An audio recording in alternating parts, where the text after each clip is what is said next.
Roads through history. U.S. Route 6. A historic journey from California to Cape Cod. 30 communities along America's historic highway. Forward.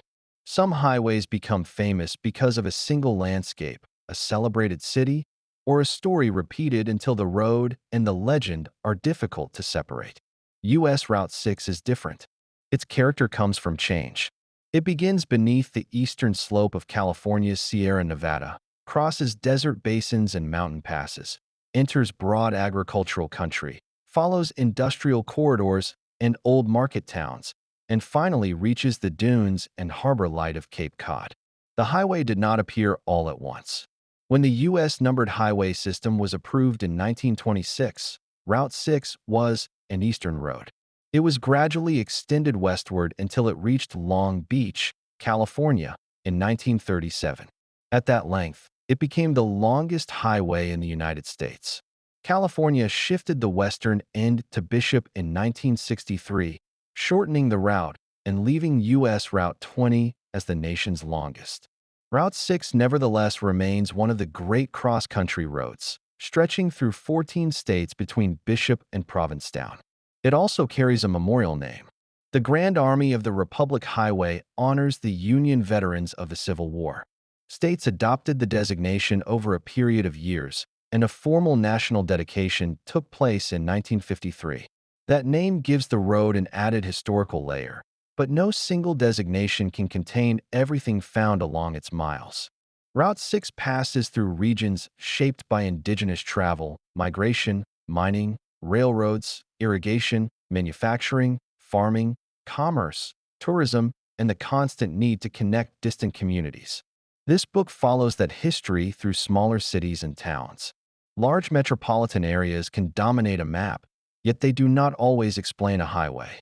The road's daily meaning is often clearer in places where a main street still meets the route, where a courthouse serves a wide rural district, where a repair shop matters because the next community is far away, or where an old depot, mine, mill, bridge, or harbor reveals why settlement began there. These communities are not included merely because they are picturesque. Each one represents a particular relationship between geography, transportation, and human work. Helper grew beside the railroad and the coal fields of Utah. McCook became a service center on the Nebraska plains. Moline developed through manufacturing beside the Mississippi River. Wellsboro reflects the history of Pennsylvania's northern tier. Provincetown stands at the opposite edge of the continent, where the highway ends near the Atlantic after crossing mountains, plains, rivers, and generations of change. Moving from west to east allows the road to reveal itself gradually. The high desert gives way to the Wasatch Front and the canyons of Utah. Colorado brings mining country, mountain passages, and the opening of the plains. Nebraska and Iowa show the importance of farm towns, county seats, rail connections, and river crossings. The industrial Midwest adds factories, freight, and Great Lakes influence. Pennsylvania, New York, and New England carry the route through wooded highlands, older settlements, and the final approach to Cape Cod. The route has never remained fixed in meaning. Bypasses changed traffic patterns.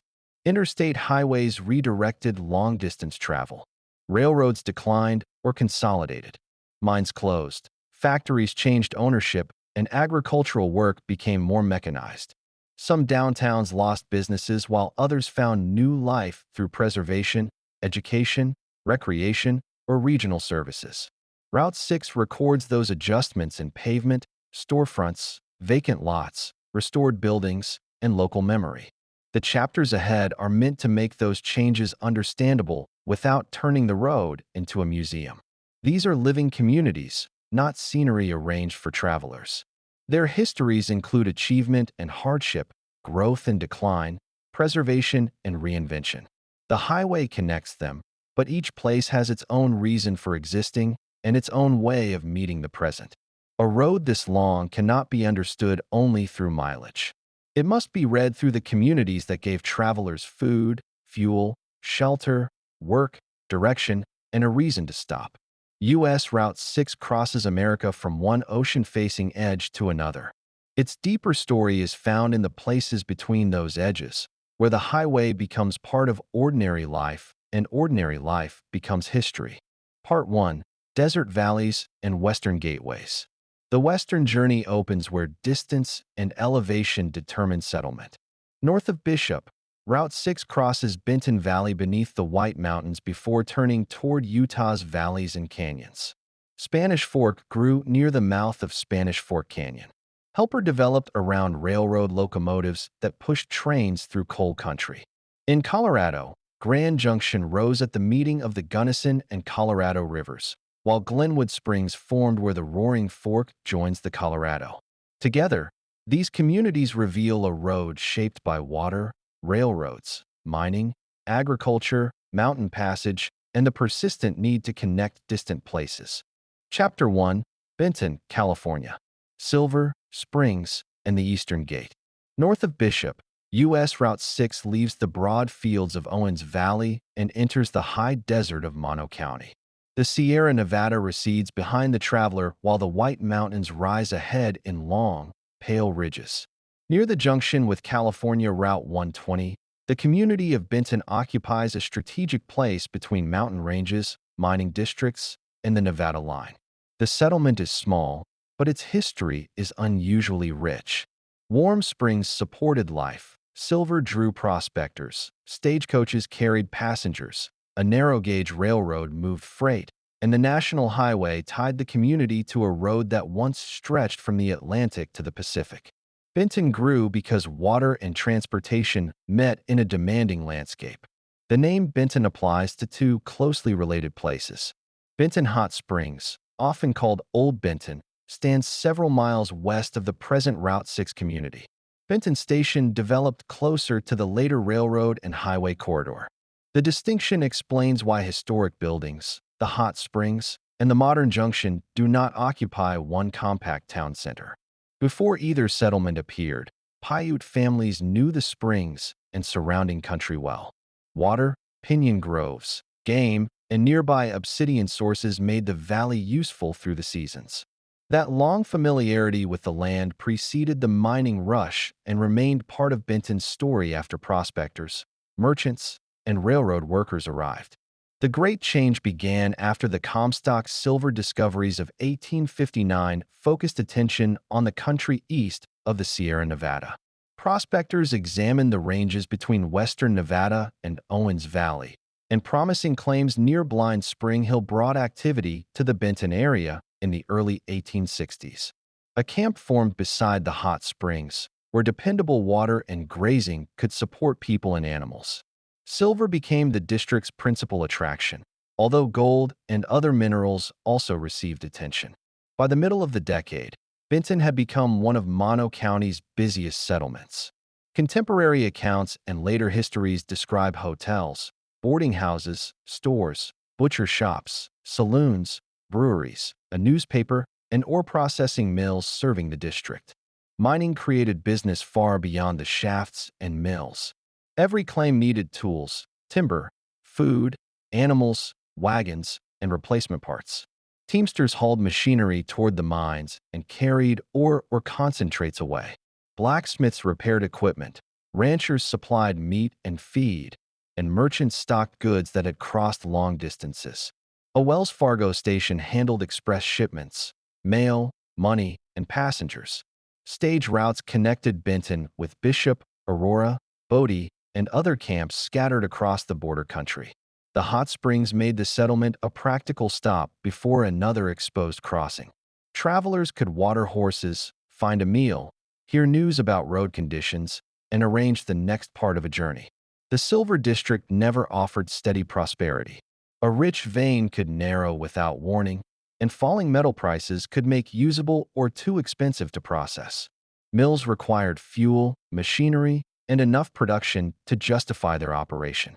Benton weathered these changes better than many isolated camps because it served a wider area. Ranching continued on nearby land. The springs remained valuable, and through traffic still needed supplies. Families maintained homes, a school, and a cemetery even as mining declined. The community contracted gradually rather than disappearing in a single rush.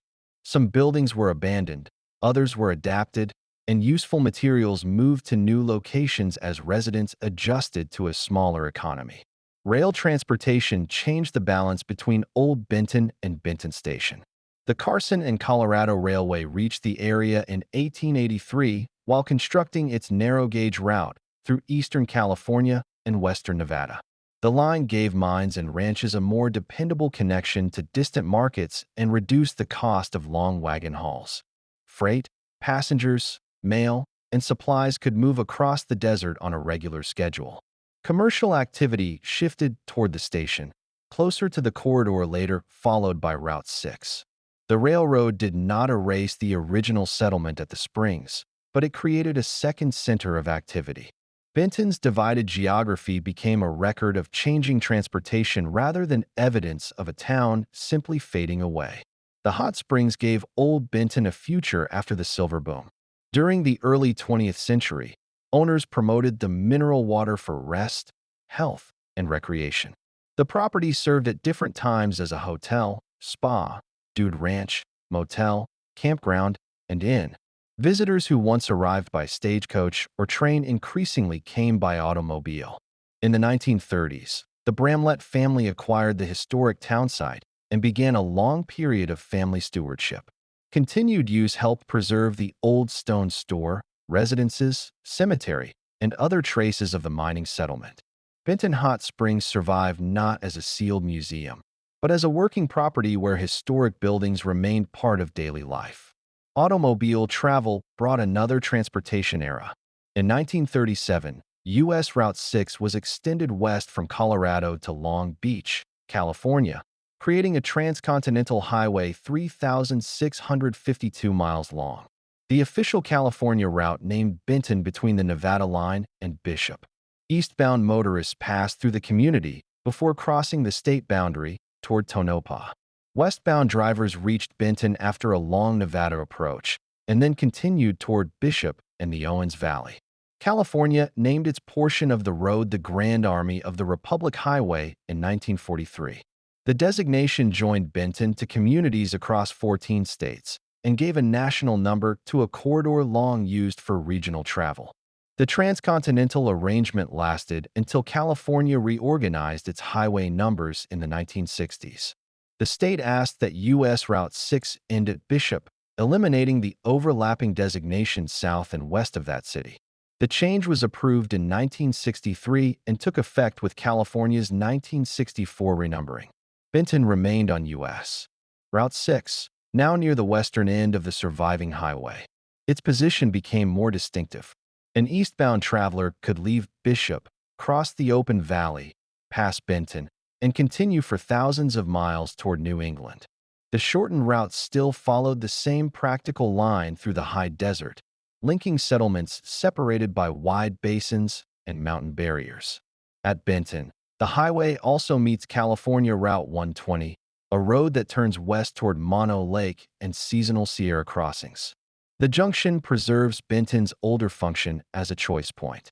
One route leads toward Nevada, another toward the volcanic country north of Mammoth Lakes, and Route 6 returns south toward Bishop. Fuel, food, lodging, postal service, ranching, and tribal facilities continue to support local residents and travelers. The surrounding landscape remains open enough to reveal why water and dependable roads mattered so much. Distances are visible, weather moves quickly across the ranges, and every road must follow the limited passages offered by the terrain. Benton's surviving features allow its history to be read across the ground. The hot springs mark the oldest dependable resource.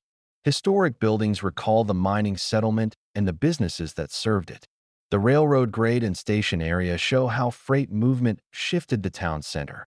Route 6 represents the automobile age and Benton's connection to a national system. No single industry explains the community's endurance. Mining produced rapid growth, but water, ranching, tourism, and transportation provided continuity. That combination distinguishes Benton from the many camps that vanished when there or ran out. The town remained useful even after its busiest era had passed. For an eastbound journey on U.S. Route 6, Benton is a fitting opening chapter. It introduces the scale of the Western Highway, where a small settlement can stand many miles from the next major town and still hold several layers of American history. Silver brought ambition, the springs offered permanence, the railroad redirected commerce, and the paved route placed Benton on a coast-to-coast map. The community story is not one of uninterrupted growth. It is a history of adaptation to distance, geology, and changing methods of travel. Between the Sierra Nevada and the White Mountains, Benton continues to serve the purpose that first made it important, a dependable stopping place at the edge of a long road. This Route 6 reaches Spanish Fork, where Utah Valley meets a natural opening in the Wasatch Mountains. The Spanish Fork River emerges from the canyon, crosses rich farmland, and continues toward Utah Lake. Roads, railroad tracks, canals, and city streets gather near the same passage because the terrain gives them few better choices. Spanish Fork became both an agricultural town and a transportation gateway. Its farms depended on water carried across the valley, while its businesses benefited from traffic moving between the Wasatch Front and the coal country of central Utah. The city's history shows how one river corridor could support exploration, settlement, irrigation, industry, railroading, and finally a national highway. The river and canyon were known long before a permanent town appeared. Timpanogos Ute people used the waters, wetlands, uplands, and mountain routes of Utah Valley through changing seasons. In 1776, the expedition led by Franciscan friars Francisco Atanasio Dominguez and Silvestre Velez de Escalante entered the valley with the help of Ute guides. The party had left Santa Fe seeking an overland route to Spanish missions in California. Although it did not reach California, the expedition produced a detailed journal and maps that informed later travelers. Its passage helped attach a Spanish identity to the river and canyon, and that name survived when American maps and settlements followed. Traders, trappers, and explorers continued to use the mountain corridor during the early 19th century.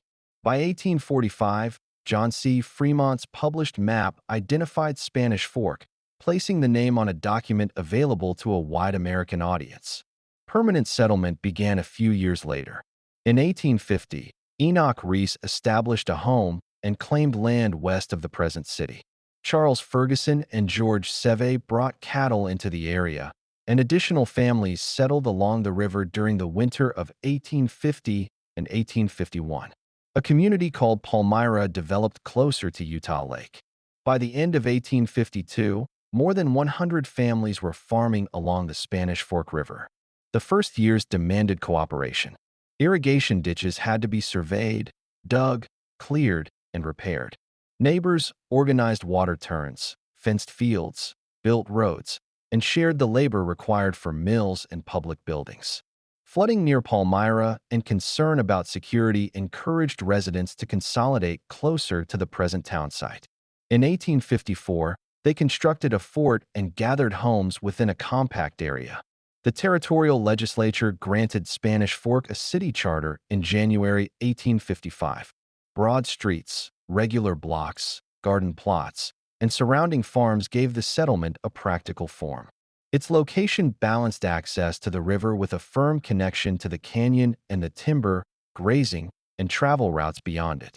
New institutions marked the growth of a permanent community. A sawmill began operating in 1858, followed by a flour mill in 1859. A one-room schoolhouse opened in 1862, and stores supplied farming families who no longer needed to travel as far for basic goods. Spanish Fork also welcomed immigrants from England, Wales, Scotland, Ireland, Denmark, and other parts of Northern Europe. Icelandic converts to the Church of Jesus Christ of Latter-day Saints arrived between 1855 and 1860, establishing the first permanent Icelandic settlement in the United States.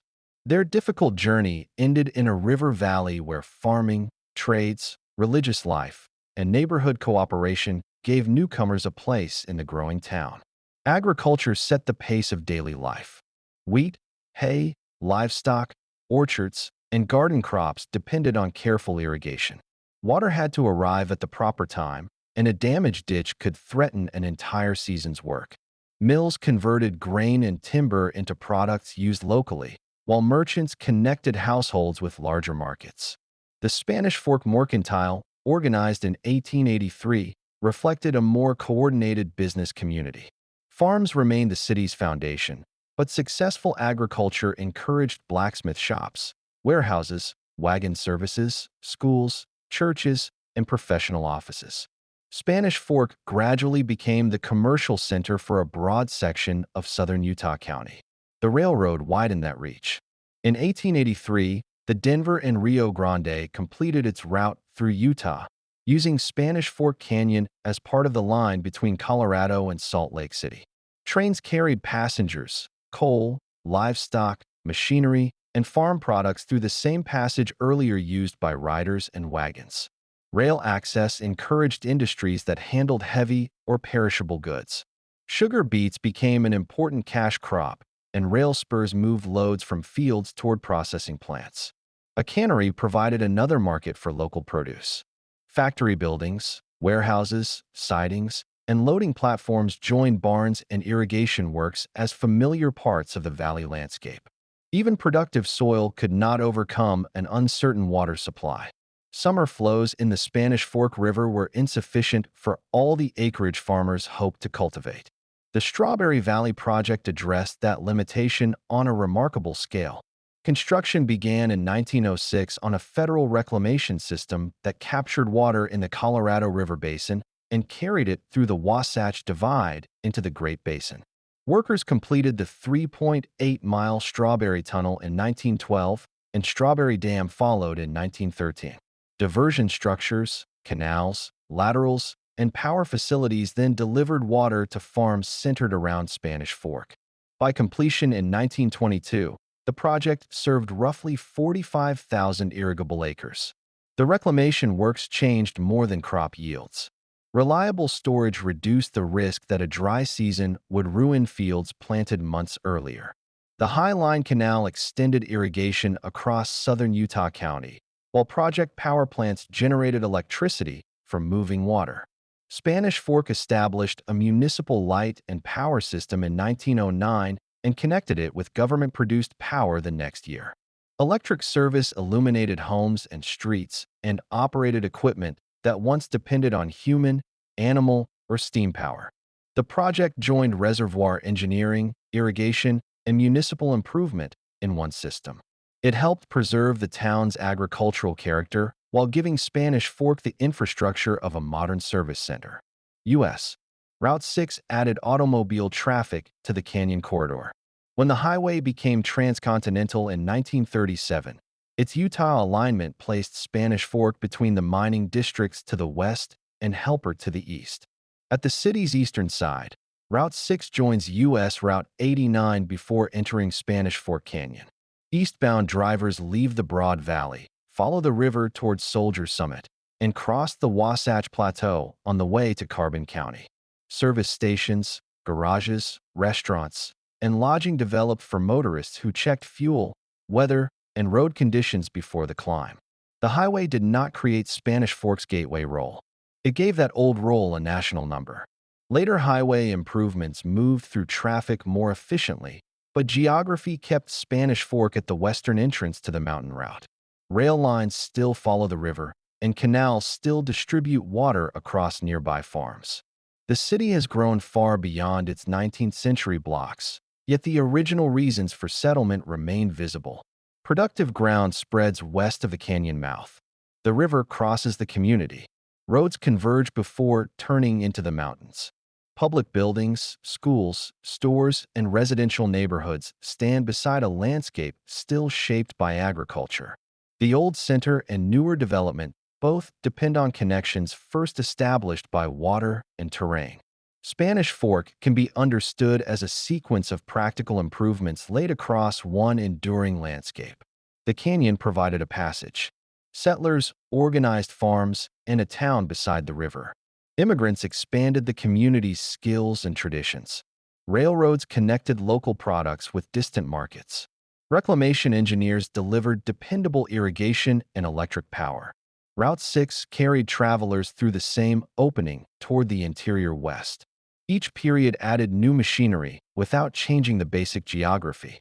Spanish Fork stands where the open valley narrows and the mountain journey begins, a city built by turning a river crossing into a lasting center of work, travel, and community life. That enduring relationship between road and river still defines the city. Chapter 3. Helper, Utah. The railroad town built to lend power. After crossing Soldier Summit, eastbound U.S. Route 6 descends through Price Canyon and reaches Helper. The highway follows the Price River beneath steep walls of sandstone and shale, with railroad tracks sharing the narrow passage. At the canyon's lower end, the valley opens enough for a town, a rail yard, and a compact main street. Helper did not begin as a farming settlement or county seat. It grew because heavy trains needed additional locomotives for the westbound climb toward the summit. The railroad selected the site for a practical purpose, and that purpose supplied the community's memorable name. Few towns explain their origin as plainly as Helper. The Denver and Rio Grande Railway entered the region in the early 1880s while building a narrow-gauge line between Colorado and Salt Lake City. Track reached the Helper area during 1881 and 1882, and the through route was completed in 1883. Westbound trains faced a long grade from the Price River Valley to Soldier Summit. One locomotive could not always pull a heavy freight over the mountain.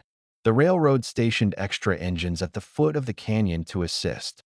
These locomotives coupled onto trains and supplied the additional power needed for the ascent. Railroaders called them helper engines, and the shop term gradually became the name of the settlement around the yard. At first, the site consisted mainly of tracks, service facilities, company housing, and a dependable water supply. Conversion from narrow gauge to standard gauge began in 1889 and was completed in 1891, allowing larger equipment and easier connections with other rail systems. In 1892, the railroad made Helper a division point on the route between Grand Junction and Ogden. A depot, hotel, engine house, repair shops, and expanded yard followed.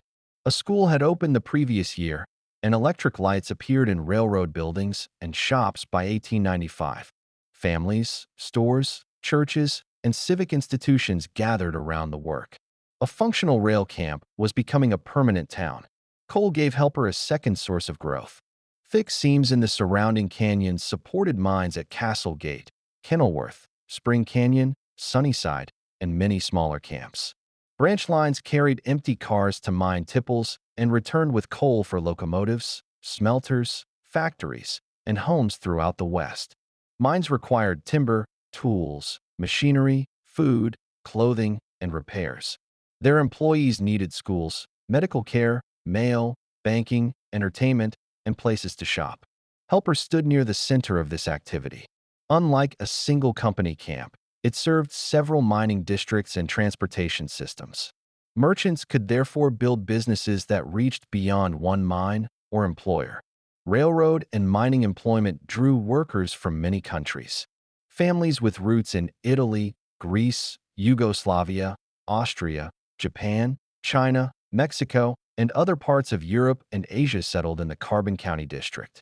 Their languages, foods, churches, clubs, and skilled trades became part of Helper's daily life.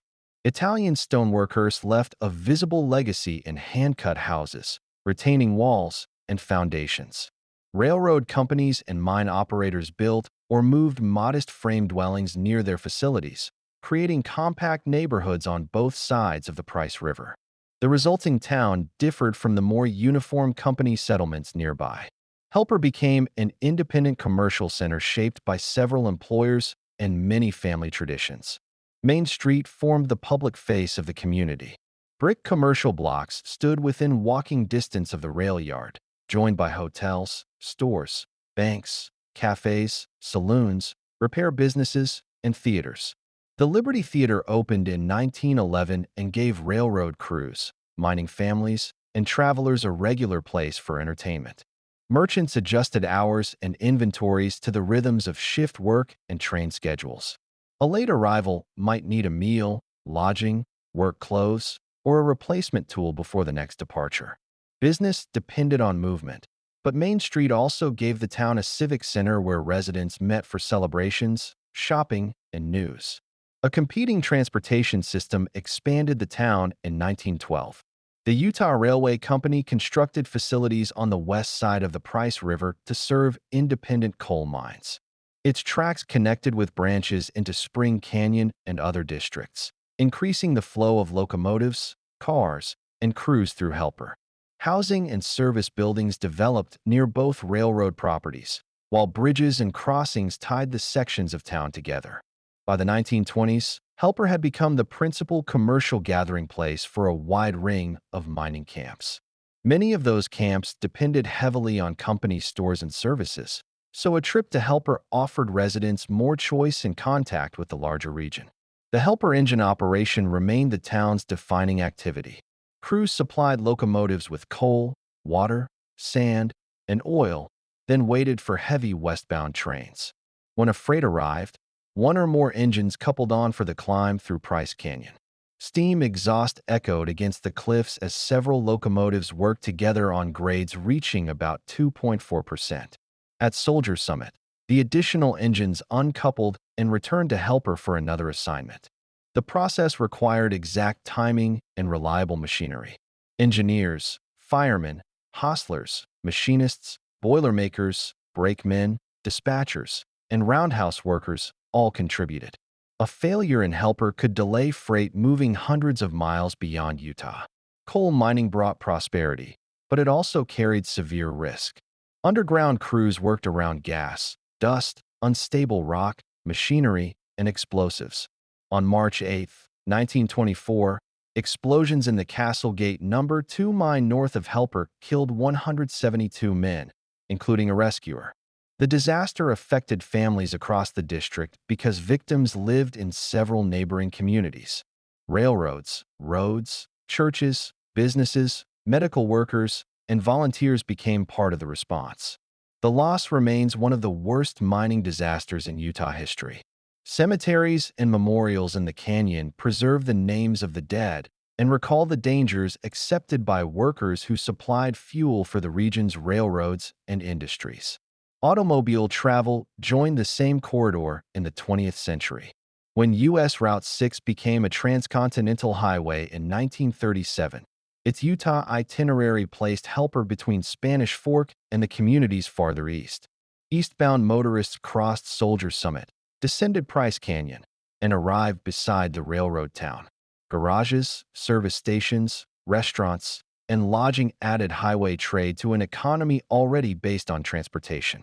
The road and tracks often appeared in the same view, both following the Price River where the canyon offered room. Route 6 did not replace Helper's established role. It broadened that role by making the town a stopping place for drivers as well as railroad crews and mining families. After the Second World War, the industries that had built Helper changed rapidly. Diesel locomotives replaced steam power during the 1950s and could move heavy trains with fewer servicing stops. Coal demand declined as homes and industries adopted other fuels, and mines reduced production or closed. Railroad employment also fell as new equipment and operating practices required smaller crews. The last bituminous coal mine associated with the historic district's main period of development ceased operation in 1968. Some nearby camps nearly disappeared. Helper endured because it possessed a true main street, established neighborhoods, highway access, public institutions, and an identity larger than any single mine. Historic preservation helped the town recognize those strengths. The commercial district entered the National Register of Historic Places in 1979, and later work expanded recognition to a larger collection of homes, shops, railroad buildings, and stone structures. The Helper Museum preserves mining equipment, railroad artifacts, household objects, photographs, and local stories. Restored storefronts now accommodate galleries, studios, restaurants, and visitor businesses while trains continue to move through the valley. Route 6 still runs beside the river and the old rail corridor.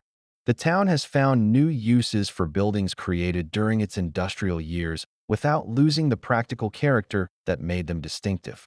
Helper marks the end of the hardest mountain crossing and the beginning of Carbon County's coal country. The cliffs, tracks, river, highway, and main street remain close enough to be seen together. Each explains part of the town's history. The canyon dictated the route. The railroad created the settlement. Helper engines gave it a name. Coal sustained its businesses, and Route 6 carried a new generation of travelers to its doors. Helper's story is one of useful work performed at a difficult place. The town was built to lend power where transportation needed it most, and that spirit of service remains the clearest link between its railroad past and its life along the highway today. Chapter 4: Grand Junction, Colorado. The Avalon Theater and its glass addition stand along Grand Junction's tree-lined Main Street, where two rivers built a western crossroads. Eastbound U.S. Route 6 enters Colorado beneath the long wall of the Book Cliffs and follows the Colorado River into the Grand Valley. The landscape changes subtly as the highway approaches Grand Junction.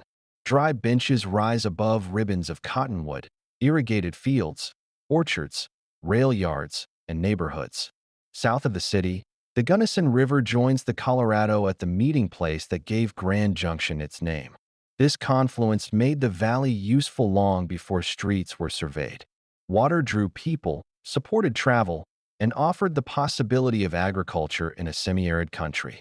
Later, railroads and highways used the same valley to connect the Rocky Mountains with the Colorado Plateau and the distant west. Human activity in the region reaches back thousands of years. Archaeological sites in and around nearby Colorado National Monument show repeated occupation by people who hunted, gathered plants, and adapted to the changing climate of the plateau. The Ute people became the valley's best-known longtime residents. They moved through the river bottoms, mesas, and mountain country according to season, drawing food and materials from several elevations. Their knowledge joined the Grand Valley to a larger homeland extending across western Colorado and eastern Utah. Rivers were not simply lines on a map. They were sources of fish, game, plants, travel routes, and sheltered camps. The later city grew within a landscape already understood and used. That older order was broken in 1881. After years of conflict and federal pressure, Ute people were removed from northwestern Colorado and escorted to the Uinta and Ouray Reservation in Utah. The Grand Valley was then opened to non-native settlement. Prospective settlers waited near the boundary and entered quickly when permission arrived. The speed of the land rush revealed how closely people had watched the valley's rivers and agricultural potential. Claims spread first across low ground that could be irrigated without expensive machinery. The opening created opportunity for newcomers, but it depended upon the forced loss of a Ute homeland. That fact remains essential to an accurate account of Grand Junction's beginning. George A. Crawford helped organize the new town site in September 1881. Early names included Ute and West Denver, but Grand Junction soon prevailed. At the time, the Upper Colorado River was commonly called the Grand River. The town stood near its junction with the Gunnison, making the final name both descriptive and ambitious. Colorado officially renamed the Grand River as part of the Colorado River in 1921, yet the old name survived in Grand Junction, Grand Valley, Grand County, and other landmarks. The town incorporated in July 1882. When Mesa County was created in 1883, Grand Junction became the county seat, establishing its civic role while the settlement was still young. Railroad builders gave the town its first powerful connection to outside markets. The narrow-gauge Denver and Rio Grande reached Grand Junction in 1882 after pushing through the difficult country of the Gunnison River. The line linked western Colorado with Pueblo and the state's central mountain districts. Additional construction later connected the valley northeastward along the Colorado River, and standard-gauge service strengthened the route towards Salt Lake City. Grand Junction developed yards, repair facilities, depots, warehouses, and businesses that served railway workers and passengers. Trains carried coal, livestock, ore, lumber, fruit, and manufactured goods. A settlement that had begun at a river junction became a railroad junction as well. The railway did more than move freight. It determined where hotels, stores, and industrial buildings appeared, drew workers from other regions, and allowed newspapers and mail to arrive on dependable schedules. Farmers could ship perishable products beyond western Colorado, while merchants could stock equipment that had been difficult to haul by wagon. Grand Junction's central streets grew north of the rivers and near the tracks. Brick commercial buildings gradually replaced temporary wooden structures. The courthouse, schools, churches, and residences expressed confidence that the town would last. Railroad timetables tied daily life to Denver, Salt Lake City, and communities across the mountains, reducing an isolation that geography had long imposed. Water made that growth possible. Settlers began digging irrigation ditches almost immediately after entering the valley. Early systems diverted water from the Grand and Gunnison rivers to low fields. By 1886, combined private canals served tens of thousands of acres. The work demanded surveys, headgates, embankments, constant maintenance, and agreements among water users. Irrigation transformed sagebrush ground into farms producing alfalfa, grains, vegetables, and livestock feed. Orchards flourished in favorable parts of the valley, especially toward Palisade, where the climate and surrounding cliffs supported peaches, pears, and apples. Rail access then carried those crops to distant customers, joining engineering, agriculture, and transportation in one regional economy. Higher benches remained difficult to irrigate, so local farmers and civic leaders sought a larger system. The federal Grand Valley Project eventually supplied that need. Construction authorization came in 1912, and workers built a diversion dam, tunnels, flumes, siphons, pumping plants, and the government Highline Canal. Water first reached project lands during the middle of the decade, and the principal distribution system was completed by 1917. The project furnished a dependable supply to more than 30,000 acres and supplemented other irrigation districts. It also generated electric power. The network allowed farmers to mature late-season crops with greater confidence and extended cultivation beyond the easiest river-bottom land. Irrigation created an oasis, but the surrounding cliffs continued to shape the city's identity. West of Grand Junction, steep canyons and sandstone towers rise along the edge of the Uncompahgre Plateau. John Otto promoted protection of this landscape, built trails, and encouraged visitors to see its dramatic formations. Colorado National Monument was established in 1911. A rough early automobile route evolved into Rim Rock Drive, constructed over several decades with major assistance from New Deal work programs. The monument gave travelers another reason to stop in Grand Junction and strengthen the city's role as a gateway to the Colorado Plateau. Agriculture, railroading, and scenic tourism now shared the same valley. U.S. Route 6 added a national road to that collection of routes. In 1937, the highway was extended westward to California, and its approved course crossed Utah before entering Colorado through Grand Junction. Route 6 shared pavement with U.S. Route 50 across much of the region. Motorists followed the river corridor that trains had already proven, using the city for fuel, meals, lodging, repairs, and information about mountain conditions. East of Grand Junction, the road continued toward Glenwood Springs and the high country. Westward, it crossed open plateau toward Utah. The city became a practical pause between long stretches of demanding terrain, much as it had been for rail passengers and freight crews. During the 20th century, Grand Junction's economy expanded beyond farming and rail service. Uranium and vanadium ores from the Colorado Plateau brought new activity during and after World War II. The federal government selected the city as a processing center because it was the region's largest community, had railroad access, and offered an isolated site beside the Gunnison River. For years, much of this work remained little understood by the public. Later interpretation at the Atomic Legacy Cabin explained the city's connection to wartime uranium processing and the mining boom that followed. Energy development brought jobs and rapid change, but it also left environmental problems that required long-term cleanup. The arrival of Interstate 70 altered traffic patterns without erasing Route 6. The older highway now shares portions of the interstate corridor and continues through the city with U.S. Route 50. Rail lines remain active, irrigation canals still cross the valley, and the rivers continue to define the urban landscape. The modern road network may appear more complex than the first surveyed streets, yet it serves the same geographic purpose. Grand Junction gathers movement from the Gunnison Valley, the Colorado River Corridor, the Book Cliffs, and the Plateau Country to the west. It remains western Colorado's major center because every route naturally meets here. Grand Junction's history is a history of convergence. Two rivers joined and gave the city its name. Ute routes, settler ditches, railroads, canals, and national highways crossed the same ground for different purposes. Forest removal opened the valley to a town whose farms depended on water engineering. Rail service turned local harvests into market goods. Federal irrigation expanded the productive landscape.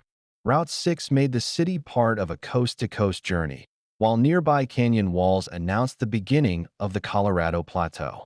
The result is a place shaped neither by water nor transportation alone, but by their constant interaction. At Grand Junction, the road follows the river because history has always done the same. Chapter 5: Glenwood Springs, Colorado. Historic Hotel Colorado rises beneath Glenwood Springs canyon walls near the city's famous mineral springs, where healing waters met the mountain rails. Eastbound U.S. Route 6 leaves the Grand Valley and follows the Colorado River toward higher country. Orchards and desert benches give way to steeper slopes and the folded walls of Glenwood Canyon. At the canyon's western mouth, the river enters a basin where it meets the Roaring Fork. Glenwood Springs occupies this meeting place. The town is not large, yet its location has made it unusually important. Water, railroads, mineral springs, roads, and mountain valleys all converge here. Every era of travel has left a visible line across the landscape. Long before surveyors drew streets, Ute people knew the springs and the surrounding valleys. The hot waters were associated with Yampa, often translated as Big Medicine, and the place served as a setting for rest and healing. The rivers provided fish, plants, game, and natural corridors through difficult terrain. Seasonal movement connected the lower Roaring Fork Valley with a much larger Ute homeland across western Colorado. Warm vapor rising beside a cold mountain river would have been a familiar landmark. The later resort did not discover the springs. It reorganized an ancient place for a new population and a commercial age. Permanent non-native settlement began after the Utes were removed from much of western Colorado in the early 1880s.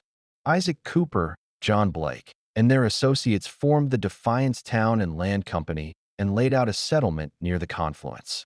By 1883, Defiance was a rough camp of tents, cabins, saloons, boarding houses, and small businesses. Its name suited the frontier confidence of the moment, but it did not last. Sarah Cooper, Isaac's wife, favored a more welcoming identity connected with her former home of Glenwood, Iowa. The settlement became Glenwood Springs and incorporated in 1885. The new name joined memory, landscape, and the promise of mineral water in a phrase travelers could remember. The location offered opportunity, but mountains made access difficult. Wagons could approach through the valleys, although freight moved slowly and winter weather could close the way. Railroads changed that problem quickly. The Denver and Rio Grande reached Glenwood Springs through the canyon in October 1887.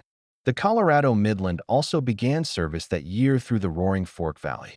Their competition gave the town connections toward Denver, Leadville, Aspen, and western markets. Trains delivered building materials, food, mail, visitors, and machinery. They carried coal, livestock, produce, and passengers outward. The tracks also changed the experience of the canyon. Passengers watched cliffs rise above the river while locomotive smoke drifted against the rock. Glenwood Springs appeared at the end of that dramatic passage as a place of water and comfort. The depot became a front door to the community. Porters moved luggage toward hotels, wagons met trains, and excursionists stepped into air scented by coal smoke and mineral steam. Rail travel turned the town's difficult setting into an attraction. Walter Devereux, a mining engineer and businessman, recognized that the springs could support more than a local bathhouse. In 1886, he and his brothers acquired Yampa Spring and nearby land. Devereux joined other investors in developing a resort intended to compete with famous European spas. A large bathhouse and pool opened in 1888. Visitors could swim, soak, take mineral treatments, and breathe naturally heated vapor. The enterprise required pipes, masonry, mechanical systems, and dependable transportation. It also encouraged improvements in electric power and public services. Glenwood Springs was selling an experience built from natural heat, mountain scenery, and modern engineering. The resort reached its grandest expression when Hotel Colorado opened in 1893. Built under Devereux's direction, the hotel presented towers, courtyards, gardens, fountains, and formal dining rooms to guests from across the country. Its scale seemed extraordinary beside a young mountain town. Yet it completed a larger plan. Rail service brought people to Glenwood Springs, the pool gave them a reason to stay, and the hotel offered luxury after travel. The resort attracted wealthy vacationers and public figures while providing steady employment for cooks, housekeepers, gardeners, clerks, musicians, and laborers. Not every visitor came in comfort. John Henry Holliday, remembered as Doc Holliday, reached Glenwood Springs while seriously ill with tuberculosis. He died at the Hotel Glenwood in November 1887 and was buried in Linwood Cemetery above town. His short stay became one of the community's best-known stories, though Glenwood Springs had a richer identity than its connection to a frontier gambler. Families opened shops and schools. Ranchers brought livestock to market. Farmers worked irrigated land in the Roaring Fork Valley. Nearby coal mines and coke ovens supplied regional industries. Tourism mattered, but it stood beside transportation, agriculture, trade, and mining. Civic traditions helped transform the boom settlement into a hometown. Strawberry Days began in 1898 as a celebration of local harvests. Farmers contributed berries and cream, while residents prepared cakes and gathered for music and community events. The festival reflected the agricultural side of a place better known for stone cliffs and hot water. Newspapers, churches, fraternal organizations, and neighborhood businesses also created continuity. Floods, fires, economic downturns, and hard winters tested that stability.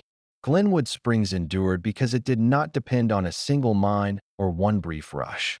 Its crossroads economy could adjust when one source of income weakened. Automobiles introduced another kind of traveler.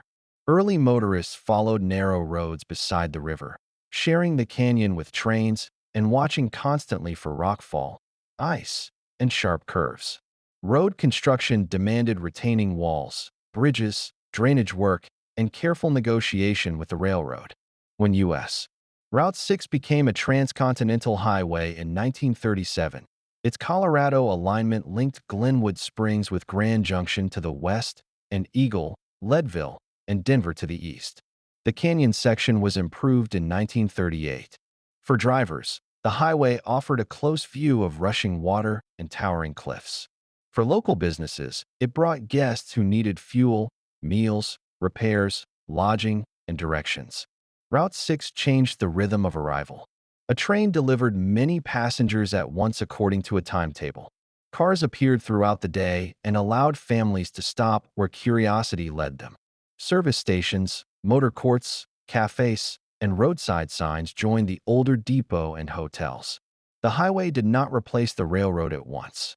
Instead, the two routes ran together through the narrow valley, each occupying precious ground beside the Colorado River. Their parallel paths became a lesson in mountain transportation. Engineers had little room for error, and travelers could see how closely human movement depended upon the river's course. During the Second World War, Hotel Colorado served a very different purpose. The United States Navy leased it as a convalescent hospital from 1943 to 1946. Thousands of patients recovered there, using the mountain climate, pool, and grounds as part of their rehabilitation. Elegant guest rooms became hospital spaces, and the resort town adjusted to uniforms, medical routines, and wartime restrictions. After the hospital closed, the hotel returned to civilian use. The episode demonstrated the adaptability of buildings created for leisure. Glenwood Springs could offer rest not only to vacationers, but also to service members recovering from injury and illness. Post-war traffic increased, and the Old Canyon Road became crowded. Plans for Interstate 70 raised a difficult question. How could a modern highway fit inside one of Colorado's most dramatic landscapes? Debate and redesign stretched across decades. The final Glenwood Canyon project used tunnels, viaducts, retaining structures, and carefully placed road levels to reduce damage while carrying heavy traffic. When the canyon segment opened in 1992, it completed Interstate 70 across Colorado and the wider route from Baltimore to Cove Fort, Utah. Much of old US 6 was absorbed into or paralleled by the interstate, but the earlier highway remains essential to understanding how motorists first crossed this corridor. The modern city still reveals its layered past. Train stop near downtown. The hot springs pool sends steam into winter air. Hotel Colorado faces the resort grounds as it has since the 1890s. Across the river, commercial streets serve residents and travelers. Trails follow the waterways and enter the canyon. Near the confluence, freight cars, automobiles, bicycles, and rafters may pass within minutes. Glenwood Springs became memorable because it joined opposites. Wild cliffs surrounded carefully planned gardens. Mineral water supported both ancient healing traditions and a modern resort industry. Railroad smoke mingled with vapor from the springs. Route 6 carried ordinary motorists past scenery that seemed anything but ordinary. The town prospered without becoming a metropolis, serving as a practical center for a vast mountain region. Traveling east, the highway leaves its streets and enters the canyon beside the Colorado River. Behind it remain the pool, depot, hotel, and confluence, reminders that Glenwood Springs was built where healing waters met the mountain rails. Part 2. Mountains, Plains, and Prairie Towns. East of Glenwood Springs, Route 6 climbs toward Colorado's mining country before descending from the Front Range to the open plains. Idaho Springs grew from gold discoveries and mountain travel. Golden became a foothills center shaped by Clear Creek, railroads, industry, and schools. Sterling served farms and ranches along the South Platte, while McCook developed as a railroad division point on Nebraska's Republican River. Minden joined courthouse life, agriculture, and regional commerce on the prairie. Together, these communities show how the highway crosses from steep canyons to broad grasslands, following water, rails, and market routes that carried people and goods toward the nation's interior. Chapter 6. Idaho Springs, Colorado. The Red Argo Mill rises above Clear Creek and Idaho Springs' historic mining district. Gold, water, and a town in the narrow valley. Clear Creek leaves little unused ground as it bends through Idaho Springs. The stream, the railroad grade, the commercial blocks, and the mountain road occupy the same narrow corridor beneath steep slopes. A traveler sees buildings gathered close to the water and cliffs rising almost at their back doors. This confined setting explains much of the town's history. Every new enterprise had to fit between creek and rock. Mining camps spread where they could, rail lines clung to the valley, and highways inherited routes first tested by wagons. Idaho Springs did not grow across a broad plain. It became a compact mountain town because the land allowed no other shape. People knew this valley long before gold seekers arrived. Ute and Arapaho communities used the region and understood the warm mineral springs that emerged near the creek. The waters offered heat and rest in a high country marked by cold winters and difficult travel. Later settlers recognized the same natural feature and built businesses around it, but the springs were not a discovery of the mining era. They belonged to a much older landscape of seasonal movement, hunting, exchange, and gathering. That deeper history remained present even as prospectors renamed streams, marked claims, and attempted to turn the valley into a permanent settlement. The event that fixed Idaho Springs on American maps occurred on January 7, 1859. George Andrew Jackson, searching along Chicago Creek near its meeting with Clear Creek, found significant placer gold. Reports traveled quickly. Men crossed the plains, climbed into the foothills, and crowded the frozen valley with tents, cabins, sluice boxes, and supply wagons. By June, about 400 people had gathered near Jackson's find. The Jackson Mining District organized to record claims and establish local rules. The settlement carried several early names, including Jackson's Diggings, Spanish Bar, Sacramento City, and Idaho, before Idaho Springs became the lasting choice. At first, miners worked loose deposits with pans, rockers, and sluices. Water carried away lighter sand while heavier gold settled behind riffles. Such work could reward a lucky claim. Yet the easiest placer deposits did not last.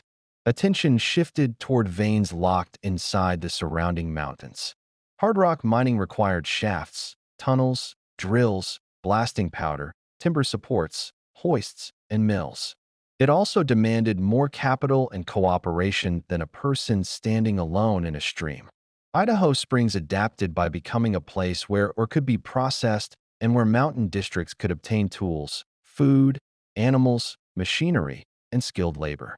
The town briefly served as the first seat of Clear Creek County after the county was organized in 1861. Georgetown gained that position in 1868, but Idaho Springs retained an economic advantage at the lower entrance to the mining country. New methods for treating stubborn sulfide ores encouraged hard rock production after the late 1860s. Assay offices tested samples. Blacksmiths repaired drills and wagon fittings.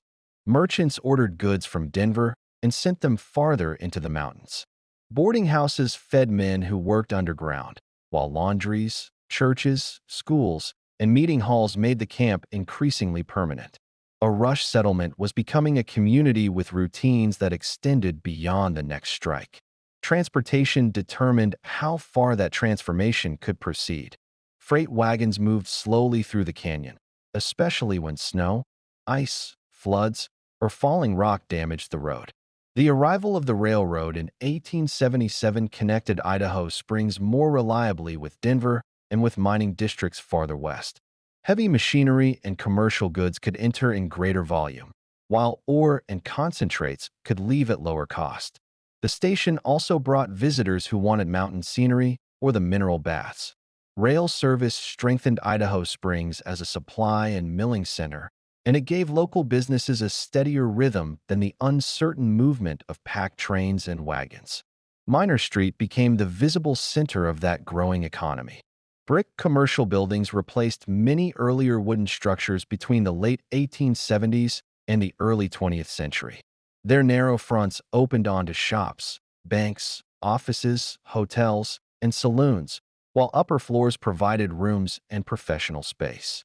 The architecture expressed practical confidence. Brick resisted fire better than rough lumber, and closely spaced buildings made efficient use of scarce level ground. Residents could conduct business, collect mail, attend a lodge meeting, or buy provisions within a few blocks. The preserved streetscape still shows how a mining town organized daily life, when nearly every foot of buildable land mattered. Mining technology reached its greatest local scale in the Argo Tunnel and Mill. Work on the tunnel began in 1893 with an ambitious purpose: create a nearly 5-mile passage beneath a network of mines, drain water from deep workings, improve ventilation, and provide a route for ore. The tunnel reached an average depth of about 1,800 feet below the surface operations it served. When the Argo Mill opened in 1913, its tall red structure became a landmark beside Clear Creek. Inside, crushing and concentration machinery reduced ore and separated valuable minerals. The complex represented the industrial side of the gold story, far removed from the solitary prospector kneeling beside a pan. The warm springs supported a second identity. Settlers were operating a wooden bathhouse by 1863, and later owners enlarged the facilities for residents and visitors. Bathing offered relief after travel or physical labor, and promoters described the mineral water as part of a restorative mountain experience. The springs helped Idaho Springs survive changes in mining because they drew people for reasons unrelated to or prices. A railroad passenger could arrive from Denver, stay at a hotel, walk through the commercial district, and spend time in the baths. Industry and recreation existed side by side, both depending on the valley's water and its connection to the outside world. Another road expanded the town's role as a gateway. Construction of the route from Idaho Springs toward Echo Lake and the summit area of Mount Evans took place from 1918 through 1929. The upper segment reached the summit in 1927, creating what was then celebrated as the highest paved automobile road in the world. Civilian Conservation Corps crews improved related facilities during the 1930s. Visitors who once regarded Idaho Springs chiefly as a mining stop now used it as the beginning of a dramatic climb into the alpine zone. The town served meals, fuel, lodging, and information to travelers preparing for a landscape far above the forest. U.S. Route 6 added a national number to the established Clear Creek corridor. Its course through Idaho Springs shared the valley with U.S. Route 40, tying the town to Denver on one side and the Continental Divide on the other. The highway did not invent local travel, but it gathered older paths into a recognizable long-distance route. Storekeepers faced a stream of motorists who might pause for lunch, buy supplies, visit the baths, or turn toward Mount Evans. Eastbound drivers followed Clear Creek through a succession of curves where retaining walls, bridges, rail tracks, and buildings demonstrated how transportation engineers negotiated the narrow canyon. By the middle of the 20th century, increased traffic demanded larger projects. The original twin tunnels east of Idaho Springs opened in 1961 during the widening of U.S. Routes 6 and 40. Portions of the earlier highway along the south side of the creek remained as frontage road. Interstate 70 later carried the greatest volume of cross-mountain travel, changing the speed and pattern of arrival once again. Through traffic could pass the town quickly, yet the interstate also kept Idaho Springs connected to the metropolitan region. The old road, the frontage segments, the railroad, and the interstate now reveal successive generations of movement within one constrained valley. Preservation allowed the commercial core to retain its identity despite those changes. Federal historic recognition came to the downtown commercial district in 1983. Minor Street's brick facades, close lots, and mountain backdrop give visitors a clear sense of the town created by mining and transportation. Historic buildings now serve restaurants, shops, museums, and local businesses, but their scale still belongs to the period when customers arrived on foot from nearby homes, mills, hotels, and the depot. Preservation here is not an attempt to freeze the town. It keeps the physical evidence of earlier work visible while the community continues to adapt. Idaho Springs is best understood through the forces that met beside Clear Creek. Gold brought the first great surge of newcomers. Water-powered placer work flooded deep mines, fed the hot springs, and shaped every transportation route. Railroads and highways made the settlement useful beyond its immediate district. Each era placed another layer in the same slender passage, rarely erasing what came before. The Argo Mill rises above the creek.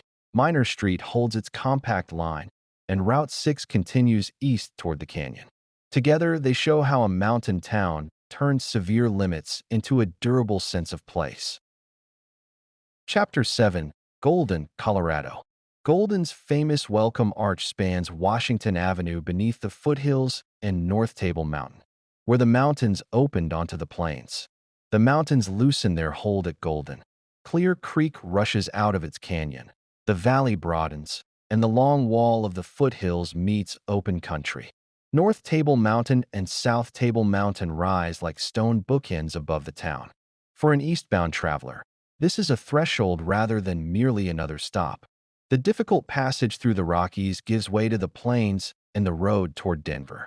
Golden grew at that meeting place, close enough to the mining country to serve it, yet open enough to build farms, factories, rail yards, schools, and a durable commercial center. Long before streets appeared, Clear Creek formed a natural route between the high country and the grasslands. The valley lies within the ancestral homelands of Ute, Arapaho, and Cheyenne peoples, among others. Water, wildlife, medicinal plants, and the movement corridor itself made the area valuable across many generations. More than a setting for later settlement, the creeks supported a living landscape of travel, gathering, hunting, and exchange. Its importance continued after newcomers imposed property lines and town names. Every major chapter of Golden's development depended in some way on the same stream that had drawn people to the foothills for centuries. Golden City took form during the 1859 rush to the Rocky Mountain goldfields. Prospectors tested the creek but found little of the rich placer gold they hoped to recover. The more dependable opportunity was supplying people who continued into the mountains. The Boston Company opened a mercantile that year, selling provisions and equipment to travelers and miners. Cabins, stores, workshops, and lodging houses followed. Farmers cultivated fertile ground along the creek, and irrigation ditches carried water into grain fields, gardens, orchards, and dairy lands. Golden prospered by supporting the search for mineral wealth even when the richest deposits lay somewhere beyond the town. Location gave the settlement unusual ambitions. William A. H. Loveland arrived in 1859 and became one of Golden's strongest promoters. He operated businesses, encouraged transportation projects, and helped present the town as a logical center for the developing territory. Golden became the seat of Jefferson County and served as Colorado Territory's capital from 1862 through 1867. Legislators met in spaces provided by Loveland, including the upper floor of his brick mercantile on Washington Avenue. Denver gained the capital at the end of 1867, but those 5 years left Golden with public institutions, civic confidence, and a belief that a small town could influence the wider region. A newspaper helped bind the early community together. George West, a member of the Boston Company, established the Western Mountaineer in 1859, the first newspaper in Jefferson County. It later became the Colorado Transcript. Newsprint carried mining reports, business notices, local arguments, legal announcements, and accounts of distant events into homes and shops. In a place where people arrived quickly and often planned to move again, a newspaper created a shared record. It also advertised Golden to prospective settlers and investors. The press, the county offices, and the former territorial legislature gave the town an administrative life distinct from the camps farther up the canyon. Railroad construction strengthened Golden's role as the doorway to the mountains.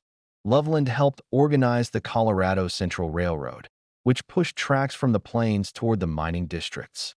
Regular rail connections reached Golden in the early 1870s, bringing machinery, lumber, food, fuel, mail, and passengers. Workshops and yards developed near Clear Creek, and a working-class neighborhood known as Goosetown grew on the north side. German railroad families lived there alongside immigrants from several European countries. Hotels stood near the freight depot for crews and travelers. The sound of switching locomotives became part of daily life, linking the town's storefronts to mines, smelters, farms, and distant markets. Golden's industrial strength came from materials as well as transportation. Clay deposits supported brick, tile, and pottery works. Coal from nearby mines supplied fuel. Smelters processed or brought down from mountain districts, while flour mills used local grain and water power. The creek offered both an industrial resource and a practical line along which factories could be arranged. Some enterprises failed when markets changed or supplies declined, but the variety mattered. Golden was never dependent on one mine or one claim. Its economy rested on many forms of production, each taking advantage of the town's position between raw materials, railroad service, and growing communities on the plains. Brewing became the most recognized of those industries. In 1873, German immigrants Jacob Schuler and Adolf Kors opened a small brewery in a former tannery near Clear Creek. Cold mountain water, rail access, local grain, and a regional market favored the enterprise. Kors soon became the principal operator, and the plant expanded along the creek. When national prohibition stopped legal beer production, the company survived by making products such as malted milk and industrial ceramics. Brewing resumed afterward, and the complex continued to grow. Its buildings, rail spurs, and water systems became inseparable from Golden's physical identity, though the town retained many occupations beyond the brewery gates. Education created another lasting connection to the mining world. Bishop George M. Randall began planning a school that could teach the technical knowledge demanded by Western industry. A school of mines opened under Episcopal sponsorship in 1873. The territorial legislature established the Territorial School of Mines in 1874, and Colorado made it a state institution after statehood in 1876. Early students studied chemistry, metallurgy, mineralogy, geology, mathematics, drafting, and mining engineering. Their work addressed a practical problem. Easy surface discoveries were declining, while deeper and more complex deposits required trained people who understood rock, machinery, ventilation, assaying, and ore treatment. The Colorado School of Mines changed Golden as surely as any factory or railroad. Students rented rooms, bought meals, joined local events, and climbed the surrounding hills for fieldwork. Faculty members studied the geology displayed in the nearby mesas and canyons. Laboratories translated regional experience into systematic knowledge.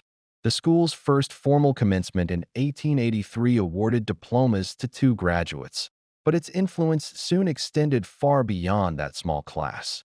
Mining companies sought engineers who could solve underground problems, and graduates carried Golden's name to projects around the world. The town became a place where the industrial West examined itself and learned how to work with greater precision. Road travel added a new layer to the older corridor. Early motorists approached Golden on routes that followed farms, rail lines, and the easiest grades around the mesas. When U.S. Route 6 was extended across Colorado, it connected the Clear Creek Passage with a numbered highway reaching eastward across the plains. Golden marked the point where mountain traffic could turn toward Denver or continue through the region's expanding road network.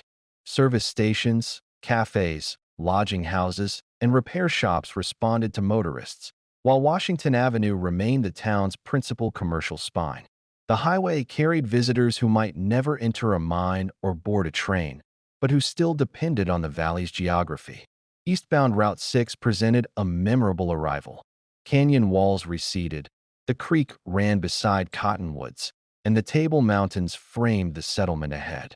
The route shield promised continuity after miles of curves, while the first open views announced that the plains were near. By the mid-20th century, highway improvements and suburban growth changed the approaches to Golden. Faster roads diverted some through traffic from older streets, and the Denver metropolitan area drew steadily closer. Yet the town's scale remained legible. A traveler could still identify the creek, the rail corridor, the school campus, industrial buildings, and the compact blocks that had developed from the 1859 settlement. Golden also learned to preserve recognizable landmarks while continuing to work. The sandstone and brick buildings near Washington Avenue recall the territorial and railroad years. The 1949 Welcome Arch gave the commercial street a modern emblem without erasing its older proportions. Historic houses, the former legislative meeting place, rail equipment, and industrial structures became parts of a shared public memory. Clear Creek, once treated primarily as a source of power and process water, gained parks and paths that returned people to its banks. Preservation did not remove industry or education from the town. It made their long relationship with the landscape easier to see. Golden endures because it was more than the name of a rush. The creek supplied water but also determined movement. The mountains offered minerals, clay, stone, and a route to communities farther west. The plains provided farms, markets, and access to Denver. Railroads joined those elements. Factories transformed them, and the School of Mines studied them. U.S. Route 6 carried the story forward on pavement, leading east from the canyon into a town built at the exact place where 2 regions meet. Beneath the Table Mountains, Golden remains a gateway whose history is measured not by a single discovery, but by what people learned to build around the passage. Chapter 8. Sterling, Colorado. A welcome sign frames Sterling's courthouse, Main Street, grain elevators, and sugar factory skyline in Colorado's northeastern plains. Rails, beets, and the Queen City of the Plains. Sterling announces itself through vertical landmarks on a level horizon. The Logan County Courthouse dome rises above downtown. Grain elevators stand beside the tracks, and an old factory smokestack recalls an industry that once sweetened the air with the smell of processed beets. Sterling became the principal city of this region because it gathered the work of the plains into one place.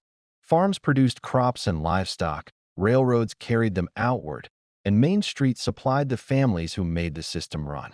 Human history along the South Platte River reaches far beyond the town's founding. Arapaho, Cheyenne, Pawnee, Lakota, and other native peoples traveled, hunted, traded, and camped across the plains.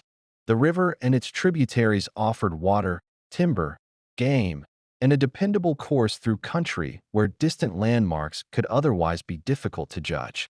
When newcomers arrived with wagons, cattle, survey instruments, and railroad plans, they entered a landscape that already held trails, place knowledge, and long-established relationships between communities and the grasslands.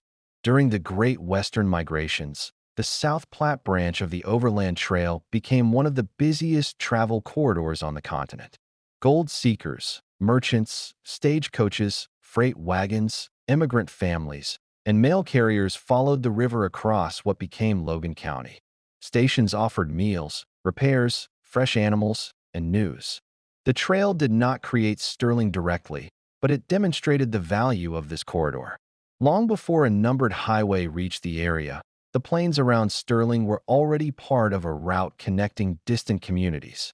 Permanent agricultural settlement expanded during the 1870s. Families established homesteads near the river, raised wheat, cut hay, and kept cattle. Their first community stood northeast of the present city and is often called Old Sterling. A town on the plains could not prosper on intention alone. It required dependable water, transportation, and access to markets. Irrigation ditches, some with priority dates reaching back to 1873, extended the productive ground beyond the immediate river bottom. Settlers learned to combine grazing with feed crops so livestock could survive seasons when open grass was poor. The farm landscape emerged through constant adjustment to drought, cold, wind, and changing prices. The railroad determined where modern Sterling would stand. When tracks approached in the early 1880s, local residents offered land for a depot and related facilities at a new site. Railroad surveyor David Leavitt laid out the town and named it for Sterling, Illinois, his former home. Families and businesses shifted toward the station. Sterling incorporated in 1884, and Logan County was created in 1887 from part of Weld County. As the county seat, the town gained offices, professional services, stores, hotels, churches, and schools. The movement from Old Sterling to the railroad town showed how completely transportation could redraw a community without moving the farms that sustained it. Rail service connected local production to markets far beyond the South Platte Valley. Cattle, grain, hay, and later sugar beets could leave in quantities that wagon transport could never handle efficiently. Incoming trains brought lumber, coal, machinery, household goods, newspapers, and passengers. The Union Pacific Depot built in 1902 expressed Sterling's growing importance with substantial brick construction and Romanesque revival details. The depot organized freight, mail, travel, and information, while nearby yards and elevators formed an industrial edge to downtown. A train's arrival linked a small plain city to Denver, Omaha, Chicago, and eastern buyers. Agriculture remained the foundation beneath that growth. Irrigated farmers raised alfalfa, corn, beans, barley, oats, and other crops, while dryland farms depended heavily on wheat and hardy feed grains. Ranchers moved from large open-range herds toward smaller operations supported by stored feed.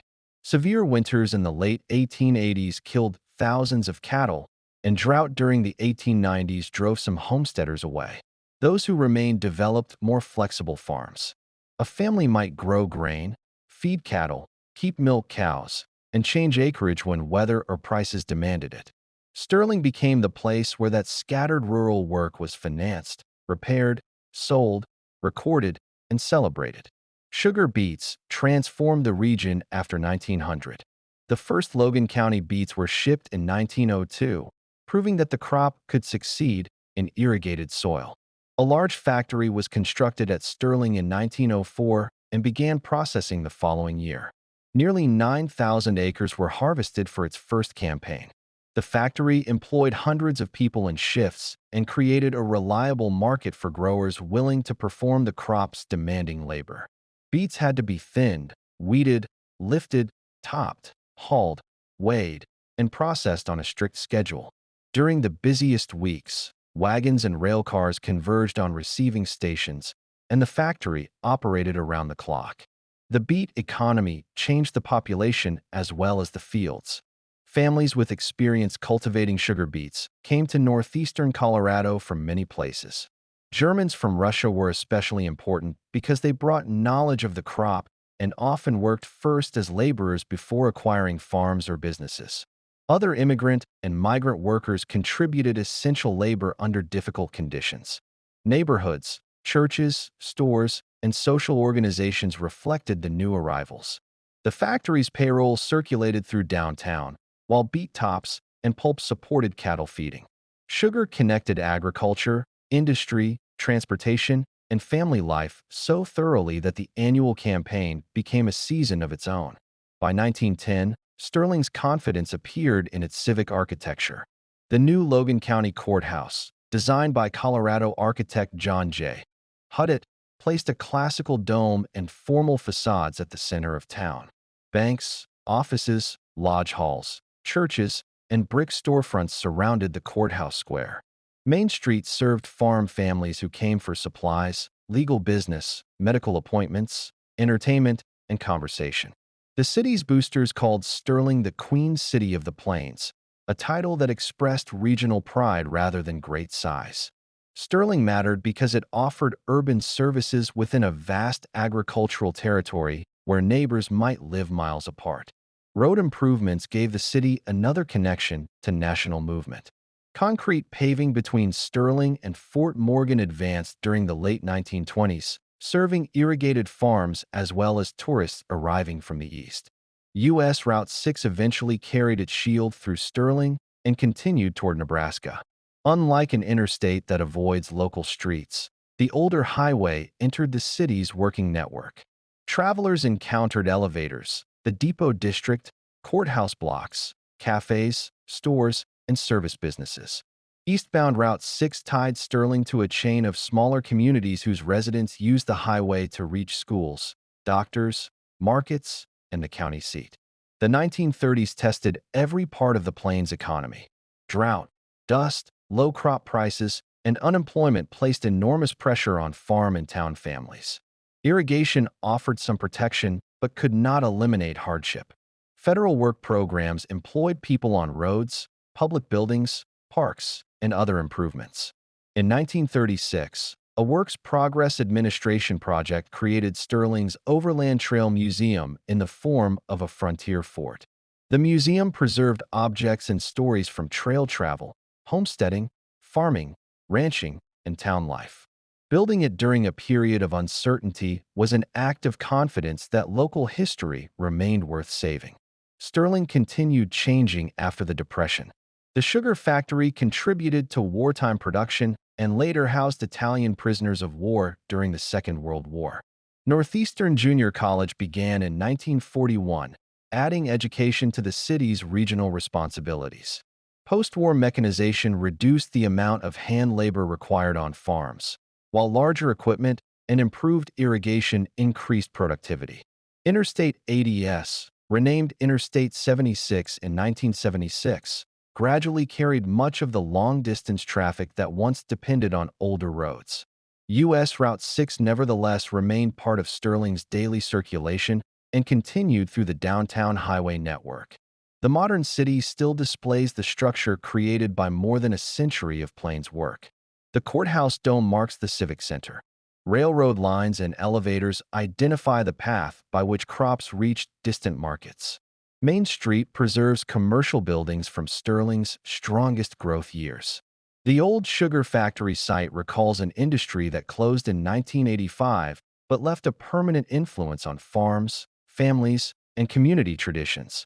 Route 6 connects these features without being the picture's main subject. Sterling itself is the subject, a city built from water carefully directed, soil repeatedly tested, harvests gathered, and distances overcome. Sterling's history is not a single dramatic event. It is the accumulation of practical decisions made on open ground. Travelers followed the river. Homesteaders dug ditches and planted fields. Railroad builders selected a town site. Farmers shifted from wheat and cattle to feed crops and beets, then adjusted again when markets changed. Workers kept the factory running through long campaigns, and merchants filled Courthouse Square with activity. Eastbound travelers on U.S. Route 6 meet a city whose landmarks tell that entire story at once. Beneath the immense plain sky, Sterling stands as the place where northeastern Colorado gathered its harvests, conducted its business, and gave its scattered communities a common center. Chapter 9. McCook, Nebraska. McCook's Burlington Depot, brick downtown, and grain elevators reflect the railroad heritage of Nebraska's Republican River Valley, where the Burlington built a city. McCook rises from a broad terrace north of the Republican River, where the land begins to lift from valley fields toward the rolling high plains. Grain elevators, railroad tracks, brick storefronts, and residential streets reveal a city shaped by movement and exchange. The river provided the natural corridor, but the railroad supplied the reason for a sizable town to stand here. Later, U.S. Route 6 carried motorists across the same landscape. McCook became southwest Nebraska's principal trading center because it joined transportation, agriculture, education, and public service in one place. Long before surveyors drew streets, Native peoples knew the Republican River country as a source of water, game, plants, and travel. Pawnee communities occupied central Nebraska, while Cheyenne, Arapaho, Lakota, and other peoples moved through the wider plains over generations. The valley was never empty ground waiting to be discovered. Its trails and seasonal patterns reflected deep knowledge of climate and terrain. During the 19th century, military expeditions, cattlemen, freighters, and settlers entered this established cultural landscape, bringing new pressures and eventually permanent farms, fences, and towns. Settlement near present-day McCook began before the city itself. A small community called Fairview developed near the river during the 1870s, serving homesteaders and cattlemen. Life on the plains demanded ingenuity. Families raised crops where rainfall was uncertain, kept livestock, dug wells, and used local materials for early shelters. The Homestead Act drew newcomers, but land ownership did not guarantee success. Drought, grasshoppers, isolation, and falling prices could undo years of work. A dependable transportation link was essential if farms were to reach larger markets and receive machinery, lumber, coal, and household goods. That link arrived with the Burlington and Missouri River Railroad. The company was building westward through the Republican River Valley toward Denver and needed a division point between major terminals. In 1882, the railroad and its Lincoln Land Company selected a site near Fairview, laid out streets and lots, and promoted a new town. The plat was filed that year, and McCook was organized as a village in 1883. Its name honored Alexander McDowell McCook, a Union Army general associated with a prominent military family. The city's practical founder, however, was the railroad timetable. McCook grew with remarkable speed because a division point required far more than a depot. Steam locomotives needed water, fuel, inspection, repairs, and fresh crews.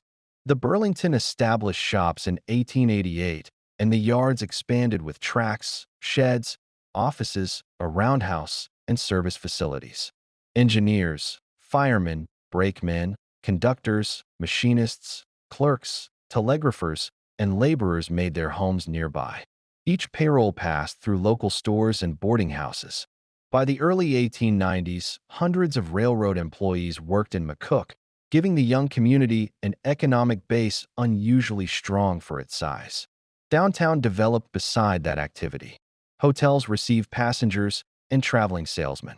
Banks financed farms, livestock, homes, and businesses.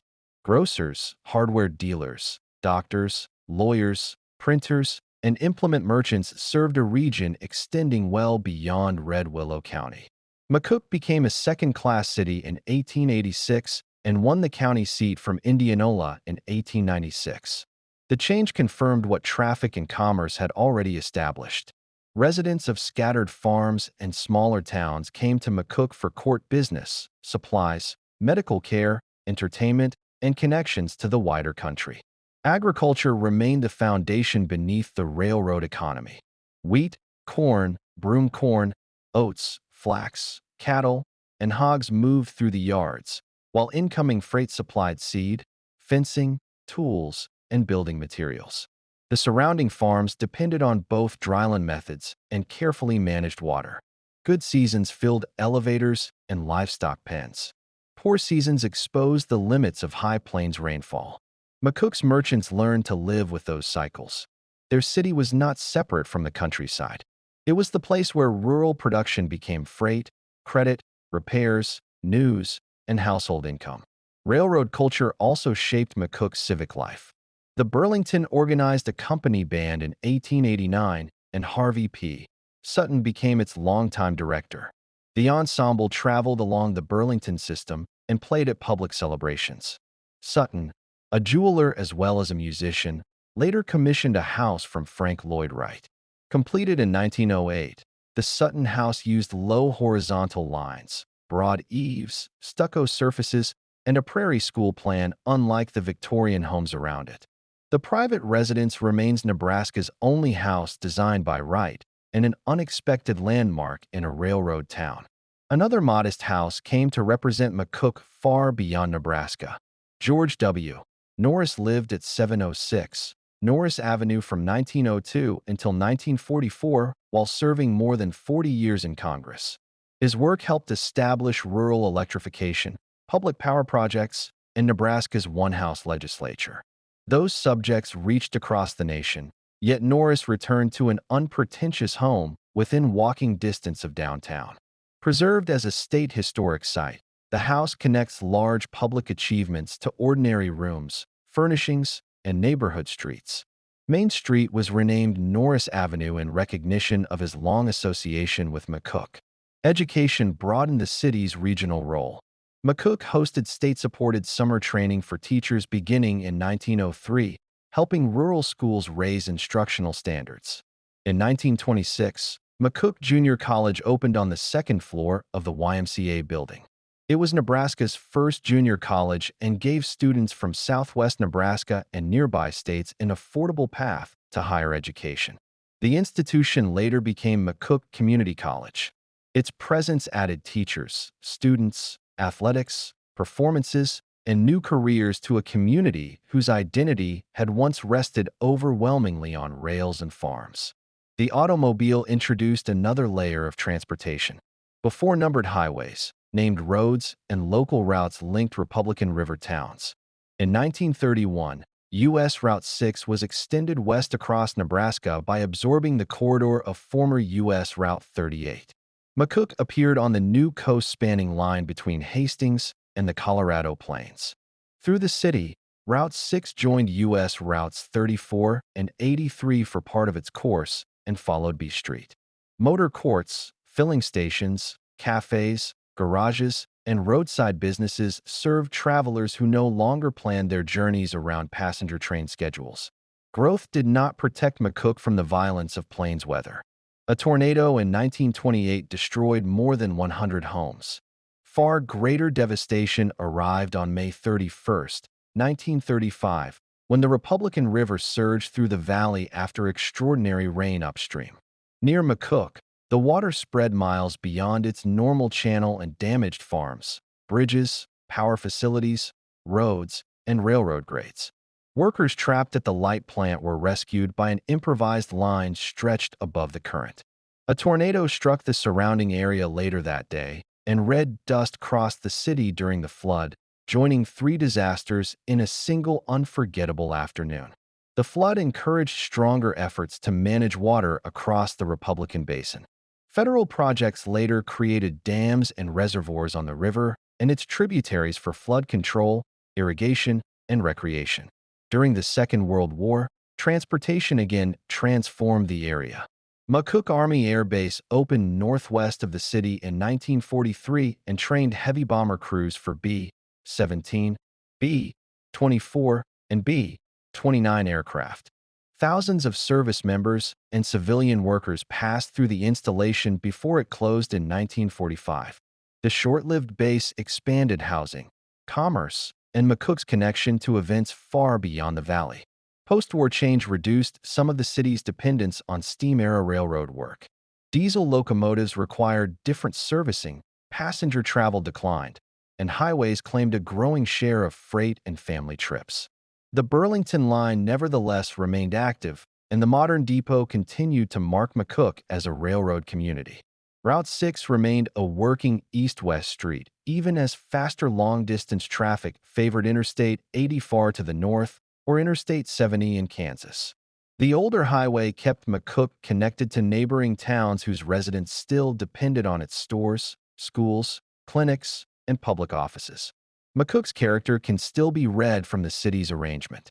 Tracks run along the southern edge of downtown, elevators rise above the valley, and Norris Avenue leads past commercial blocks toward homes representing different periods of growth.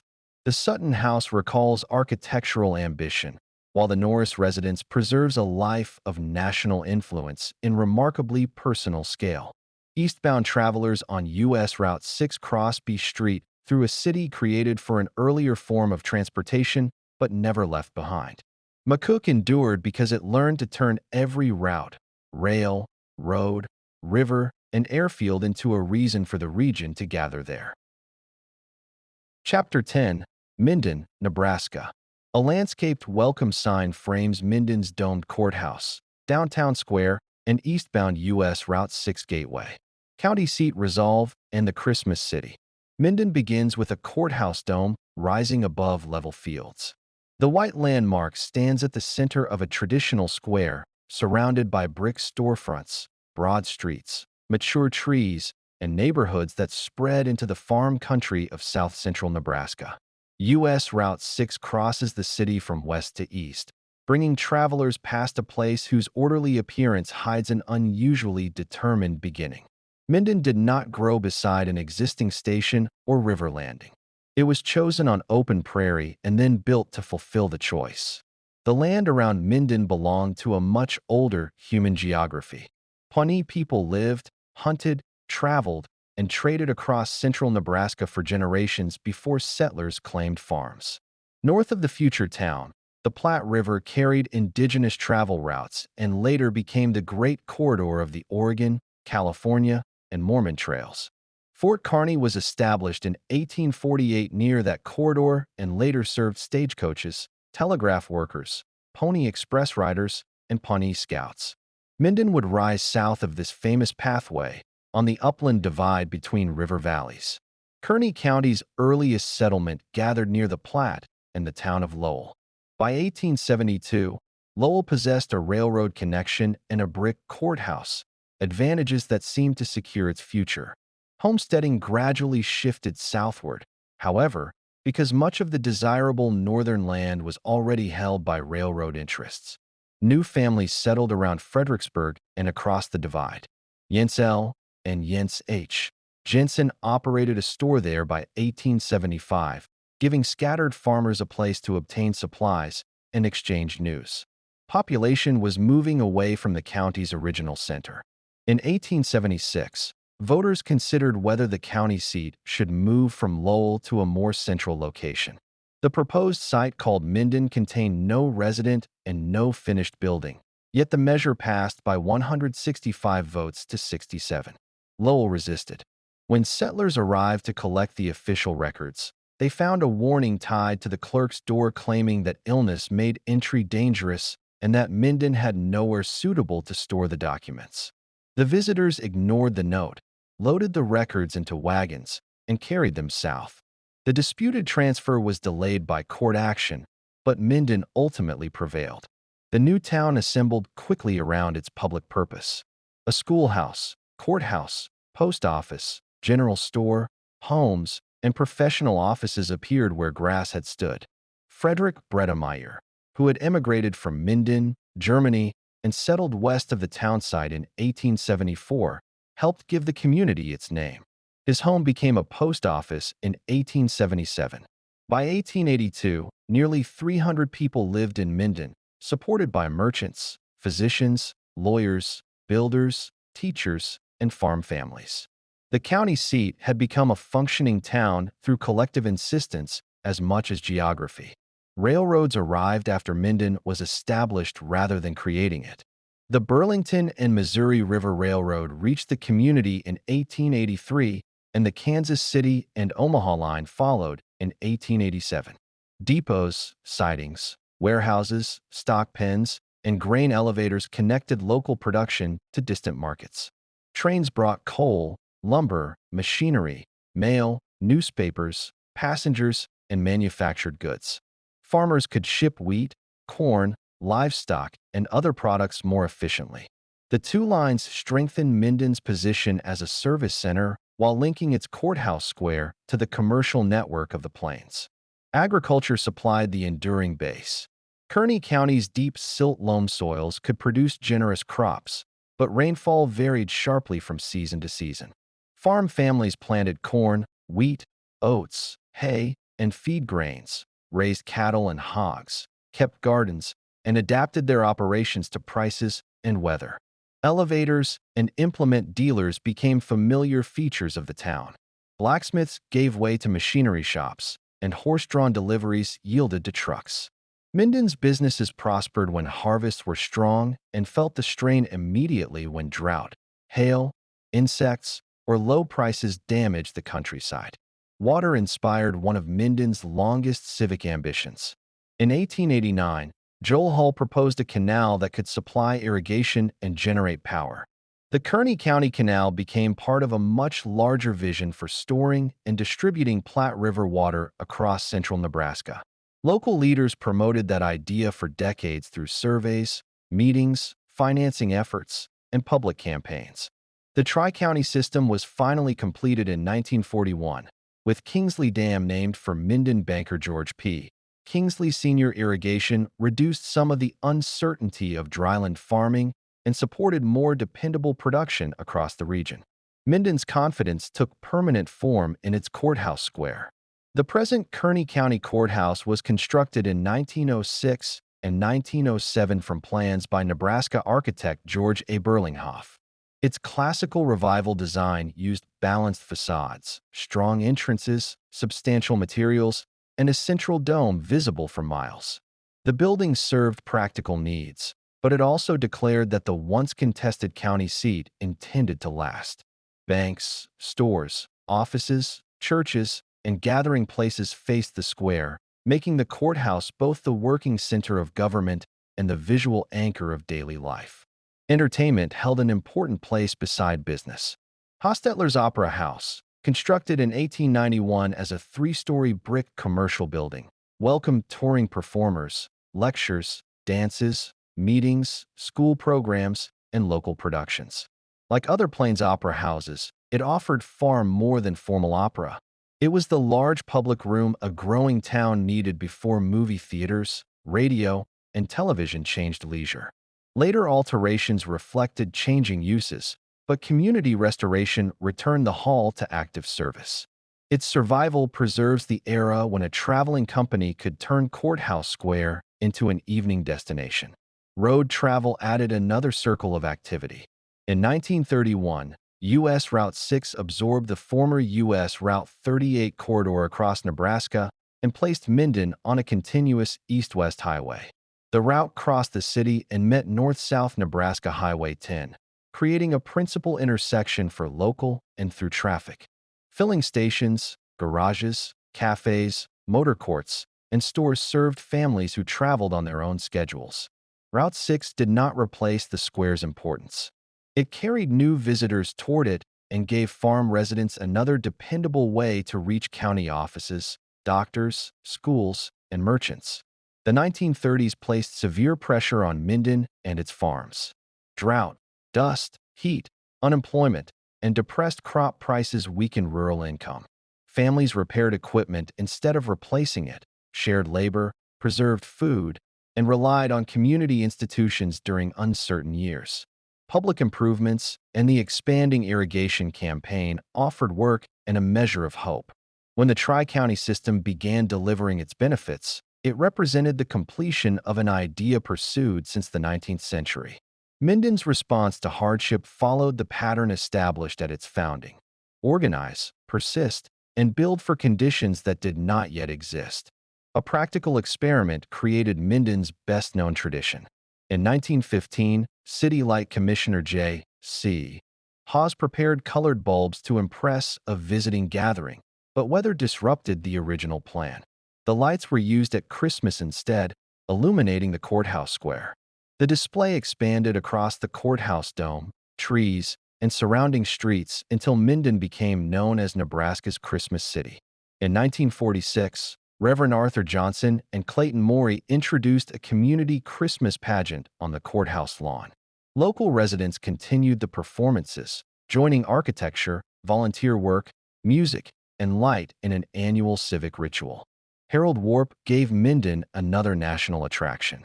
Born on a nearby homestead in 1903, Warp built a successful plastics business in Chicago, but remained attached to the objects and stories of his childhood.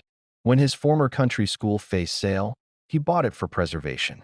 He also saved an early church, a Burlington depot, a land office, and other buildings.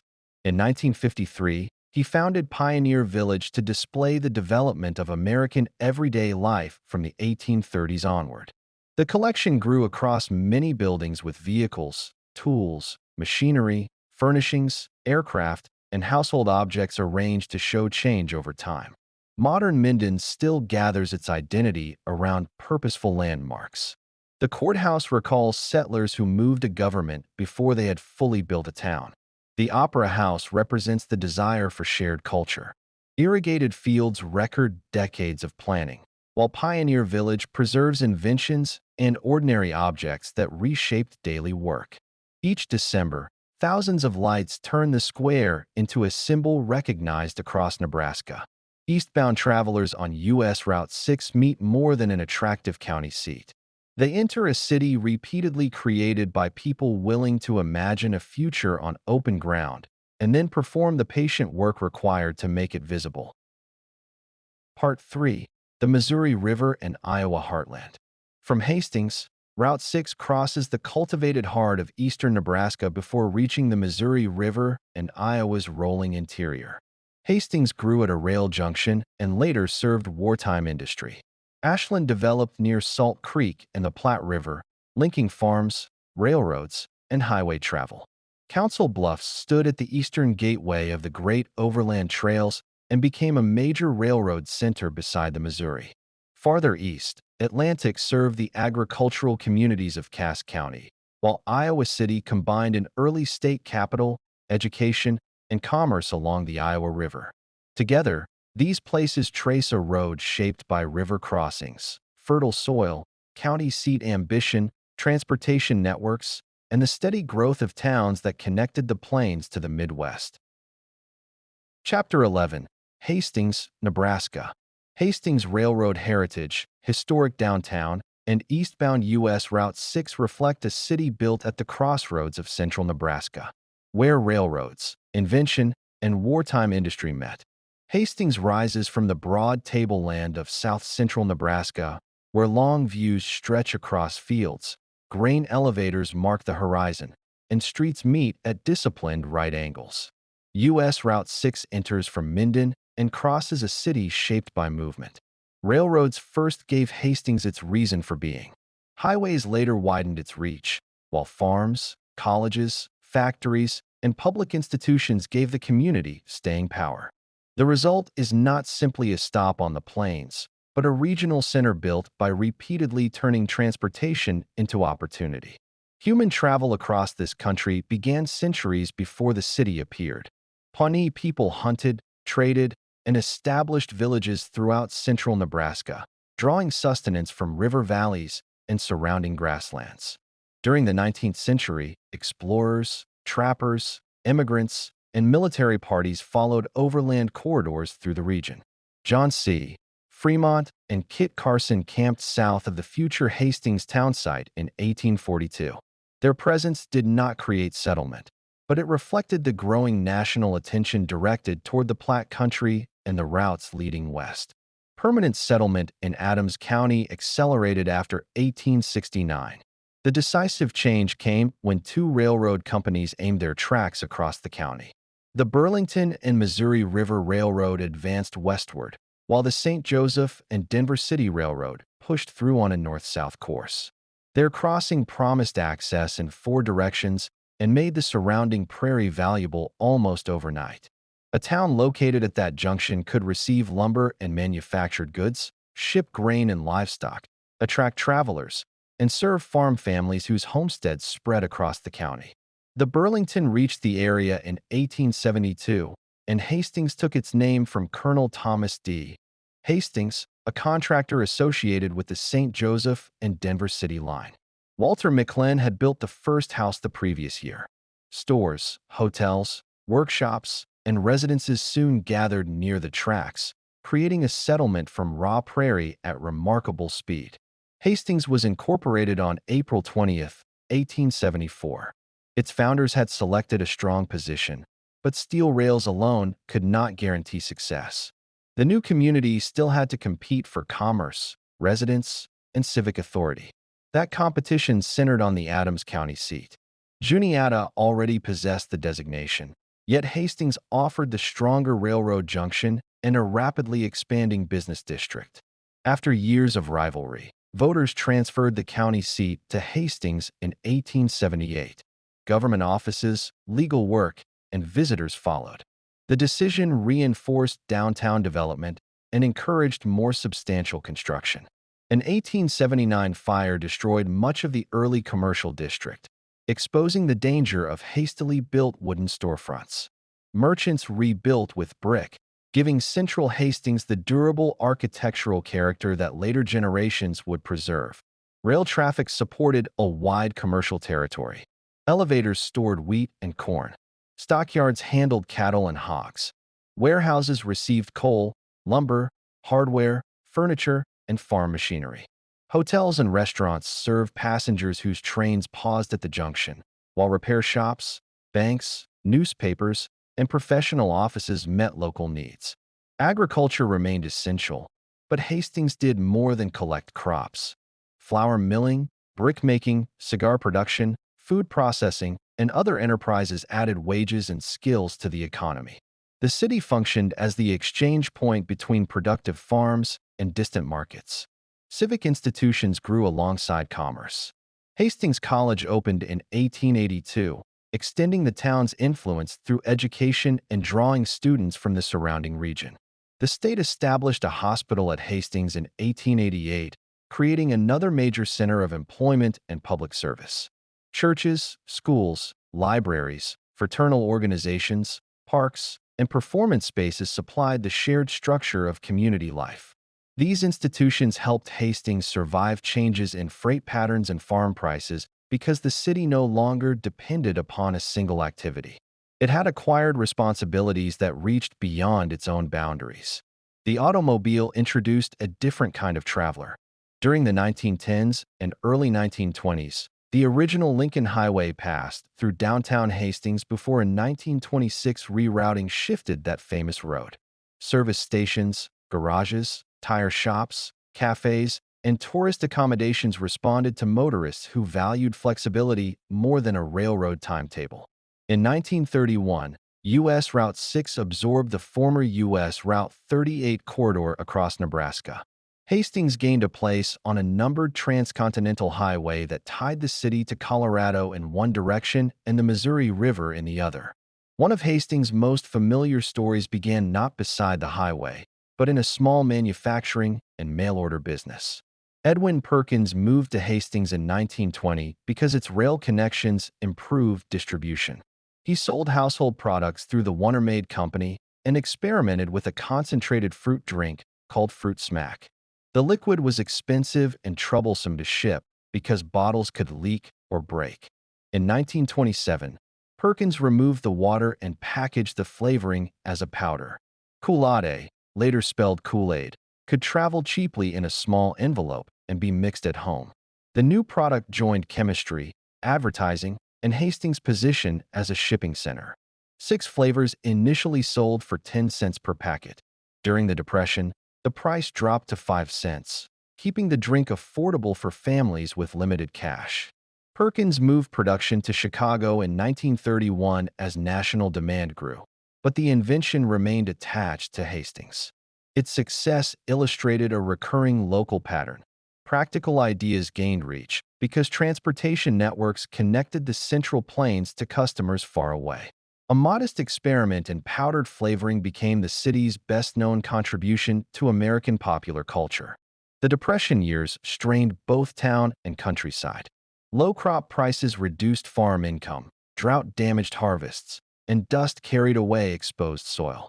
Merchants extended credit cautiously, families reused materials, and civic organizations tried to meet rising need.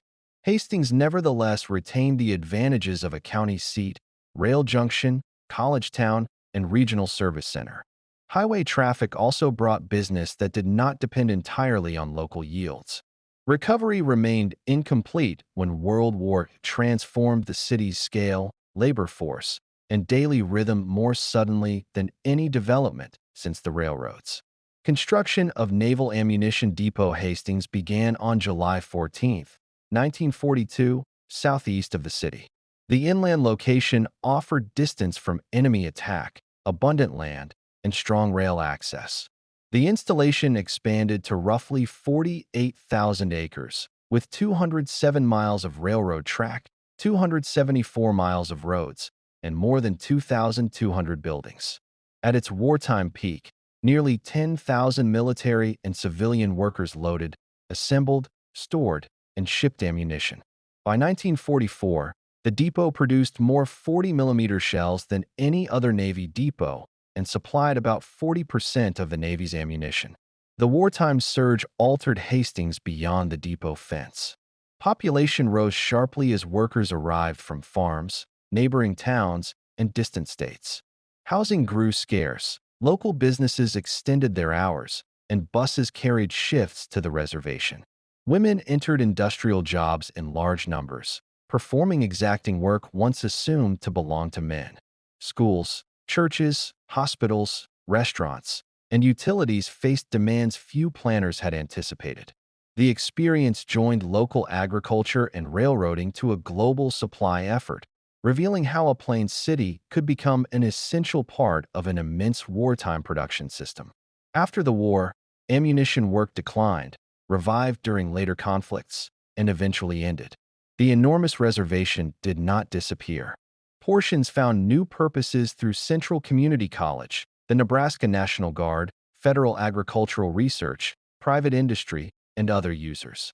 Reuse turned a landscape designed for wartime urgency into a varied center for education, training, research, and employment. Downtown Hastings also adapted as highway patterns and retail habits changed. Preservation of its brick commercial buildings kept visible the streets where railroad-era businesses, early motorists, and generations of residents had conducted everyday life. Hastings now presents its history in layers that remain easy to read. Rails and elevators recall the junction that launched the town. Downtown brickwork records rebuilding after fire and confidence in regional trade. Hastings College represents the lasting investment in education. The story of Edwin Perkins celebrates an invention made easier to distribute from the plains, while the former naval depot measures the city's extraordinary wartime responsibility. Along U.S. Route 6, those layers come together. The highway carries travelers through a place that has repeatedly used its central location to send Nebraska labor, products, learning, and ideas far beyond the horizon. Chapter 12. Ashland, Nebraska. A landscaped welcome sign overlooks Ashland's historic downtown, Salt Creek Crossing, and eastbound U.S. Route 6. From Saline Ford to the Platte River Gateway, Ashland occupies a rare meeting place in eastern Nebraska. Salt Creek curves past the town before joining the Platte River, and wooded ridges rise above the floodplain. U.S. Route 6 approaches from the southwest, passes the community, and continues toward the Platte Crossing and Omaha. The landscape explains much of Ashland's story. Water, limestone, trails, rails, and highways repeatedly brought travelers to the same narrow corridor. What began as a useful ford developed into a mill town, a railroad stop, a military neighbor, and a gateway between Lincoln and the Missouri River. The river country held human meaning long before permanent Euro-American settlement. Indigenous peoples hunted, traveled, traded, and established communities along the Platte and its tributaries. Early French maps and later archaeological work documented Odo presence near the mouth of Salt Creek.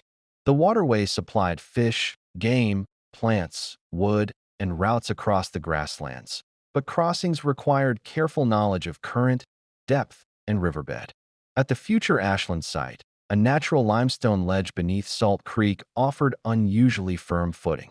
Geography created a dependable passage where most stream beds remained muddy and uncertain. That crossing came to be known as Saline Ford. During the great overland migrations of the mid-19th century, immigrants, freighters, military shipments, and livestock passed over its rock bottom. Gold seekers bound for California and Colorado paused to repair wagons, shoe animals, purchase food, and rest before continuing west. Seasonal traders, blacksmiths, and lodging keepers served the traffic. By 1858, the ford was recognized as a supply depot for freighters and immigrants. Deep wagon ruts across the surrounding prairie recorded how an obstacle in the trail could also generate commerce. The first lasting settlement took shape during the 1850s. Families arrived in 1856 and 1857, claimed land, built cabins, and endured the difficulty of obtaining supplies from older Missouri River towns. The severe winter, isolation, and uncertainty discouraged some newcomers, yet others remained near Salt Creek. Farms slowly replaced stretches of open grass. A post, school, and organized businesses followed as population increased. The settlement was still small, but it possessed two assets that prairie promoters valued: a proven transportation crossing and fertile land near dependable water. Commercial growth accelerated in 1863. Fuller and Moe opened a general store, giving residents and travelers a local source for tools, food, cloth, and household goods. Dennis Dean established a flouring mill, using water and machinery to turn regional grain into a marketable product. Farmers no longer had to haul every harvest to a distant mill, and the business drew customers who also traded at nearby shops. The mill joined the ford as an economic anchor. Together, they shifted the settlement from a temporary stopping place toward a community serving its own agricultural countryside. Names changed as the town's identity developed. Saline Ford described the crossing, while Flora City honored a local young woman. In 1866, the name Ashland was adopted, reportedly chosen in admiration of Henry Clay and his Kentucky estate. That same year, the territorial legislature detached a 2-mile strip from Cass County and added it to Saunders County. The boundary change placed Ashland inside the county, whose civic future its boosters hoped to influence. A post office and public school strengthened the town, and formal organization followed in 1870. Ashland won the first Saunders County seat election in 1867. The location sat at the county's southeastern edge, but its established businesses and transportation advantages outweighed arguments for a more central site. A frame courthouse completed in 1870 provided offices and gathering space for government, public meetings, and religious services. The victory proved temporary. As settlement spread north and west, voters demanded a location nearer the county center. Wahoo won the county seat in 1873. Losing the courthouse reduced Ashland's official role, yet the town's economy already rested on more than government. The Burlington and Missouri River Railroad reached Ashland in May 1870. Rails supplied a faster, more dependable connection than wagon roads and placed local farmers within a national market. Elevators, stock pens, warehouses, and sidings gathered near the line. Incoming trains carried lumber, coal, machinery, mail, manufactured goods, and passengers. Outbound cars hauled grain, livestock, and flour. Population rose rapidly during the 1870s as merchants, tradespeople, laborers, and professional families arrived. The railroad did not erase the old Ford, but it transferred the town's transportation advantage from water crossing to steel track. Downtown Ashland reflected the prosperity and risk of a growing farm center. Wooden buildings gave way to brick storefronts that housed banks, hardware dealers, grocers, druggists, newspapers, implement sellers, and professional offices. The Exchange Hotel, opened in 1880, welcomed travelers arriving by rail and stage. Churches, schools, lodges, and civic groups supplied meeting places and mutual support. Business rose and fell with harvests, prices, fires, and national recessions, but Ashland's location continued to draw trade from nearby farms. Its commercial blocks preserved the close relationship between rural production and small-town service. Road travel restored importance to the route through town. Early named highways, including the Detroit-Lincoln-Denver Road, followed established streets and connected Ashland with a wider automobile network. Filling stations, garages, cafes, and tourist rooms served motorists who no longer depended on train schedules. In 1931, U.S. Route 6 replaced the former U.S. Route 38 designation across Nebraska. The numbered highway linked Ashland directly with Lincoln, Omaha, and communities far beyond the state. Old movement patterns remained visible because the modern roads still sought practical approaches to Salt Creek and the Platte River. A different institution grew beside that corridor. The Nebraska National Guard began using land northeast of Ashland during the early 20th century and had occupied the site permanently by 1909. Camp Ashland developed along the Platte as a place for annual encampments, marksmanship, instruction, mobilization, and leadership training. Soldiers passing through town supported local businesses, while generations of residents recognized the camp as both neighbor and employer. Its location near Route 6 and the railroad made personnel and supplies easier to move, extending Ashland's transportation history into military service. The Depression tested the farms and shops that sustained Ashland. Low prices, drought, unemployment, and restricted credit reduced local spending. Families repaired possessions, shared work, and relied on schools, churches, and community organizations during lean years. Highway traffic offered some income through fuel, food, repairs, and lodging, while public projects improved roads and facilities. World War II brought increased activity to transportation and military training. The town again found itself connected to events beyond Nebraska, not through a single dramatic factory, but through agriculture, rail service, highway movement, and the preparation of soldiers.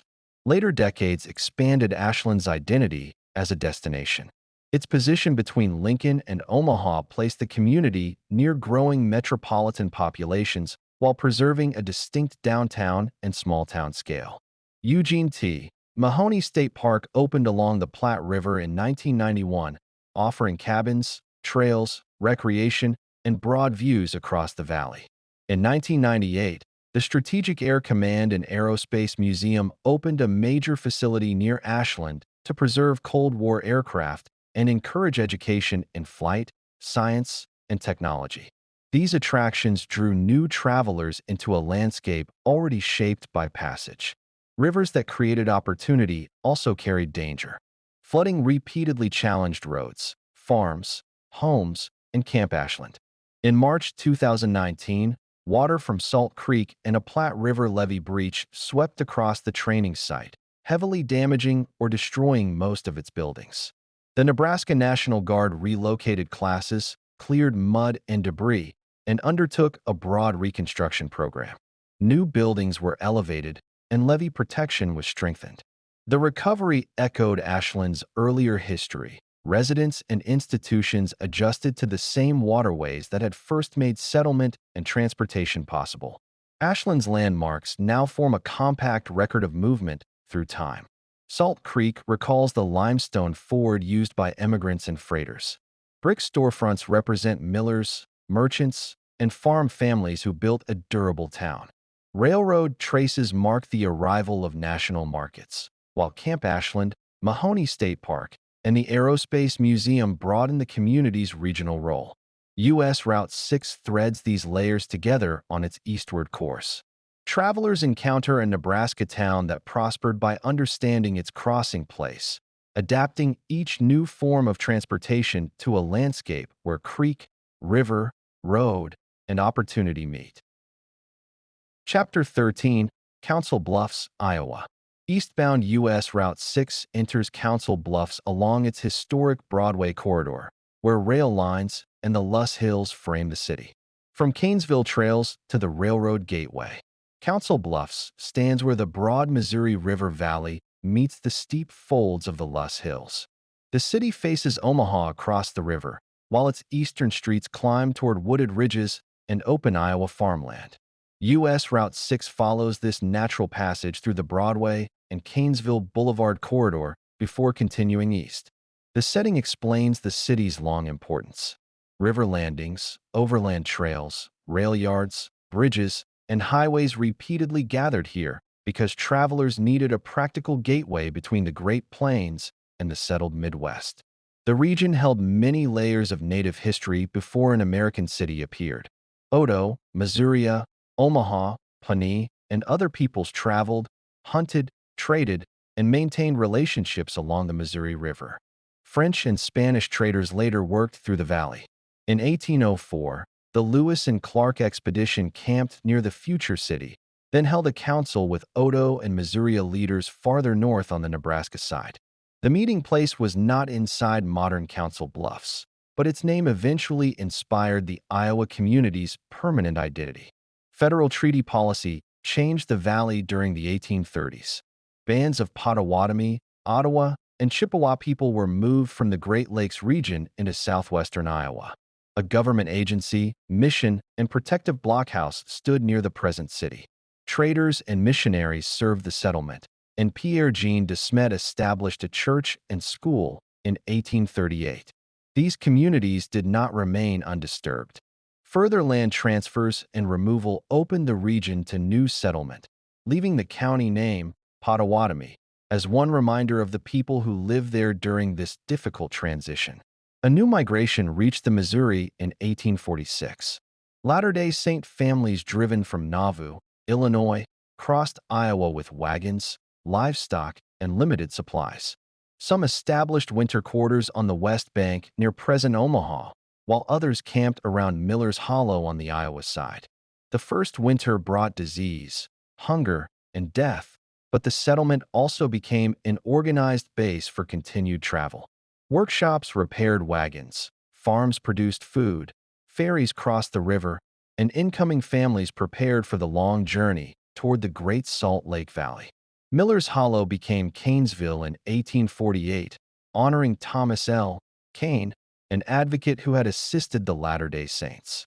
The town grew rapidly around East Broadway. It contained log houses, shops, schools, a courthouse, newspapers, and a post office. A tabernacle provided a meeting place where Brigham Young was sustained as church president. More than 25,000 later immigrants used Canesville as a stopping point. When the California Gold Rush began in 1849, merchants also outfitted fortune seekers with wagons, animals, tools, food, and information for the Western trails. Most Latter-day Saint residents departed for Utah by 1852, selling homes and businesses to newcomers. The next year, the community incorporated as Council Bluffs and adopted the name associated with the Lewis and Clark Council. It remained the Potawatomi County seat and continued serving trail traffic. Hotels, blacksmiths, warehouses, newspapers, banks, and general stores benefited from travelers and regional farms. Broadway followed the valley's older movement path, which helped explain its lasting role as the city's commercial street and, decades later, as the route followed by highway traffic. Grenville M. Dodge arrived as a young railroad surveyor and settled in Council Bluffs during the 1850s. He studied possible rail approaches across Iowa, and through the country west of the Missouri. When Abraham Lincoln visited in 1859, the two men discussed a transcontinental line and the advantages of the Council Bluffs route. Dodge later served as a Union Army general and became chief engineer of the Union Pacific Railroad. His 1869 house, built on a bluff above the city, survives as a record of the engineer whose career connected local geography with a national project. The Pacific Railway Act of 1862 created the Union Pacific, and President Lincoln designated Council Bluffs as its eastern terminus in 1863. Construction began from Omaha because the Missouri still separated the two cities. Eastern railroads reached Council Bluffs in 1867, but passengers, freight, locomotives, and supplies initially crossed the water by ferry. The Golden Spike Ceremony joined the Union Pacific and Central Pacific in Utah in 1869. Even then, the river remained a break in the system until the first permanent railroad bridge opened between Council Bluffs and Omaha in 1872. Rail connections transformed Council Bluffs into one of the nation's great transfer centers. 7 eastern railroads eventually converged near the Union Pacific yards. Freight cars delivered grain, livestock, coal, lumber, farm machinery, and manufactured goods, while large depots handled passengers and baggage. Implement dealers built warehouses near the tracks and distributed equipment across the agricultural West. Mail required sorting and transfer rather than simple movement by the carload. By World War II, Union Pacific records described Council Bluffs as the largest mail transfer point in the United States, a demanding operation sustained by thousands of workers. Prosperity reshaped the city above and beside the yards. Brick commercial blocks replaced many early frame buildings along Broadway, housing hotels, banks, theaters, offices, and stores.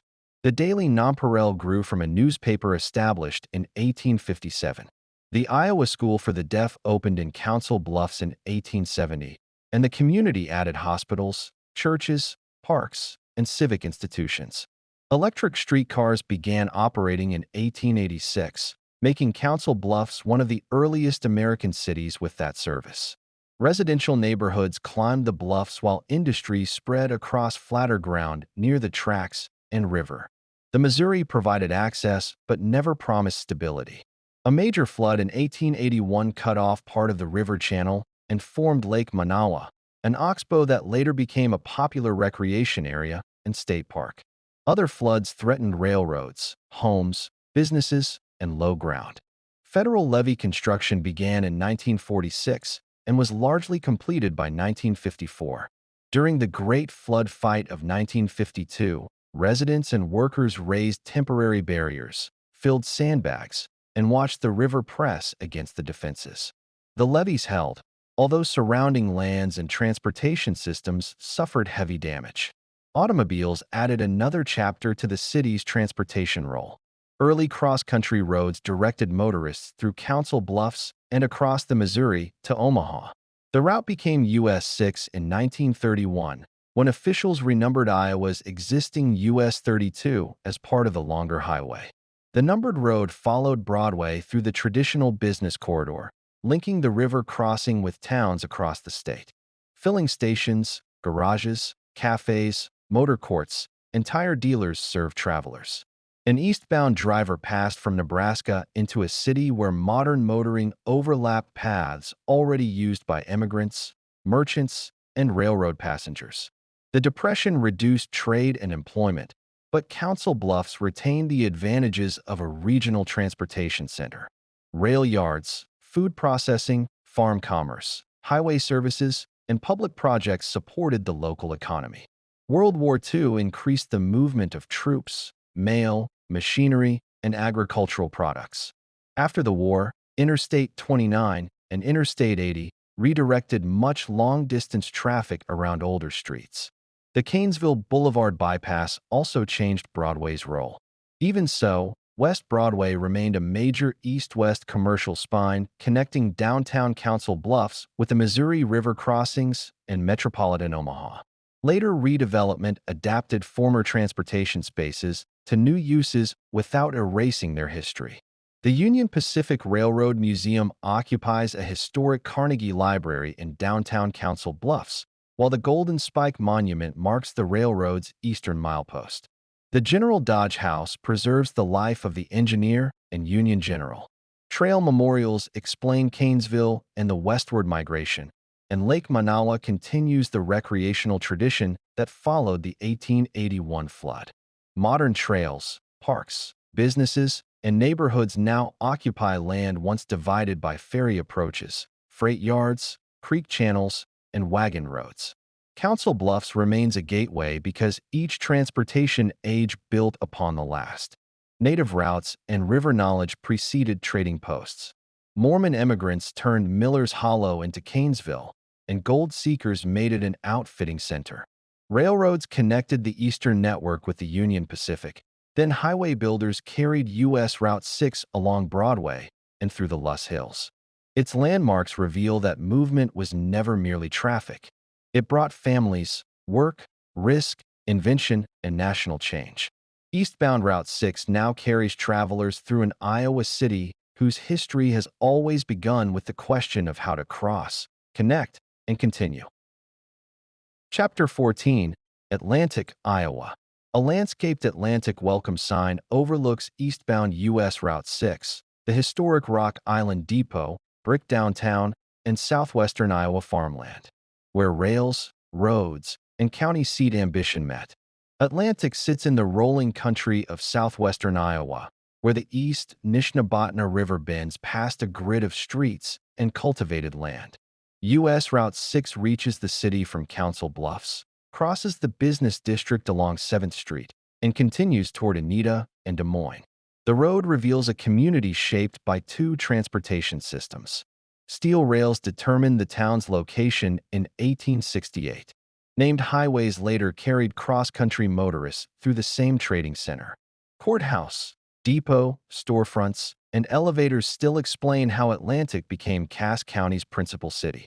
Long before a town occupied the site, people followed river valleys and prairie ridges across this part of Iowa. Native travelers knew the streams, timber belts, hunting grounds, and approaches through tall grass. Euro-American settlers arriving during the 1850s found deep soil and room for farms, but they also faced muddy crossings, hard winters, and long hauls to markets. The East Nishnabotna supplied water and timber, while higher ground offered practical routes. The landscape lacked a dramatic mountain pass or great river landing, yet its gentle corridors would guide railroad surveyors and highway builders. Cass County was created in 1851 and organized in 1853 when commissioners selected Lewis as the county seat. That settlement stood near the river and served a thinly populated countryside with a courthouse, post office, newspaper, and businesses. Farmsteads spread as families claimed land, fenced fields, raised livestock, and connected by wagon roads. Lewis held the advantage of government, but population and commerce did not remain fixed. A railroad advancing across northern Cass County promised faster travel, dependable freight service, and a new center of gravity beyond the older river town. The Chicago, Rock Island and Pacific Railroad laid its line through the county in 1868. Promoters including Franklin H. Whitney established a town site beside the tracks.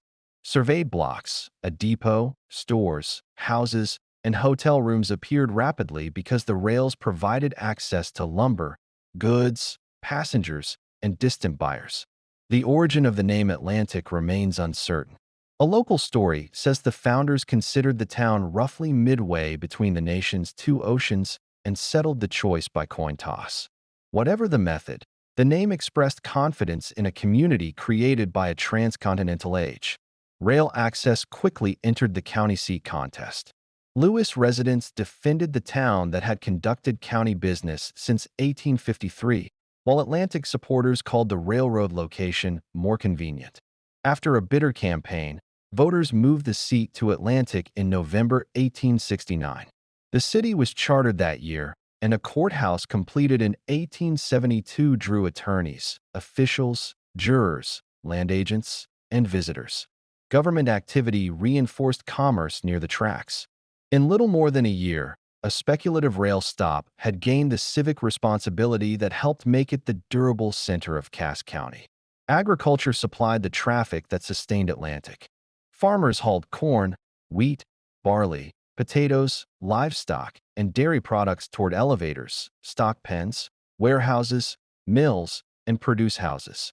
Trains carried those goods east while returning with coal, lumber, machinery, household products, mail, and new residents.